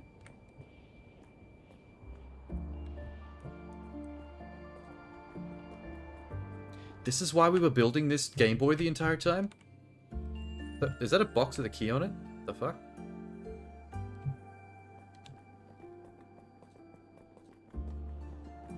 Okay.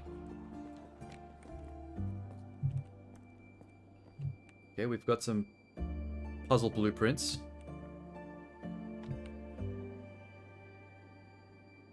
This guy drinks a lot of Mountain Dew. Oh, hi, Lemmy. I just got them fighting herds, and it's the only fighting game I enjoyed. I remember the trailer for that. That looked neat.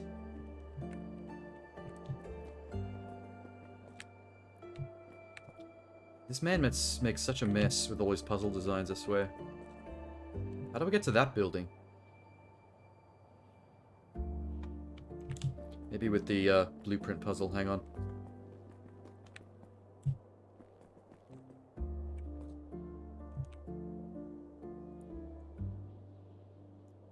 Wait. Ladder? Is that a Star of David? Maybe he's Jewish. Box. Key.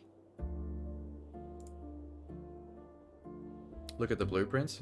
Oh, I was looking at them before. I thought it was just a schematic of the rooftop. There's where that key box was. Just on that building. Why is there a reset arrow?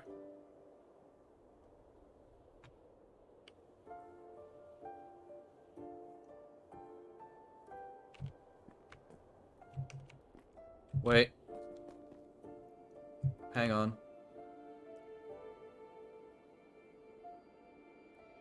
Wait a minute.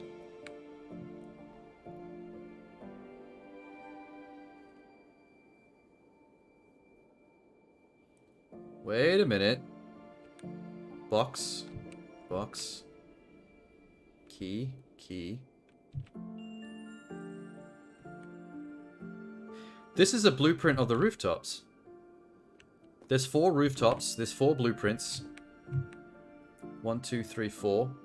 And they line up exactly. The bottom right rooftop has got the reset arrow. There it is. There's a box in the corner. There's the box there. The key is on the left building top. Does this puzzle exist in both 3D and 2D space simultaneously? Like if I manipulate stuff in 3D, it'll change things in 2D on the blueprint. And vice versa? Like, where's that key? I can't get to it, can I? Yeah, they've drawn the blueprint schematics, the same lineage of the 2D platforming level platform things on the ground. There's those arrows. Okay. Where's that key box? There. Okay, we need to get the key box up here. So if I deposit my mans on this blueprint... Oh no, I have to start at the arrow. Okay. I need to get here.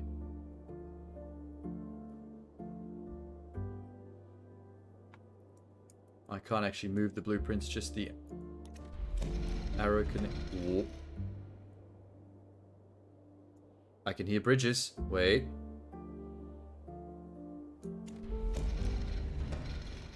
Yeah, I can hear bridges connecting everything. Nice.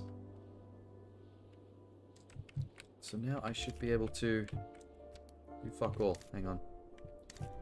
Let's move the crate over here.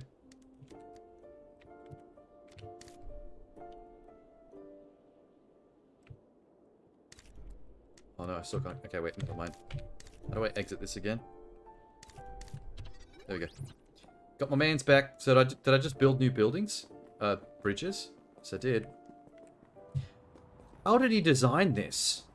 This guy's a genius. And he used it to do weird shit.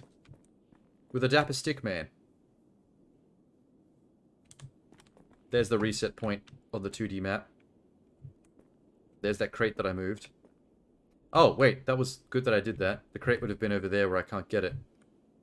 I've accidentally moved it to the right spot.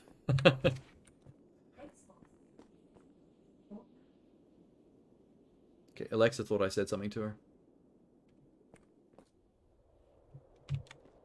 So what are we doing with this now? Here?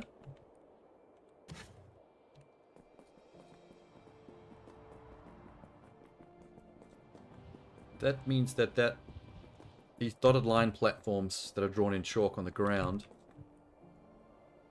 Yep, there it is. Right where the dotted line was. That should... Oh, I put it one too high. Whoops. Idiot. You jackass.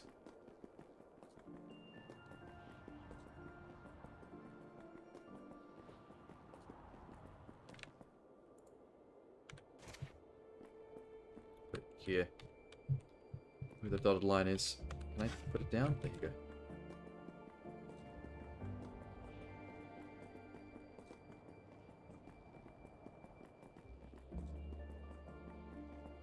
I wonder why the Game Boy needs all this junk strapped to the side. Okay. Now I can get up. Yeah, buddy.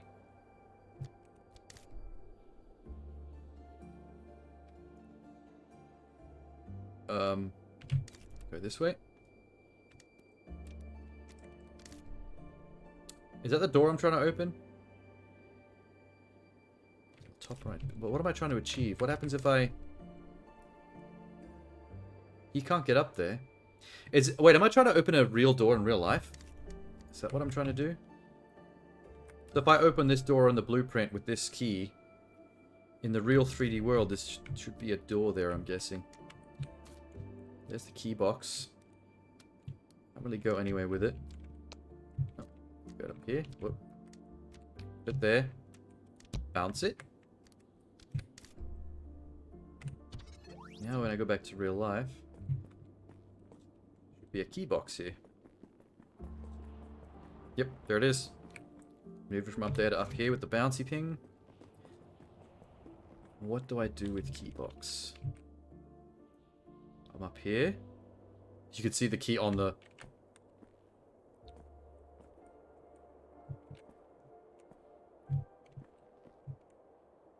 That's funny. If I place it there where the door is, I can pick it up in 2D. Wait. Wrong way.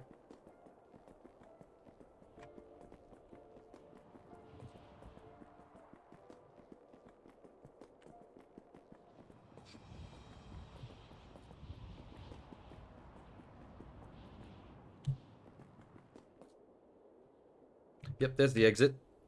So this must be the key door in the 2D blueprint. So if I leave this here, I can pick it up in 2D land.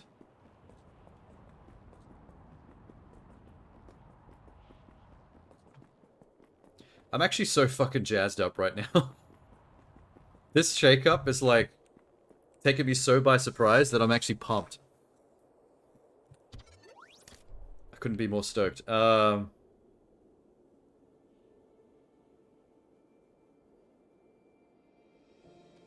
Wait. I can't reset this. I can't reset this anyway, otherwise the key will move. I need to get the box to help me out of here. Then this pathway will take me up there. Box still in the right-hand building. Bring it to the left.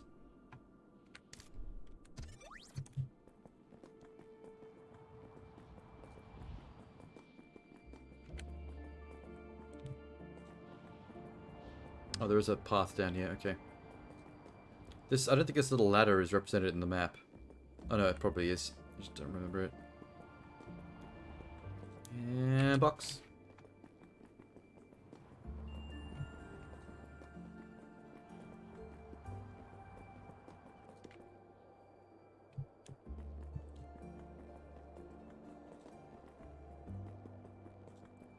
I might have a slight problem. If I leave it here, will it fall?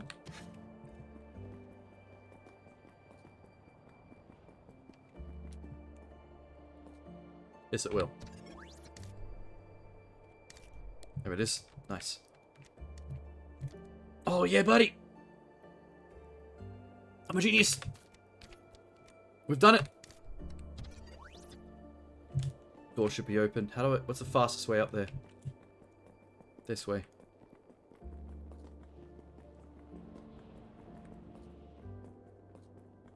Nailed it.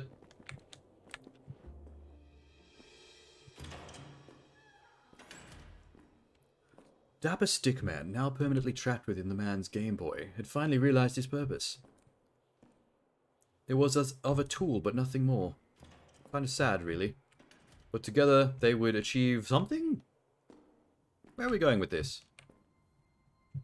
Was this all to get back in my apartment? Because I locked myself out crazy scientist style, and this was his solution to get back in? Oh, homely apartment. Oh, it's gorgeous. A little bit dirty. What's this? I've turned on the power. To something. Mans needs to clean up. Hypo's brain freeze. That doesn't sound good. I like flicks, though. I'll taste the flicks. Wouldn't mind having some flicks. Oh my god. You filthy bugger, you. You man raccoon. Is the pizza box called Bottom? Bottom Pizza? Oh, that looks good. It hasn't even had one slice. Why'd you even order it? Monday, City Metro. 9 AM to 5 PM. Tuesday, Street Maintenance. City Mex. Metro. Electrical, City Metro, Computer Store, Day Off. I think this is scheduled for building all of this sign stuff. Call Mom. I'm sure he probably hasn't done that one yet. Get components for long jump. We never did unlock the long jump. That must be for the sequel. Is that meant to be him? Because that same painting was in the cafe on an easel. Why would he also have it? They better not be reusing assets. Test long jump. Test long jump. Test long jump. Building some kind of tunnel.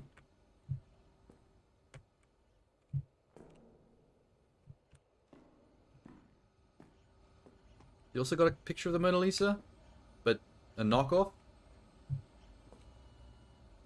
Oh, this is where he makes the signs. Oh my god, the in-game lore. It's absolutely dripping with it. Tech Pro. Gaming.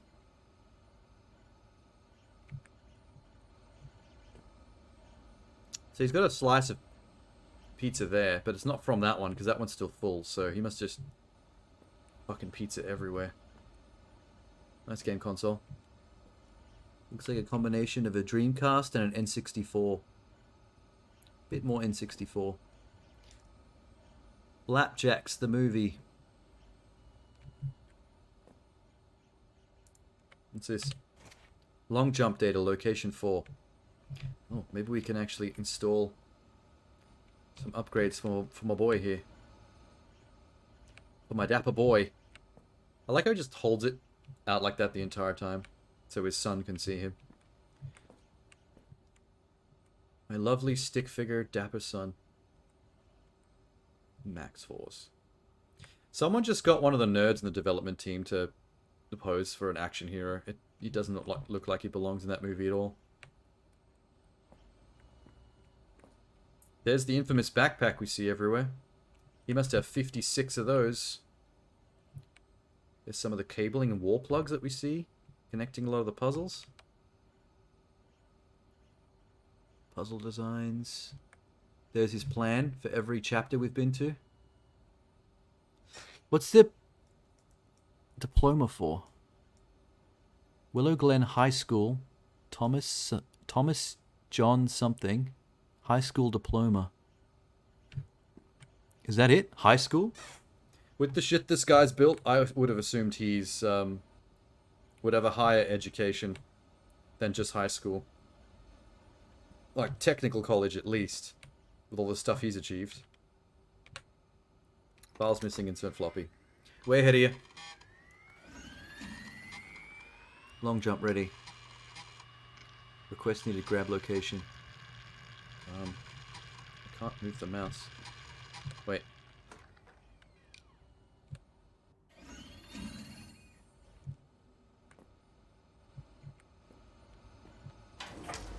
Ah. Ah. It is I. What the fuck did I just do? Is there a key? What is... Oh, the key was behind the post-it. Alright. They opened the door! To something.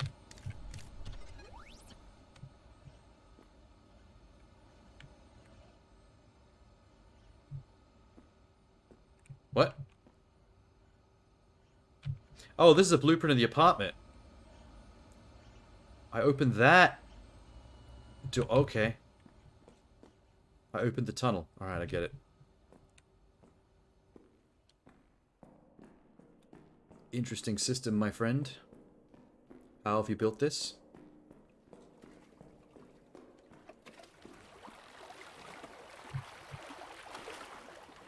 Neat. But what? Wait. Holy shit, this is the painting in the first... at the very beginning of the game. In the off... Whoa, mind blown again.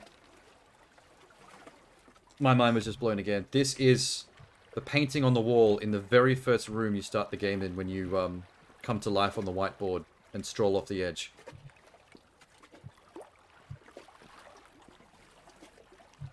Oh, this is the key door that I unlocked on the whiteboard as well. Let me in. The fuck? How does this exist out of an apartment that's 444 floors up a skyscraper? What the fuck are we looking at? Is this whole game a metaphor? Because this can't be... this can't be legit. How do I... Another backpack and pair of glasses. He just has so many.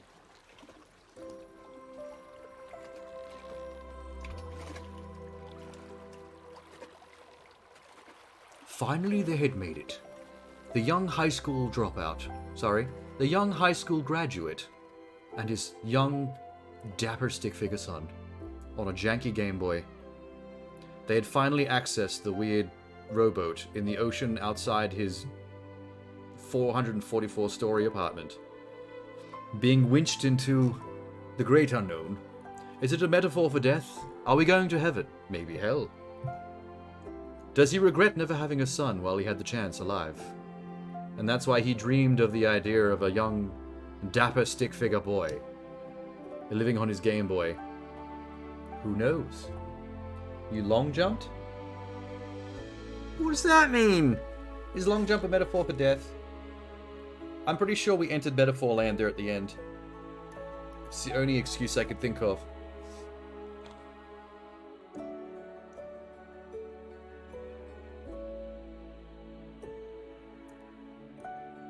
Man, all my electrons are buzzing though. I am very turned on. I'm very... what's the word for it? I'm enamored with this experience. This has done things to me. I was surprised. I was exhilarated. I was challenged. I felt whimsy on occasion. It's dimensional teleportation. Oh, so you...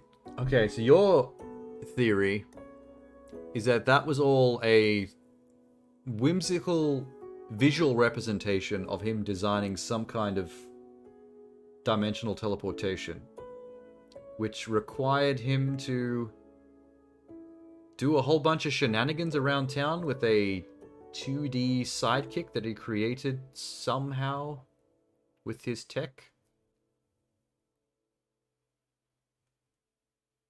Interesting.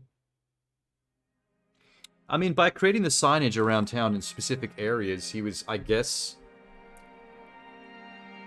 connecting with like a 2D universe that lives layered over our 3D one. So by creating this AI form of life that he could interact with and collaborate with. Wait, okay, wait.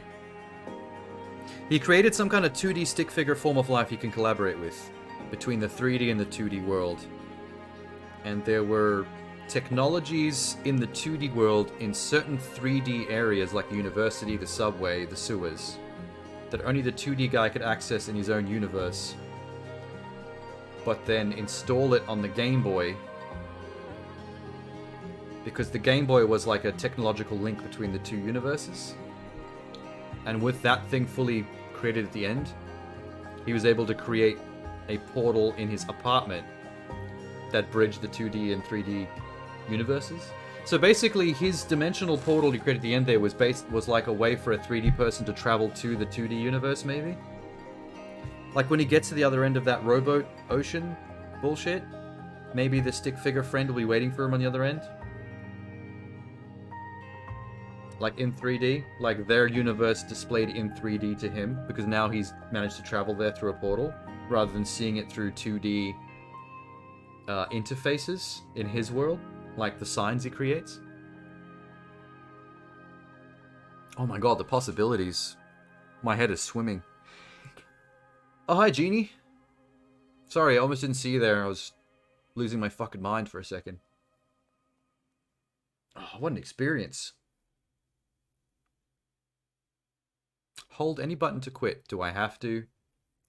I don't want to leave this world. I'm so jazzed up. Okay, wait. Maybe I have to. Is this the end of this? Oh, and right back to the desktop. Okay. Wow, okay. I love how cinematic that game is as well. The presentation was like taking part in a 4-hour movie. Like, there's no main menu. The game started instantly when I booted it up. Like, it went right into the creation of the Stickman on the whiteboard. Without any start game, options menu, nothing. And then when it's finished, it's just back to the desktop. That's wild, man. I love the presentation of that.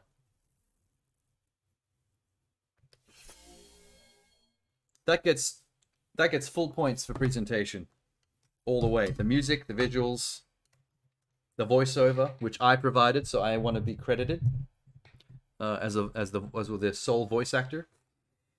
Are you done already? Yes, that was the end of the Pedestrian. Took me 4 hours and 40 minutes to beat, start to finish, all achievements, which isn't really something worth bragging about because the achievements are all story progression, so you don't actually have to pay attention to them at all. So on the off chance you ever play it, it's an easy platinum. Oh, and Minx is back with the bisque. Danke. Also, yes, points for What a Twist. That doesn't happen often. I got to give the game big points for that. There's not many times that I can say that a game actually blew my mind with the ending. That last chapter, I was not prepared for at all.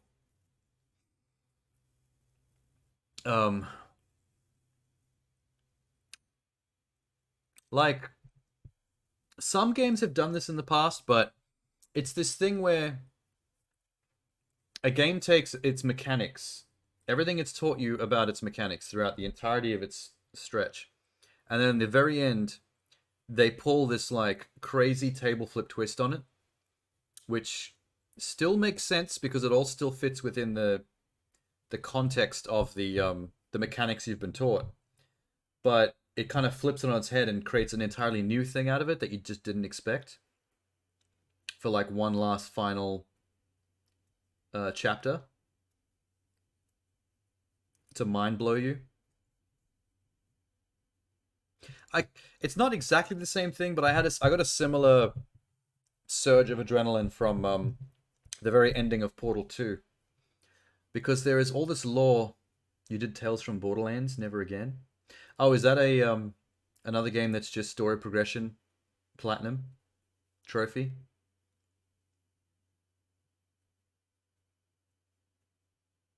Well, not all story progression platinum games are created equal. Any game could have achievements that are just play through the game normally, and you'll just get all of them. Yeah, I know it's a Telltale game. I played lots of Telltale games. I love them. I played the original Walking Dead one. I played um what's the wolf one? The based on Fables, the comic. Oh, hydrate. Wolf Among Us. Yeah, Wolf Among Us. That was a good one. Wolf Among Us is probably. Oh, you and Tenno were right on top of it together. Wolf Among Us is probably their best one, I'd say. Um, Maybe followed by The Walking Dead. The first Walking Dead, with the characterization of Clementine and Lee, and how that story ends was um, mortifying. I cried at the end of that. I had real tears.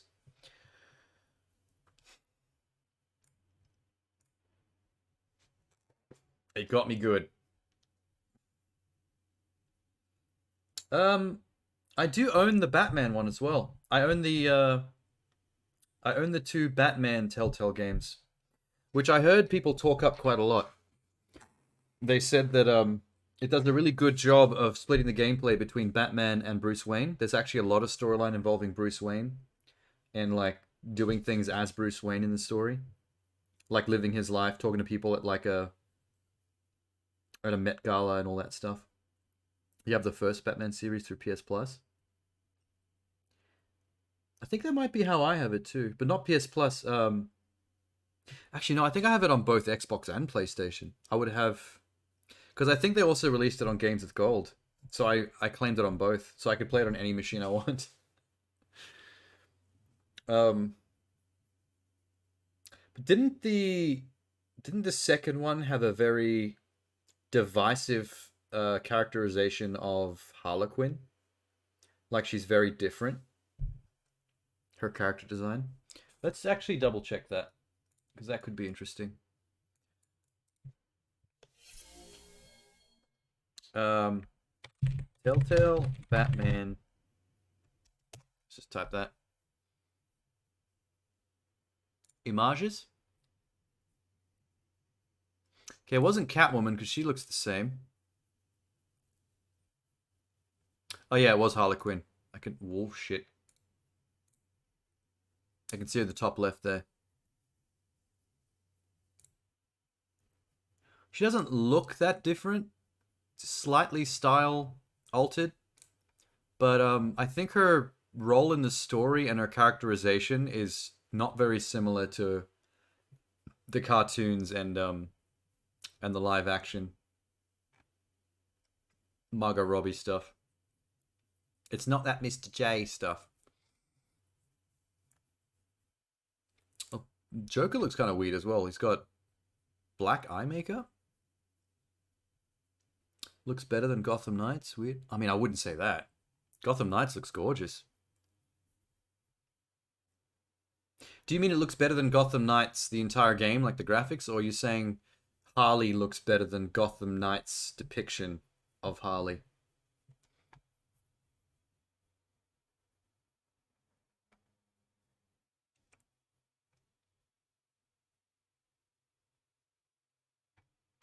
I mean, it always had this kind of weird cell shaded cartoony look, but they do a good job artistically, stylistically,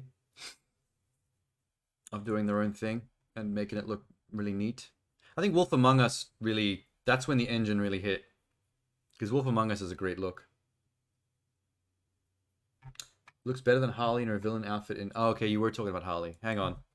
Let me just refresh my memory.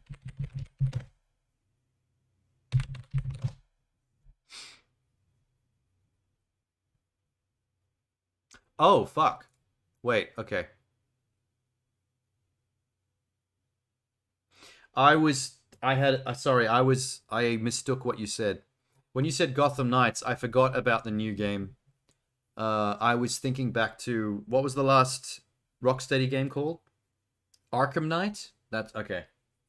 My brain flipped Arkham Knight and Gotham Knights, and that's what I thought you were talking about. So this is what Harley looks like in Gotham Knights. I don't like it. Not a fan. Not a fan at all.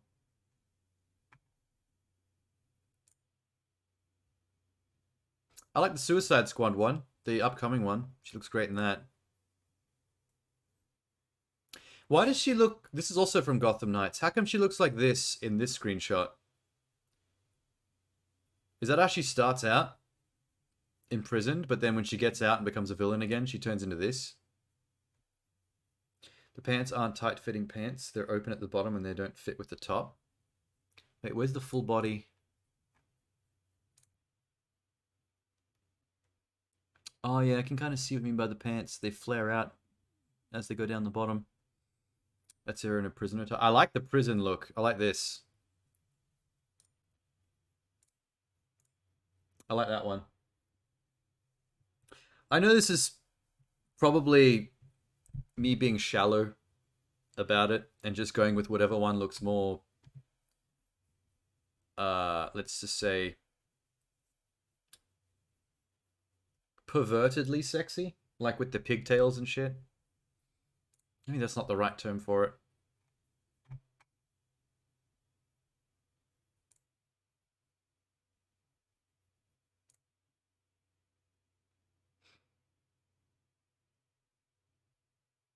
As soon as you put someone in a cute outfit and give them pigtails, you enter in that pervert area.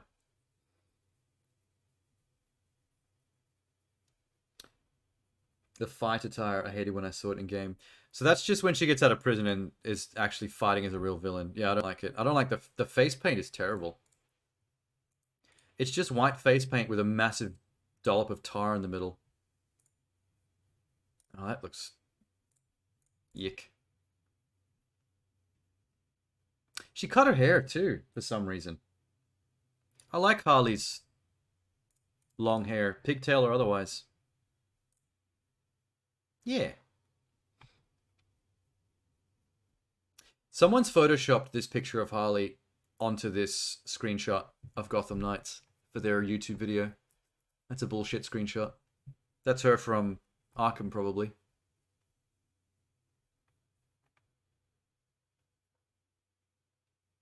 Did you ever play the Harlequin DLC in Arkham Knights? It was pretty good. I really enjoyed it. All the cartwheeling and wrapping your legs around dudes and breaking their necks. Yick. They should do a Harley game. With all the popularity that Margot Robbie has brought to the mainstream for Harlequin, you'd think that that would be enough of a surge of fame for the character for them to consider doing a solo Harley film video game. Something kind of nuts and over the top. In the vein of like, remember when they made that Deadpool game? The Deadpool game did a good job. It was a bit cheap and janky, but you could tell that it wasn't like AAA level, but characterization-wise, it was quite fun. If they did something like that, but more on the budget of a Arkham Knights, I think that'd be great.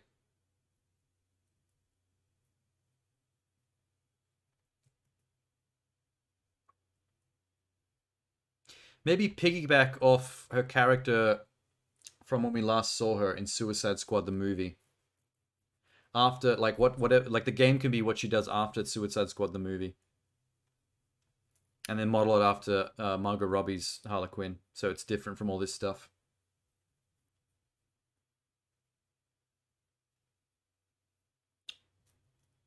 You're not a fan of what that Suicide Squad game looks like, Tanner?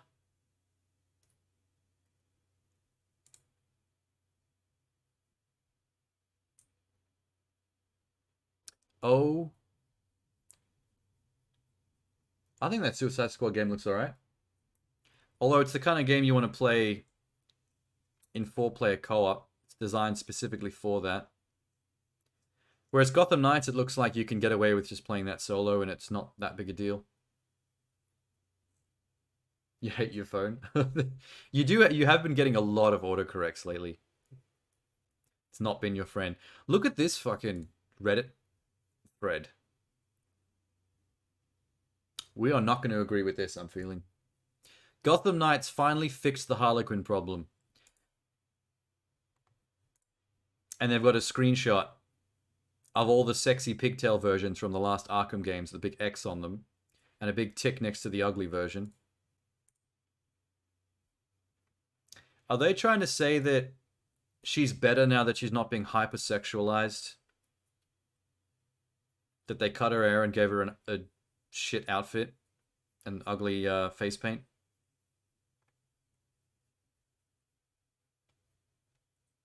Let's see what it says. As much as I love the Arkham games, and I always will, I will never get behind how they portrayed Harlequin. Instead of the complex villain anti-hero she's supposed to be, Rocksteady seemed to hate the character and treat her as a joke. That Batman always takes down with one move after fighting... Well, that was kind of funny, though, to be honest. That scene where you come into the church and she cartwheels towards you and you do one counter and basically, like, knock her out was pretty damn funny. I mean, it's meant to be a Batman power fantasy. The early Arkham games was about Batman being Batman. So, having moments like that where you just, like, cold clock a villain and knock him out in one hit, it's pretty Batman. Even when she got her own DLC in Arkham, you never actually fight her. In Arkham Knight, she was one of the most disappointing DLC chapters. They also made her very one-note, Joker's silly henchwoman. That's all she is in the Arkham games. It's something I'm hoping is fixed in Suicide Squad. Already with Gotham Knights, I'm loving what they're doing with her. Not only is she returning to her villainous roots, that's fair, but she's controlling a major portion of Gotham's underworld. On top of that, Harley is actually a boss fight who can take on the Bat family. They're showing off that without Joker, Harley can be a hero, but she can also be one of the scariest threats to Gotham because of her deadly fighting skills, unhinged mind of a doctor. Blah, blah, blah, blah. You see the last Harlequin is a variation of Joker, not as Harlequin at all. Yeah, I thought I was in the minority with this stuff. Like, my thing with Harlequin is that modern Harlequin, like the most recent versions of her from the latest comics, from the games, and from the live-action films, have leaned in a direction of her finally acknowledging the toxic relationship, leaving Joker and becoming a strong, independent villainess in her own right. Which is fine. But the Harlequin ex-Joker dynamic has always been kind of the point of the whole thing to me. Like, I like Joker and Harley both more when they're together and being toxic. It doesn't seem to be the more popular opinion, though. People seem to be, like, more of the mind that, like, characters being less toxic and leaving toxicity behind and becoming better people is a better overall. But the thing is, these are fictional characters. This is not anyone in real life that is making their life better, you know, leaving their toxicity behind. Like, in real life, when you talk about real people, yay. That's great. Like, everyone should strive to be better. Be their better self. But the thing is, like, when you're talking fictional characters, some characters are better because they're pieces of shit. And that's why we love them as villains or anti-heroes or whatever. Don't be posting your views on Insta.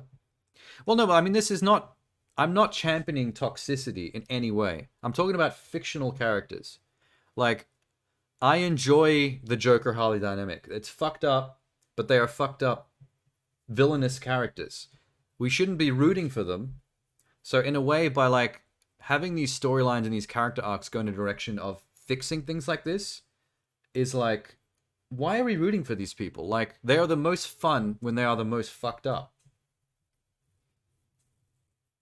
Like, it's cool, great for Harley Quinn that she's become a strong, independent villainess, but she's less interesting now because now she's just like a lady version of every other Gotham villain that owns a piece of the underworld and has henchmen, and she's just another Joker.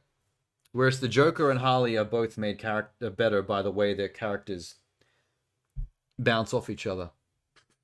That fucked up thing they got going on is like really interesting. I find them both less interesting separated from that. Like, what is Joker without Harley? He's just that crazy clown that runs around town just doing chaotic things for the sake of doing chaotic things with no purpose at all. There was something, there was an interesting nugget of something in the relationship with Harley, because it's like Joker doesn't have any personality aside from that. Every hero needs kryptonite. Now but they don't have one. Yeah, like there was a volatile thing between the two of them where both Joker could fuck up things that what Harley was doing just from pure frustration with her stealing his limelight, and Harley could fuck up things the Joker was doing by the frustration of her mistreatment, but always going back to him. So like that was just like another layer of drama on the villain side of things, where it's not just Batman beating them both all the time. Sometimes they're fucking with each other, but they're never actually doing anything about the problem.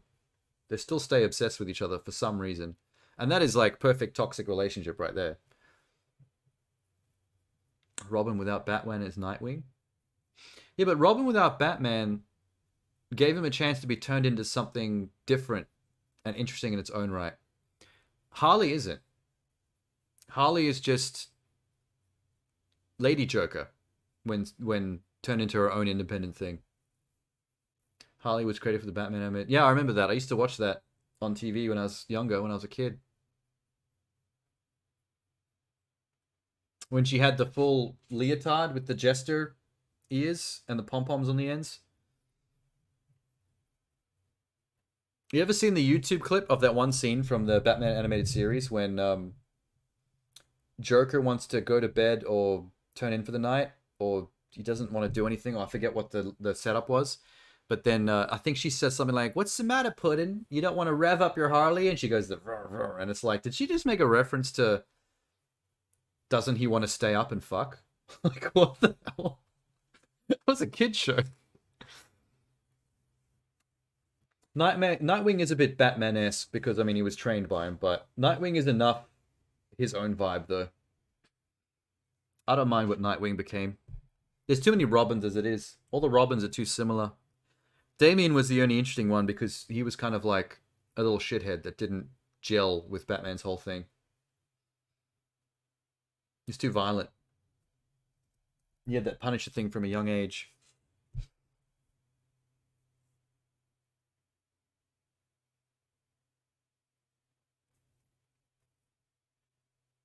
Um, it's kind of like what was that movie called? Birds of Prey, the Harlequin movie. Um, like that movie was fine. I didn't mind that movie at all, but there's something just a little bit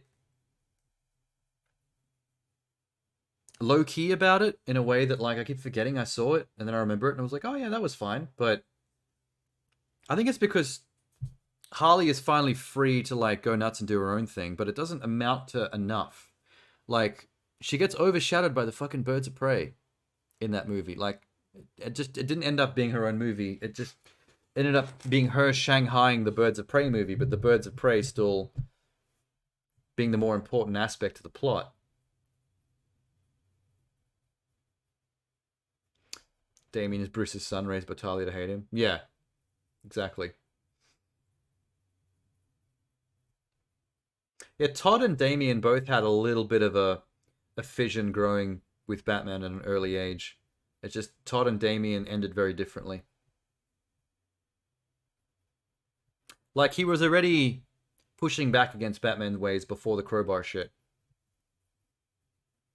which is why after the crowbar thing he was basically set up to become like a Punisher Batman using violence.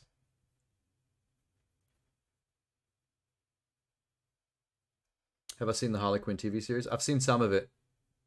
I've caught random like streamed episodes for free on the internet, and I've seen a lot of clips from it on YouTube because I've gone on like little binges of like watching some of the funniest bits from the seasons in like YouTube compilations just because I couldn't help it.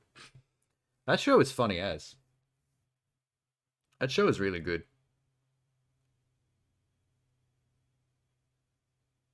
Jeannie, you must love that show, I bet, as well. That's right up your alley. I can't imagine any reason why you would dislike it, to be honest.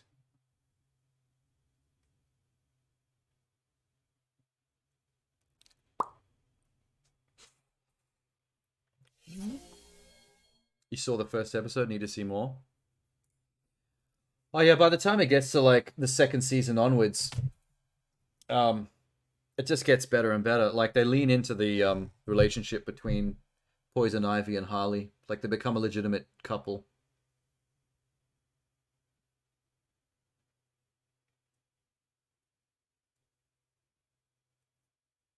The first episode was still the codependency shtick with.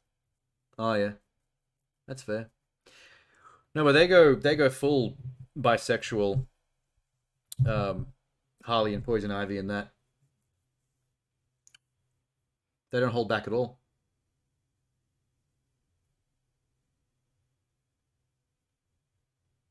But they have an R rating, so they can. You mean full lesbian?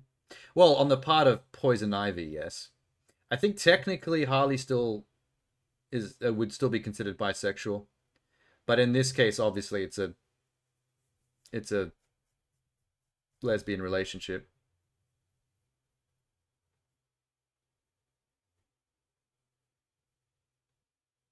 with some flirting and teasing of other characters on the side. Oh, they make some really good jokes against Batman and Superman. There's a point where like it's a scene on a rooftop, and Poison Ivy and Harley are both there, and one of them, the Justice League shows up, and something weird happens with a ray that starts fucking with people's brains, and they start doing hypnotic shit. And they make a really funny joke about Batman and Superman being into each other, and they're like, and the others are like, "Oh, that makes so much sense." Because they always Batman and Superman always have that weird love hate thing going on, that Batman v Superman shit, and so they make jokes in the show about them being like gay for each other quite frequently.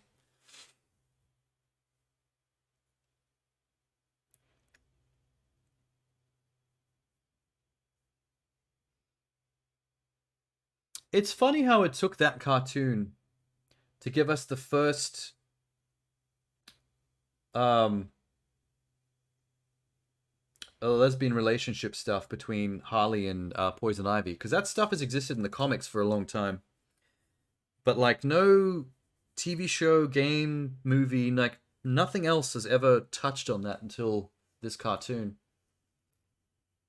I did see a post on Twitter talking about how Margot Robbie has actually been vocal about how she would like to actually do that in the live action movies. She would like one of the films to like touch on the relationship between her and Poison Ivy, which I think is a good sign. If the lead actor of the current most popular iteration of Harley Quinn, who is also currently an executive producer on her films, is interested in that, there's a chance we might get it. Because she was a big producer on the Birds of Prey thing. So as long as DC and as long as Warner Brothers doesn't pull back, it's all up to James Gunn and his partner in crime. James Gunn would fully do it. I think if Margot Robbie went to him to talk about it, and her character still exists in their current vision for the DCEU, I 100% believe he would be on board with that.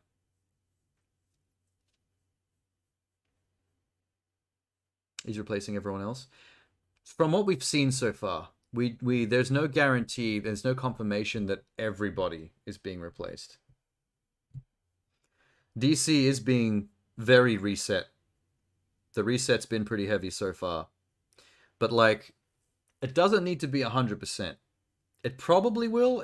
There's a good chance it will, but at the very least, I kind of want the Snyderverse shit to get axed. I want that down the drain because I can't stand that shit. I've never enjoyed it. But the offshoots have been pretty good.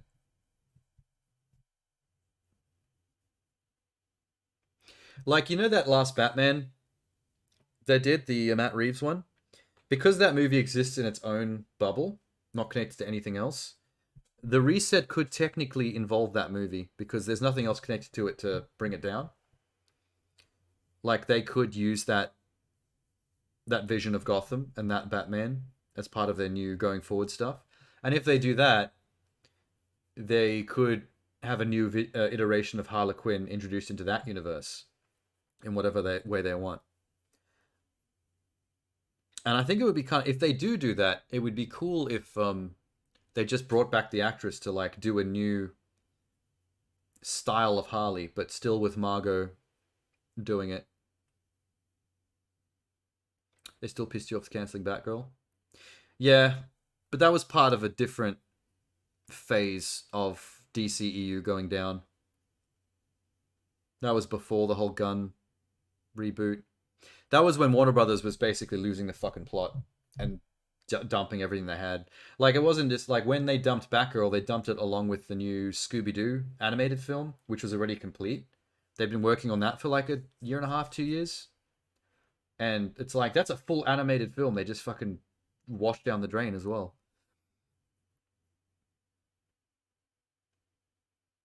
I mean, that's the kind of thing that hopefully the gun situation turned us back from, because that previous management that was capable of doing that, of basically flushing entire projects down the drain that are basically complete, that they've spent millions of dollars on and that people put hard work into for 2 years.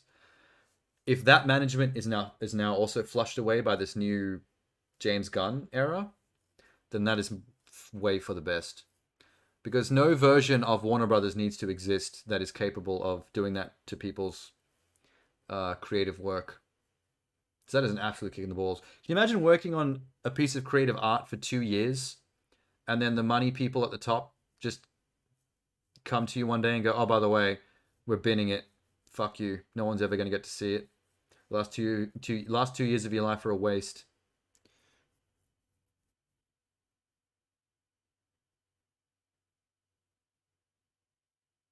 Yeah, that was still the same. It's still the same regime in terms of Warner Brothers, but if they're putting Gunn and them in charge of the DC side of things, and they don't fuck with that, if they leave their decisions up to Gunn and his partner, then we might be safe from that kind of bullshit in the future.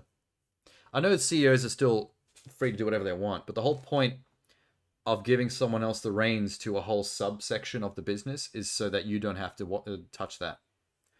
Creative decisions of that are no longer out of your like the only decisions he will have in the future is whether to keep or fire James Gunn. But everything under James Gunn in that corner is still theirs to mold as they see fit. You don't pay someone that kind of money to run a corner of your business just to still stick your finger in and micromanage, because that's the whole point of doing that, is to take that off your plate and put someone in charge that actually knows what they're doing and what the fans want. And Batgirl want DCEU? No, it was. But it was pre-management DCEU. That's what I'm saying. They dumped the whole when the new CEO came on board, they basically did a big flush of everything. But now that everything's flushed, they're now actually hiring someone and paying a lot of money to Gunn, and it is the same management, but this is no longer this is now Gunn's corner. Gunn and his partner, this is now their corner to manage. They're being paid to manage this corner. DC is now their thing to control. Before this, they'd flushed all of it away. They came in and they just went, okay, what do we want to do with this? Throw that away, throw that away, take all this stuff off HBO Max. They did like a big cleanup. And then when they had to decide what to actually do with the DCU EU after that, they actually went ahead and hired someone who has some connection to the comic book, world, and has made these movies and knows what the people want, and has given them that corner to manage as they see fit. So now that we're not in an era anymore where the CEOs are managing like the entire pie and making those decisions themselves and just dumping things in the bin, and they've given it to someone to actually who actually knows what they're doing, and actually knows what this stuff is, knows comics and knows the fandom. Like, it'll avoid that problem in the future. Like I said, like that management that did all that stuff, that hired Gunn, the only decisions they're going to be making in the future about the DC corner is whether to keep Gunn on board or whether to fire him. Well, until they backpedal on Batgirl. Well, they can't. They've fucked that up entirely because they did it as a tax write-off. If Gunn and his partner wanted to bring that back, which I'm sure he probably would because he's on the side of creators, um, Warner Brothers wouldn't let him because that decision was made as a tax write-off. So if they release that film and it makes any money at all, doesn't matter if it's in the cinema, if it's on a streaming platform, if they use it in any way, shape, or form, the tax write-off rule is broken, and they now owe money on it. So basically, they lose millions in the tax shit if they allow that film to be released. Because the money they saved on the taxes is based on the fact that that film will never see the light of day.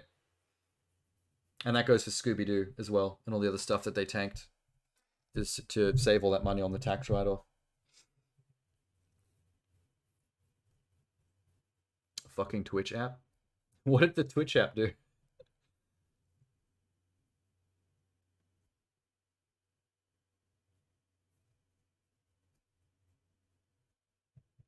Yeah, so that's the saddest thing about that is they didn't just decide to not show it. They literally pulled tax bullshit and made it impossible for that to ever be released again. Keeps them minimizing and closing your stream. I should probably actually close the stream myself because we're done with Pedestrian. It's time for bed. We've just, faffed on for a little bit. Was that proven? The tax thing? Yeah. That was literally the reason. They wouldn't not release the film just because they don't like it. Because if they release the film on streaming and in cinemas, they will make money. They'll make a couple $1,000,000. The problem was they make more millions of bucks by writing the film off on tax. Because they get a certain chunk back based on what they spent on it. And they went with that option instead. They weighed it up. And they decided that money is better than art. What do you mean show me? It was publicized for ages after that. That was all everyone was talking about. Which is why they basically said it makes it impossible for the film to ever see the light of day. Because now it'll cost them money if they ever show it. Because all that money they saved on tax, they will now owe back because they allowed the film out. It's all speculation. No, it wasn't speculation. A lot of unofficial sources were talking about it, which are not sources. You wouldn't just take any old person on the internet's word for it, but everyone was covering it.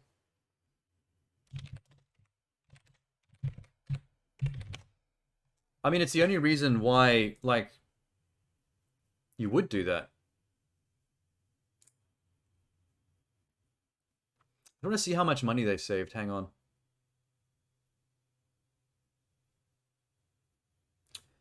Warner Brothers Discovery updated its estimate on restructured charges related to Discovery's acquisition of Warner Media. They said content impairment and development write-off charges could be up to $3.5 billion, $1 billion more than previously estimated.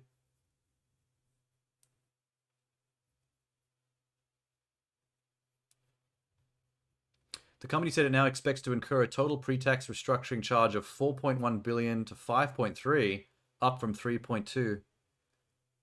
Fuck, they made a lot of money on this.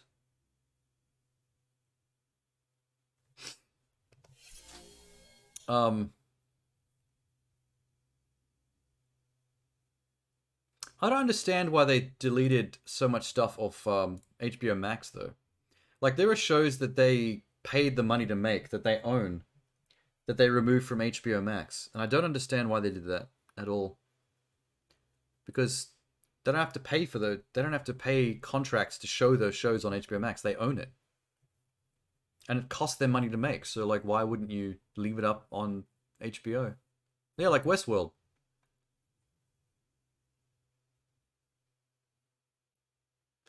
Westworld, The Nevers, Raised by Wolves, Fuckboy Island, Legendary, Finding Magic Mike, Head of the Class, Time Traveler's Wife. Oh, okay. So instead of showing it for free on HBO Max, like showing their own shows on their own platform, they ditch their own platform and they start selling their shows to other streaming platforms like Netflix.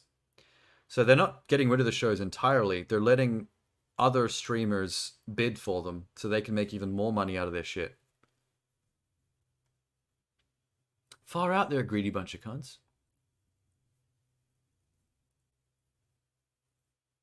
The company reported 9.82 billion revenue, down 8%. Oh, that's sad. You only made 9 billion? Oh, poor baby. Yeah, Zaslav is a Discovery guy.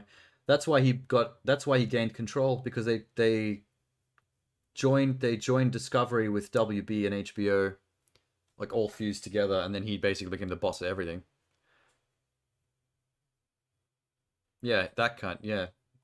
Zaslav is the enemy of art. All the decisions that they've made have just been about like how much more money can we wring out of this shit. Oh, we can make more money on some of our smaller films that cost us millions by not showing them and throwing them in the bin. Do that. Who gives a shit about artists?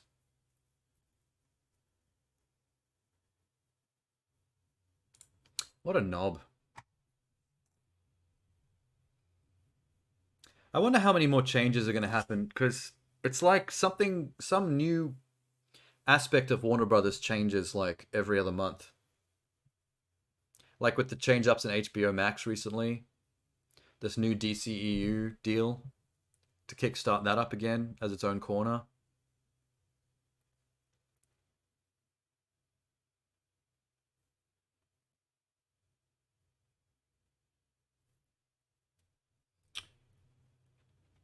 Oh, the tax write-off part of it was 2 to 2.5 billion.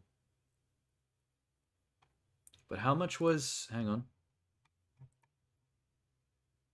So out of all the changes they've made, they're seeking to get back 4.1 to 5.3 billion, but only about 2 to 2.1 billion of that has to do with the tax write-offs.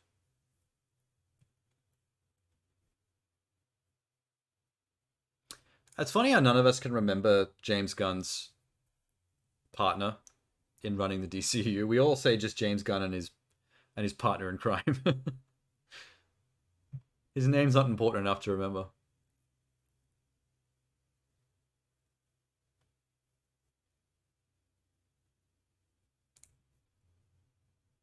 What was IndieWire saying? What else did they do? It was Batgirl, Scooby. I think there was more, but those are the two that I remember usually.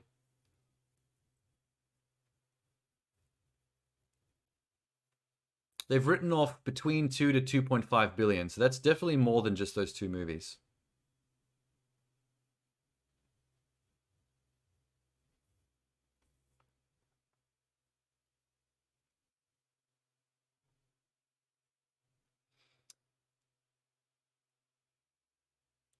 Warner Brothers Discovery's army of accountants called content impairment and development write-offs are part of a greater pre-tax restructuring change.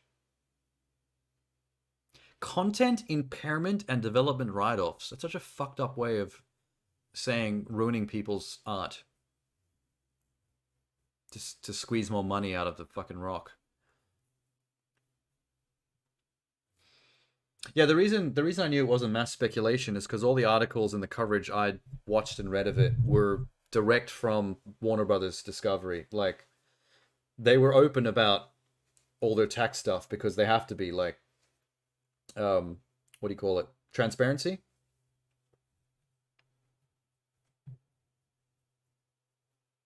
Um WB Discovery performed what it was calling strategic content programming assessments to come up with 2 billion plus in write-offs of their TV series and movies, and there could be more. Wait, this is probably October 2022. So they're not even done. As of October, this was written, so they might actually still be looking for more stuff to throw in the bin. They're just trying to be strategic about it.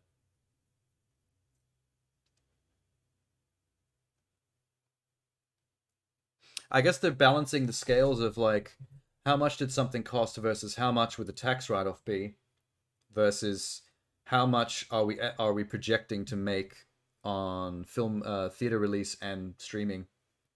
If you do all the maths between those three things and it comes out that you almost will 100% guaranteed make more money from the tax write-off than from what the speculation on the profits will be from releasing the thing, minus what it costs to make, then it's in the bin, basically.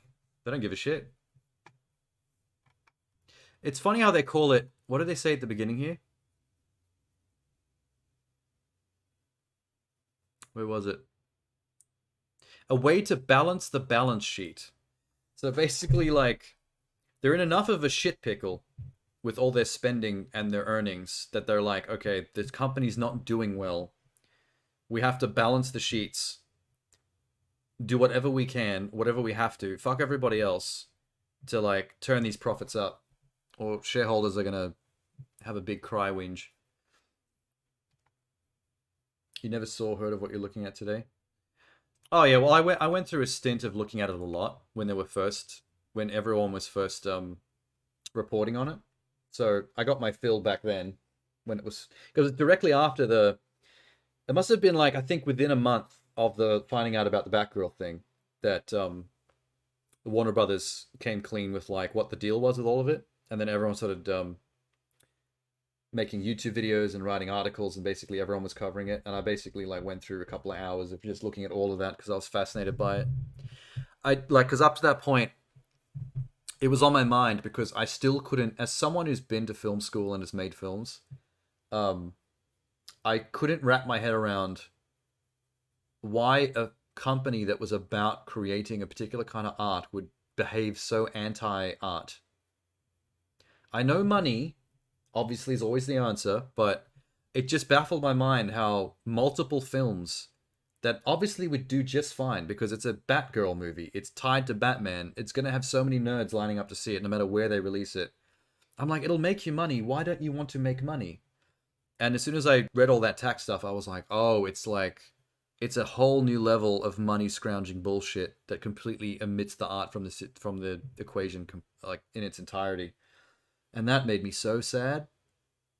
I went from confused to just depressed about it. I just needed to know. Like, I was paying so much attention because I just couldn't wrap my head around it until I found out about this part of it, and I was like, the brown eye of capitalism has spread its cheeks. It just all came together. The men in the suits saw dollar signs, and it was at the expense of the art that they normally use to make them the dollar signs. Usually, they found a way to make more from not making the art.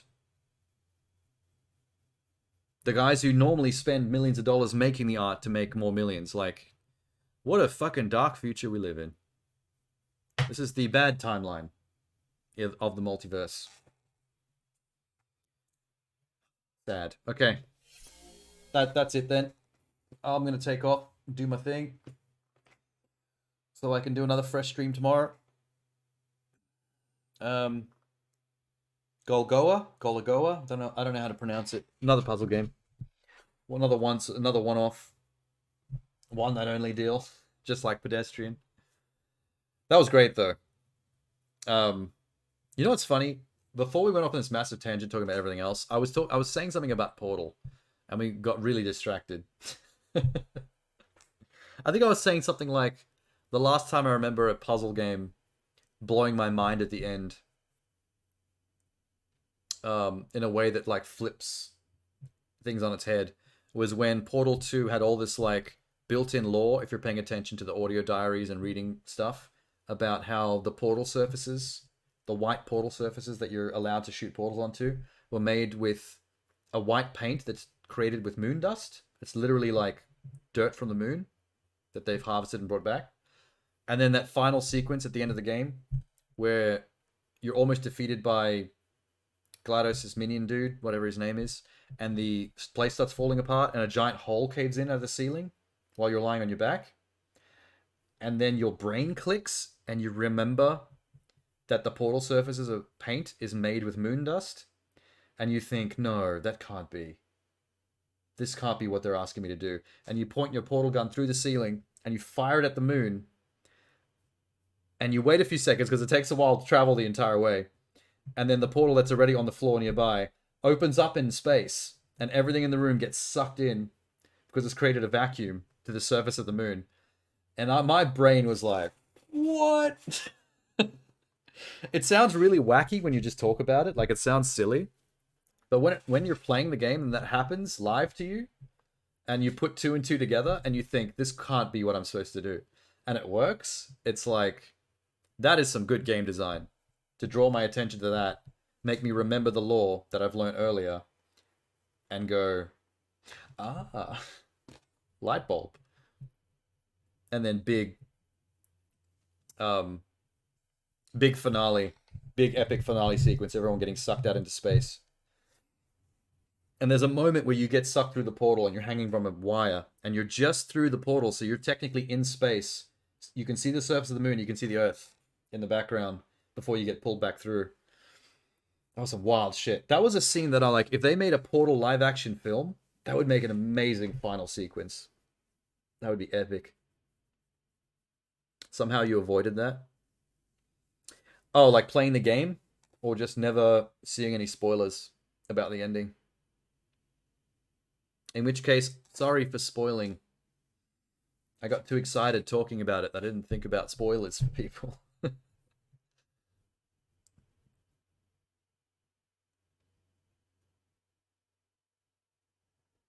Gone Gaga? What is the name of the game I'm playing tomorrow? Let me just...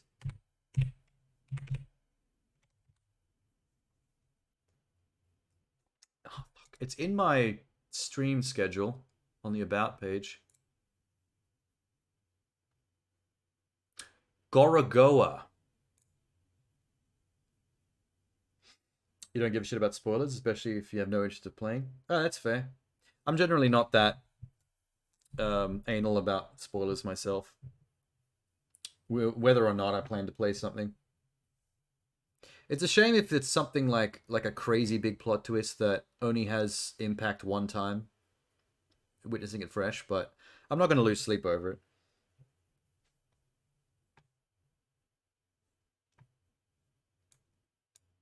Yeah, it's a puzzle game. It's meant to be a mind-bending puzzle game made out of this, entirely out of this one artist's art, where you move the frames around of the art and things connect in different ways. I saw a video of it and I can't wrap my head around exactly what's happening. Like, I don't understand. It's hard to look at a photo of it or some video footage and understand exactly how it's played. I'm very curious to actually get into it and figure out what the deal is. Gotham Knights being spoiled for the big mystery in the game. You like mysteries?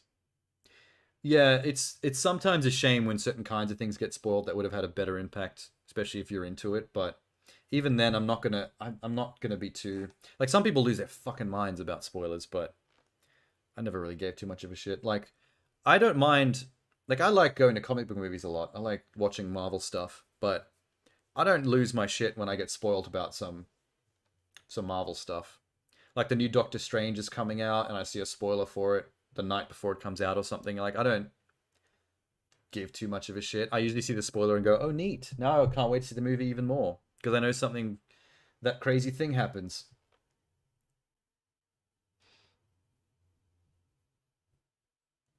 Sometimes I even look them up. When I know that there's some crazy spoiler kicking around the internet, everyone's like, oh, be careful, you don't run into it. I tend to go into a mode where I start hunting for it, because I'm like, now I'm intrigued. If it's something interesting enough that everyone's scared of it, I want to know what it is. You didn't find it, somebody wanted to ruin your day? Oh, really? Wait, how did they get you? Was it a troll in a Twitch chat that just came in and fucking just dumped it on you? Because I've noticed there are a lot of trolls on Twitch that like to show up in your chat and ruin your day in whatever way they can think of. Like those people who come in with the porn links to trick you. Those YouTube videos with the secret porn, like for 2 frames hidden in the middle. And people who come in and start calling you like N-words and stuff and just going nuts in your chat, trying to get you to ban them because they feel like that's somehow a win. Someone was posting in any positive YouTube comments or using a bot. Oh, so it was like a widespread effort to spread the spoiler in comments to get as many people as possible. Yeah, that does happen a lot because it's so easy for anybody to just write any comment they want. It just takes one piece of shit to go, you know what, I'm just going to say this in the comments for like the next 20 videos that I watch. I've seen spoilers for the latest Marvel movie in videos on YouTube that had nothing to do with it. Like, it's some DIY video about how to make a birdhouse, and the first comment underneath it is like, fuck, Scarlet Witch dies in Doctor Strange, or some shit like that. It's like, why? What the fuck? Oh, it was Spider-Man. It was No Way Home. Around the time No Way Home was coming out, and people were still trying to hang on to the spoilers about the different Peters from the other movies making a cameo. And there were people dropping that spoiler in the comments for videos that had nothing to do with movies or Marvel. Just everywhere. It was weird. Trigger people optimistic about the game because they were so hellbent on hating it. That's the internet in a nutshell. If you think, like, YouTube comments, Twitter in general, Reddit, 4chan, like, if you could summarize the internet as one thing, it's a bunch of toxic people that are hellbent on hating things on principle. Like, when I see a whole bunch of people hating on a comic book property, like She-Hulk or something, like, they will start their hate campaign long before the show's out. It's like they haven't even seen the show, and they're saying things about it, and they're leaving reviews for it on Rotten Tomatoes, where it's like, there's no way you could know this stuff. You're just getting in as early as you can to shit all over it because you've decided before it even existed that this is something you're going to hate. And by golly, you're going to take any evidence you can find or drum up and pull out of your ass to apply to hate. There is no part of a fucking internet user's mind that can be swayed.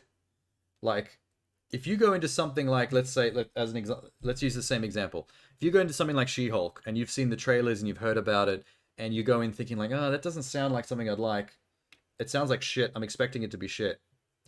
It's very rare for an internet denizen to have the kind of open-mindedness to then watch it with an open enough mind to go, instead of picking on things to basically bolster up that pre-designed notion, to actually take it on at face value and go, actually, no. The things that are happening in the show right now are examples of how this is actually better than I thought it would be, and now I actually like it. Which is funny, because that's how life works in the real world, generally. With well-balanced people. We should be letting things change our mind. Like, oh, I think this Lotus Biscoff shit looks disgusting. It looks like baby food, like a brown paste. And then you taste it and go, actually, no, this is great. Amazing. A human being changed their mind based on their preconceived notions. Despite their preconceived notions. There's no despite preconceived notions on the internet. Everyone knows how they want to feel about something before they even know how it actually is. And then they will just look for only the stuff in it that they can use as evidence to support what they've already decided they want to feel. And it's sad. It's very depressing. And I get very scared that I do it about certain things. Like, I hate the Zack Snyder, Snyderverse DC movies so much that sometimes when I'm looking at one, I'm like, I've got to be really careful here that I'm not looking for the things that are the evidence of why I already hate this. I need to be, as much as possible, looking for the light at the end of the tunnel. Look for the things that actually do appeal to me and that might lift my opinion slightly. Because it's not cool going into things planning to hate. It's just, you're just making things a bad time for yourself. Just for the hell of it. Like, why? I still don't like the Snyderverse movies, but and I still struggle to like Paul W.S. Anderson movies. Like the Resident Evil stuff with Mila Jovovich and that Monster Hunter movie. All this stuff is so trash. He's such a cheap director. Nothing about Nolan or Snyder's DC works interested you? I'm fine with Nolan's. Batman Begins was fine. I wasn't massive on it like a lot of other people, but I was like, this is okay. This is a different take. I'm okay with this. Dark Knight was great. That was like a huge tip up. I mean, that was like riding on that Joker performance though. Um, and then that next one, Rises, was surprisingly dodgy compared to how much of a uptick that Dark Knight movie was. Like, there's so much about Dark Knight Rises that is just so surprisingly shit for um how serious Nolan usually takes his stuff. But Snyder's DC never worked for me. 100%. There's a lot about it that I don't want to go on a rant about it now, but they're all like Man of Steel is probably one of the more palatable ones, but even in that, there's so much about how Superman's Clark Kent and Kal-El is depicted that I'm like, this isn't Superman, man. Superman, man. Like, it's just there's so many like moments and elements of characterization in that movie that I'm like, this is Zack Snyder missing the point of Superman by a pretty large swing.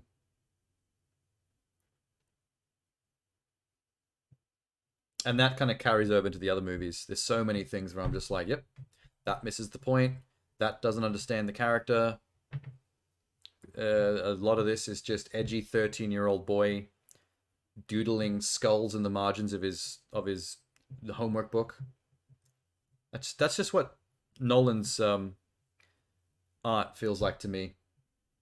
All his instincts feel like edgy 13-year-old boy just doing stuff he thinks are going to be badass and edgy, but that when you break it down story and character-wise doesn't actually make sense. It's just cool. It's just cool to edgy little boys and girls. Oh my god, Cyborg said fuck. This is so dark, man.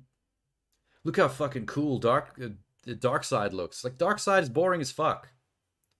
I'm supposed to fucking get all stoked when I see Darkseid. He looks like a generic CG villain that wants to take over the planet. Why? I don't know. Because he's evil? Great. Who gives a fuck? What was that? The Snyder Cut? They fixed Steppenwolf? You mean just put a bunch of CG transforming spikes on his armor? Really? Added a couple of scenes where he shows some characterization of being scared of Darkseid or whatever. Fuck this. You hated Nolan's Joker? I liked him. But it was mainly the thing with the Nolan, specifically Dark Knight, the thing with the Nolan Batman and Joker, all the way he did his stuff, was that it was just very different from everything else that had come before it. So it was like, I liked it because it was different enough that I felt like I was getting a fresh take. And that was exciting. It's not that I like it more or less than other takes. It's more than just like, if we're going to make a new bunch of movies, like, what are we doing differently from the last bunch? Because the last bunch went straight into a bin by the time they reached the fourth one. Batman and Robin. So it's like, don't just start this shit up again. Like, what are you doing? And they went with the Nolan gritty real world aesthetic. And I was like, okay, that's different enough that this is interesting again. I don't love it or dislike it more than any other way, like, take on Batman, but I'm glad we're getting something unique and I can like it based on its own merits. But it's give and take. Like, the Joker I thought was a high point. Batman, I think, is a bit of a lower point for me. That's where I kind of deviate from people who are fans of the Nolan stuff. I didn't really gel with Christian Bale's Batman. I love Christian Bale as an actor. I think he's amazing. He was okay as Bruce Wayne. His Batman I find too funny. Like, I know everyone makes a big joke out of his Batman voice nowadays, in retrospect, because it sounds stupid as fuck. But even back then, I kind of giggled a bit every time he did this "swear to me" kind of bullshit. And his cowl looks dumb. Nobody talks about this, but everyone makes fun of the voice, but no one talks about how stupid the fucking cowl looks. I think he has one of the worst Batman cowls out of all of them. He looks like a dork. The new Robert Pattinson one looks amazing. Batflex I didn't mind, but he looks kind of fat. I don't know. I might be alone on that one as well, but there's something weirdly chonky about him that bothers me. I think it's just because like he's got that thick neck and that very round head with the tiny ears, and it just looks like Batman spent a couple of years eating Twinkies, but still somehow keeping muscle mass. I don't know how that works. Um, Also, the Pattinson one, the newest Matt Reeves one, also really nailed Catwoman. I think it was a great Catwoman. What's the actress's name? Um, Fuck, I forgot. I forget the Catwoman actress's name. Batfleck. Oh, you mean what do I mean by Batfleck? Oh, that's what people call Ben Affleck's Batman in the Snyder movies. They usually go by people on the internet usually go by Batfleck. Zoe Kravitz, yes, she's gorgeous, but I don't think I've ever seen her as gorgeous as in Catwoman mode. She just gets hotter and hotter every time I see her in new movies, and Batman is like a new watermark. But then again, it's also a hotter Batman that we've had before. Like Robert Pattinson doing that emo Kurt Cobain slash the Crow thing. There were a lot of thirsty alt chicks on Twitter when that movie dropped. Was that the horrible cowl? Oh, the worst cowl is the Nolan one. I was saying, I think the Batman cowl on Christian Bale was the stupidest looking bat cowl out of all of them. Batflex, I put second worst, because I think he looks kind of chunky. There's something weirdly fat looking about his head that I can't get over. But no, Christian Bale's is still the stupidest looking one, and it doesn't help that he does the dumb voice as well when he speaks as Batman. I think my only issue with I love Christian Bale as an actor, but my main issue with him is that he has a sinister vibe about him. I'm not sure if it's because we're used to seeing him in movies like American Psycho, but I always felt that Christian Bale would have made a better Batman villain than Bruce Wayne. He does a fine Bruce Wayne, but I think he would have been a better villain.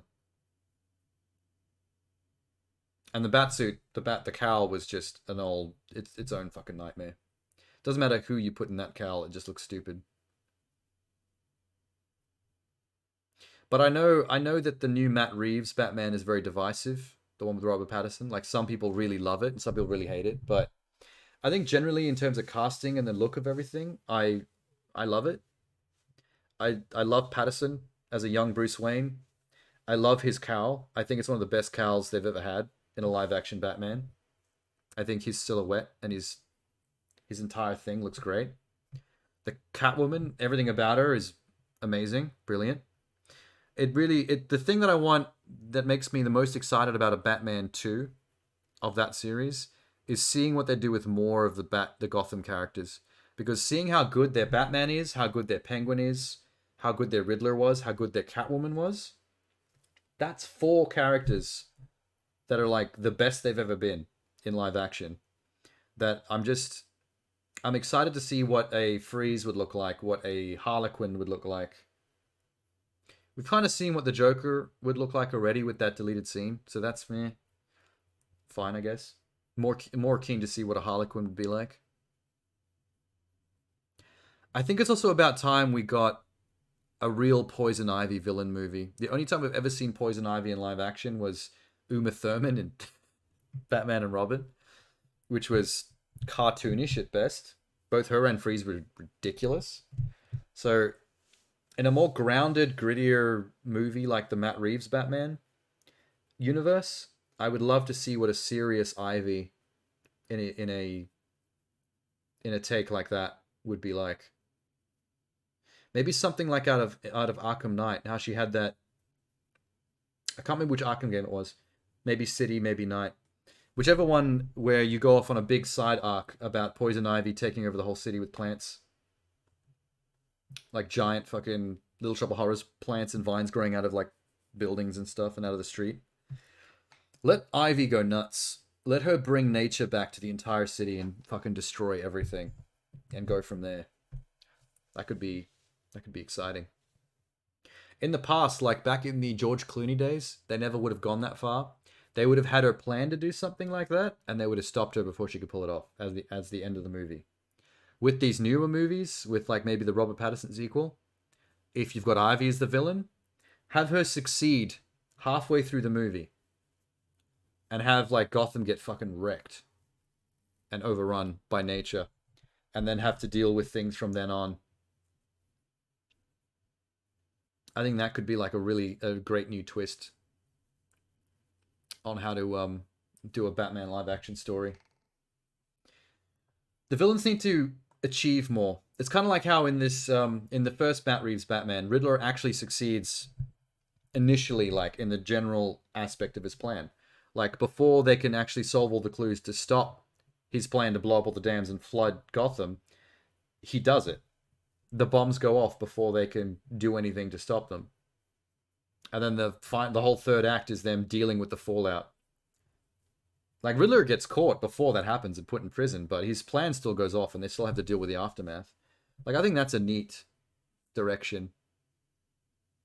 Keep your villains formidable and scary by not just always having them go, I'm going to do this, and then Batman shows up and punches them out and then they never got to do anything. Actually have them outsmart the heroes and actually have them pull off things that are tragic, disastrous even. Give them a good reason to have to be put into Arkham Asylum. Like, this is what has happened. This is what this person has achieved by being out, like, on the outside, by being free. It has to be, like, absolute disaster. These people need to be formidable to earn the right to be locked up in Arkham Asylum. You can't just be like, and then, oh, Batman knocked you out. It's a good thing you didn't achieve your plans. Let's just chuck them in a normal prison. They didn't do shit. Anyway, we've rambled too much. I actually do have to go.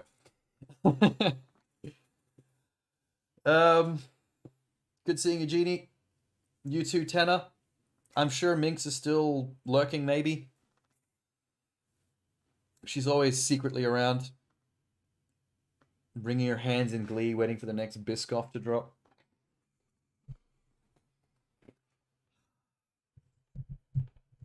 Until the next one. Ciao, everybody. Good night.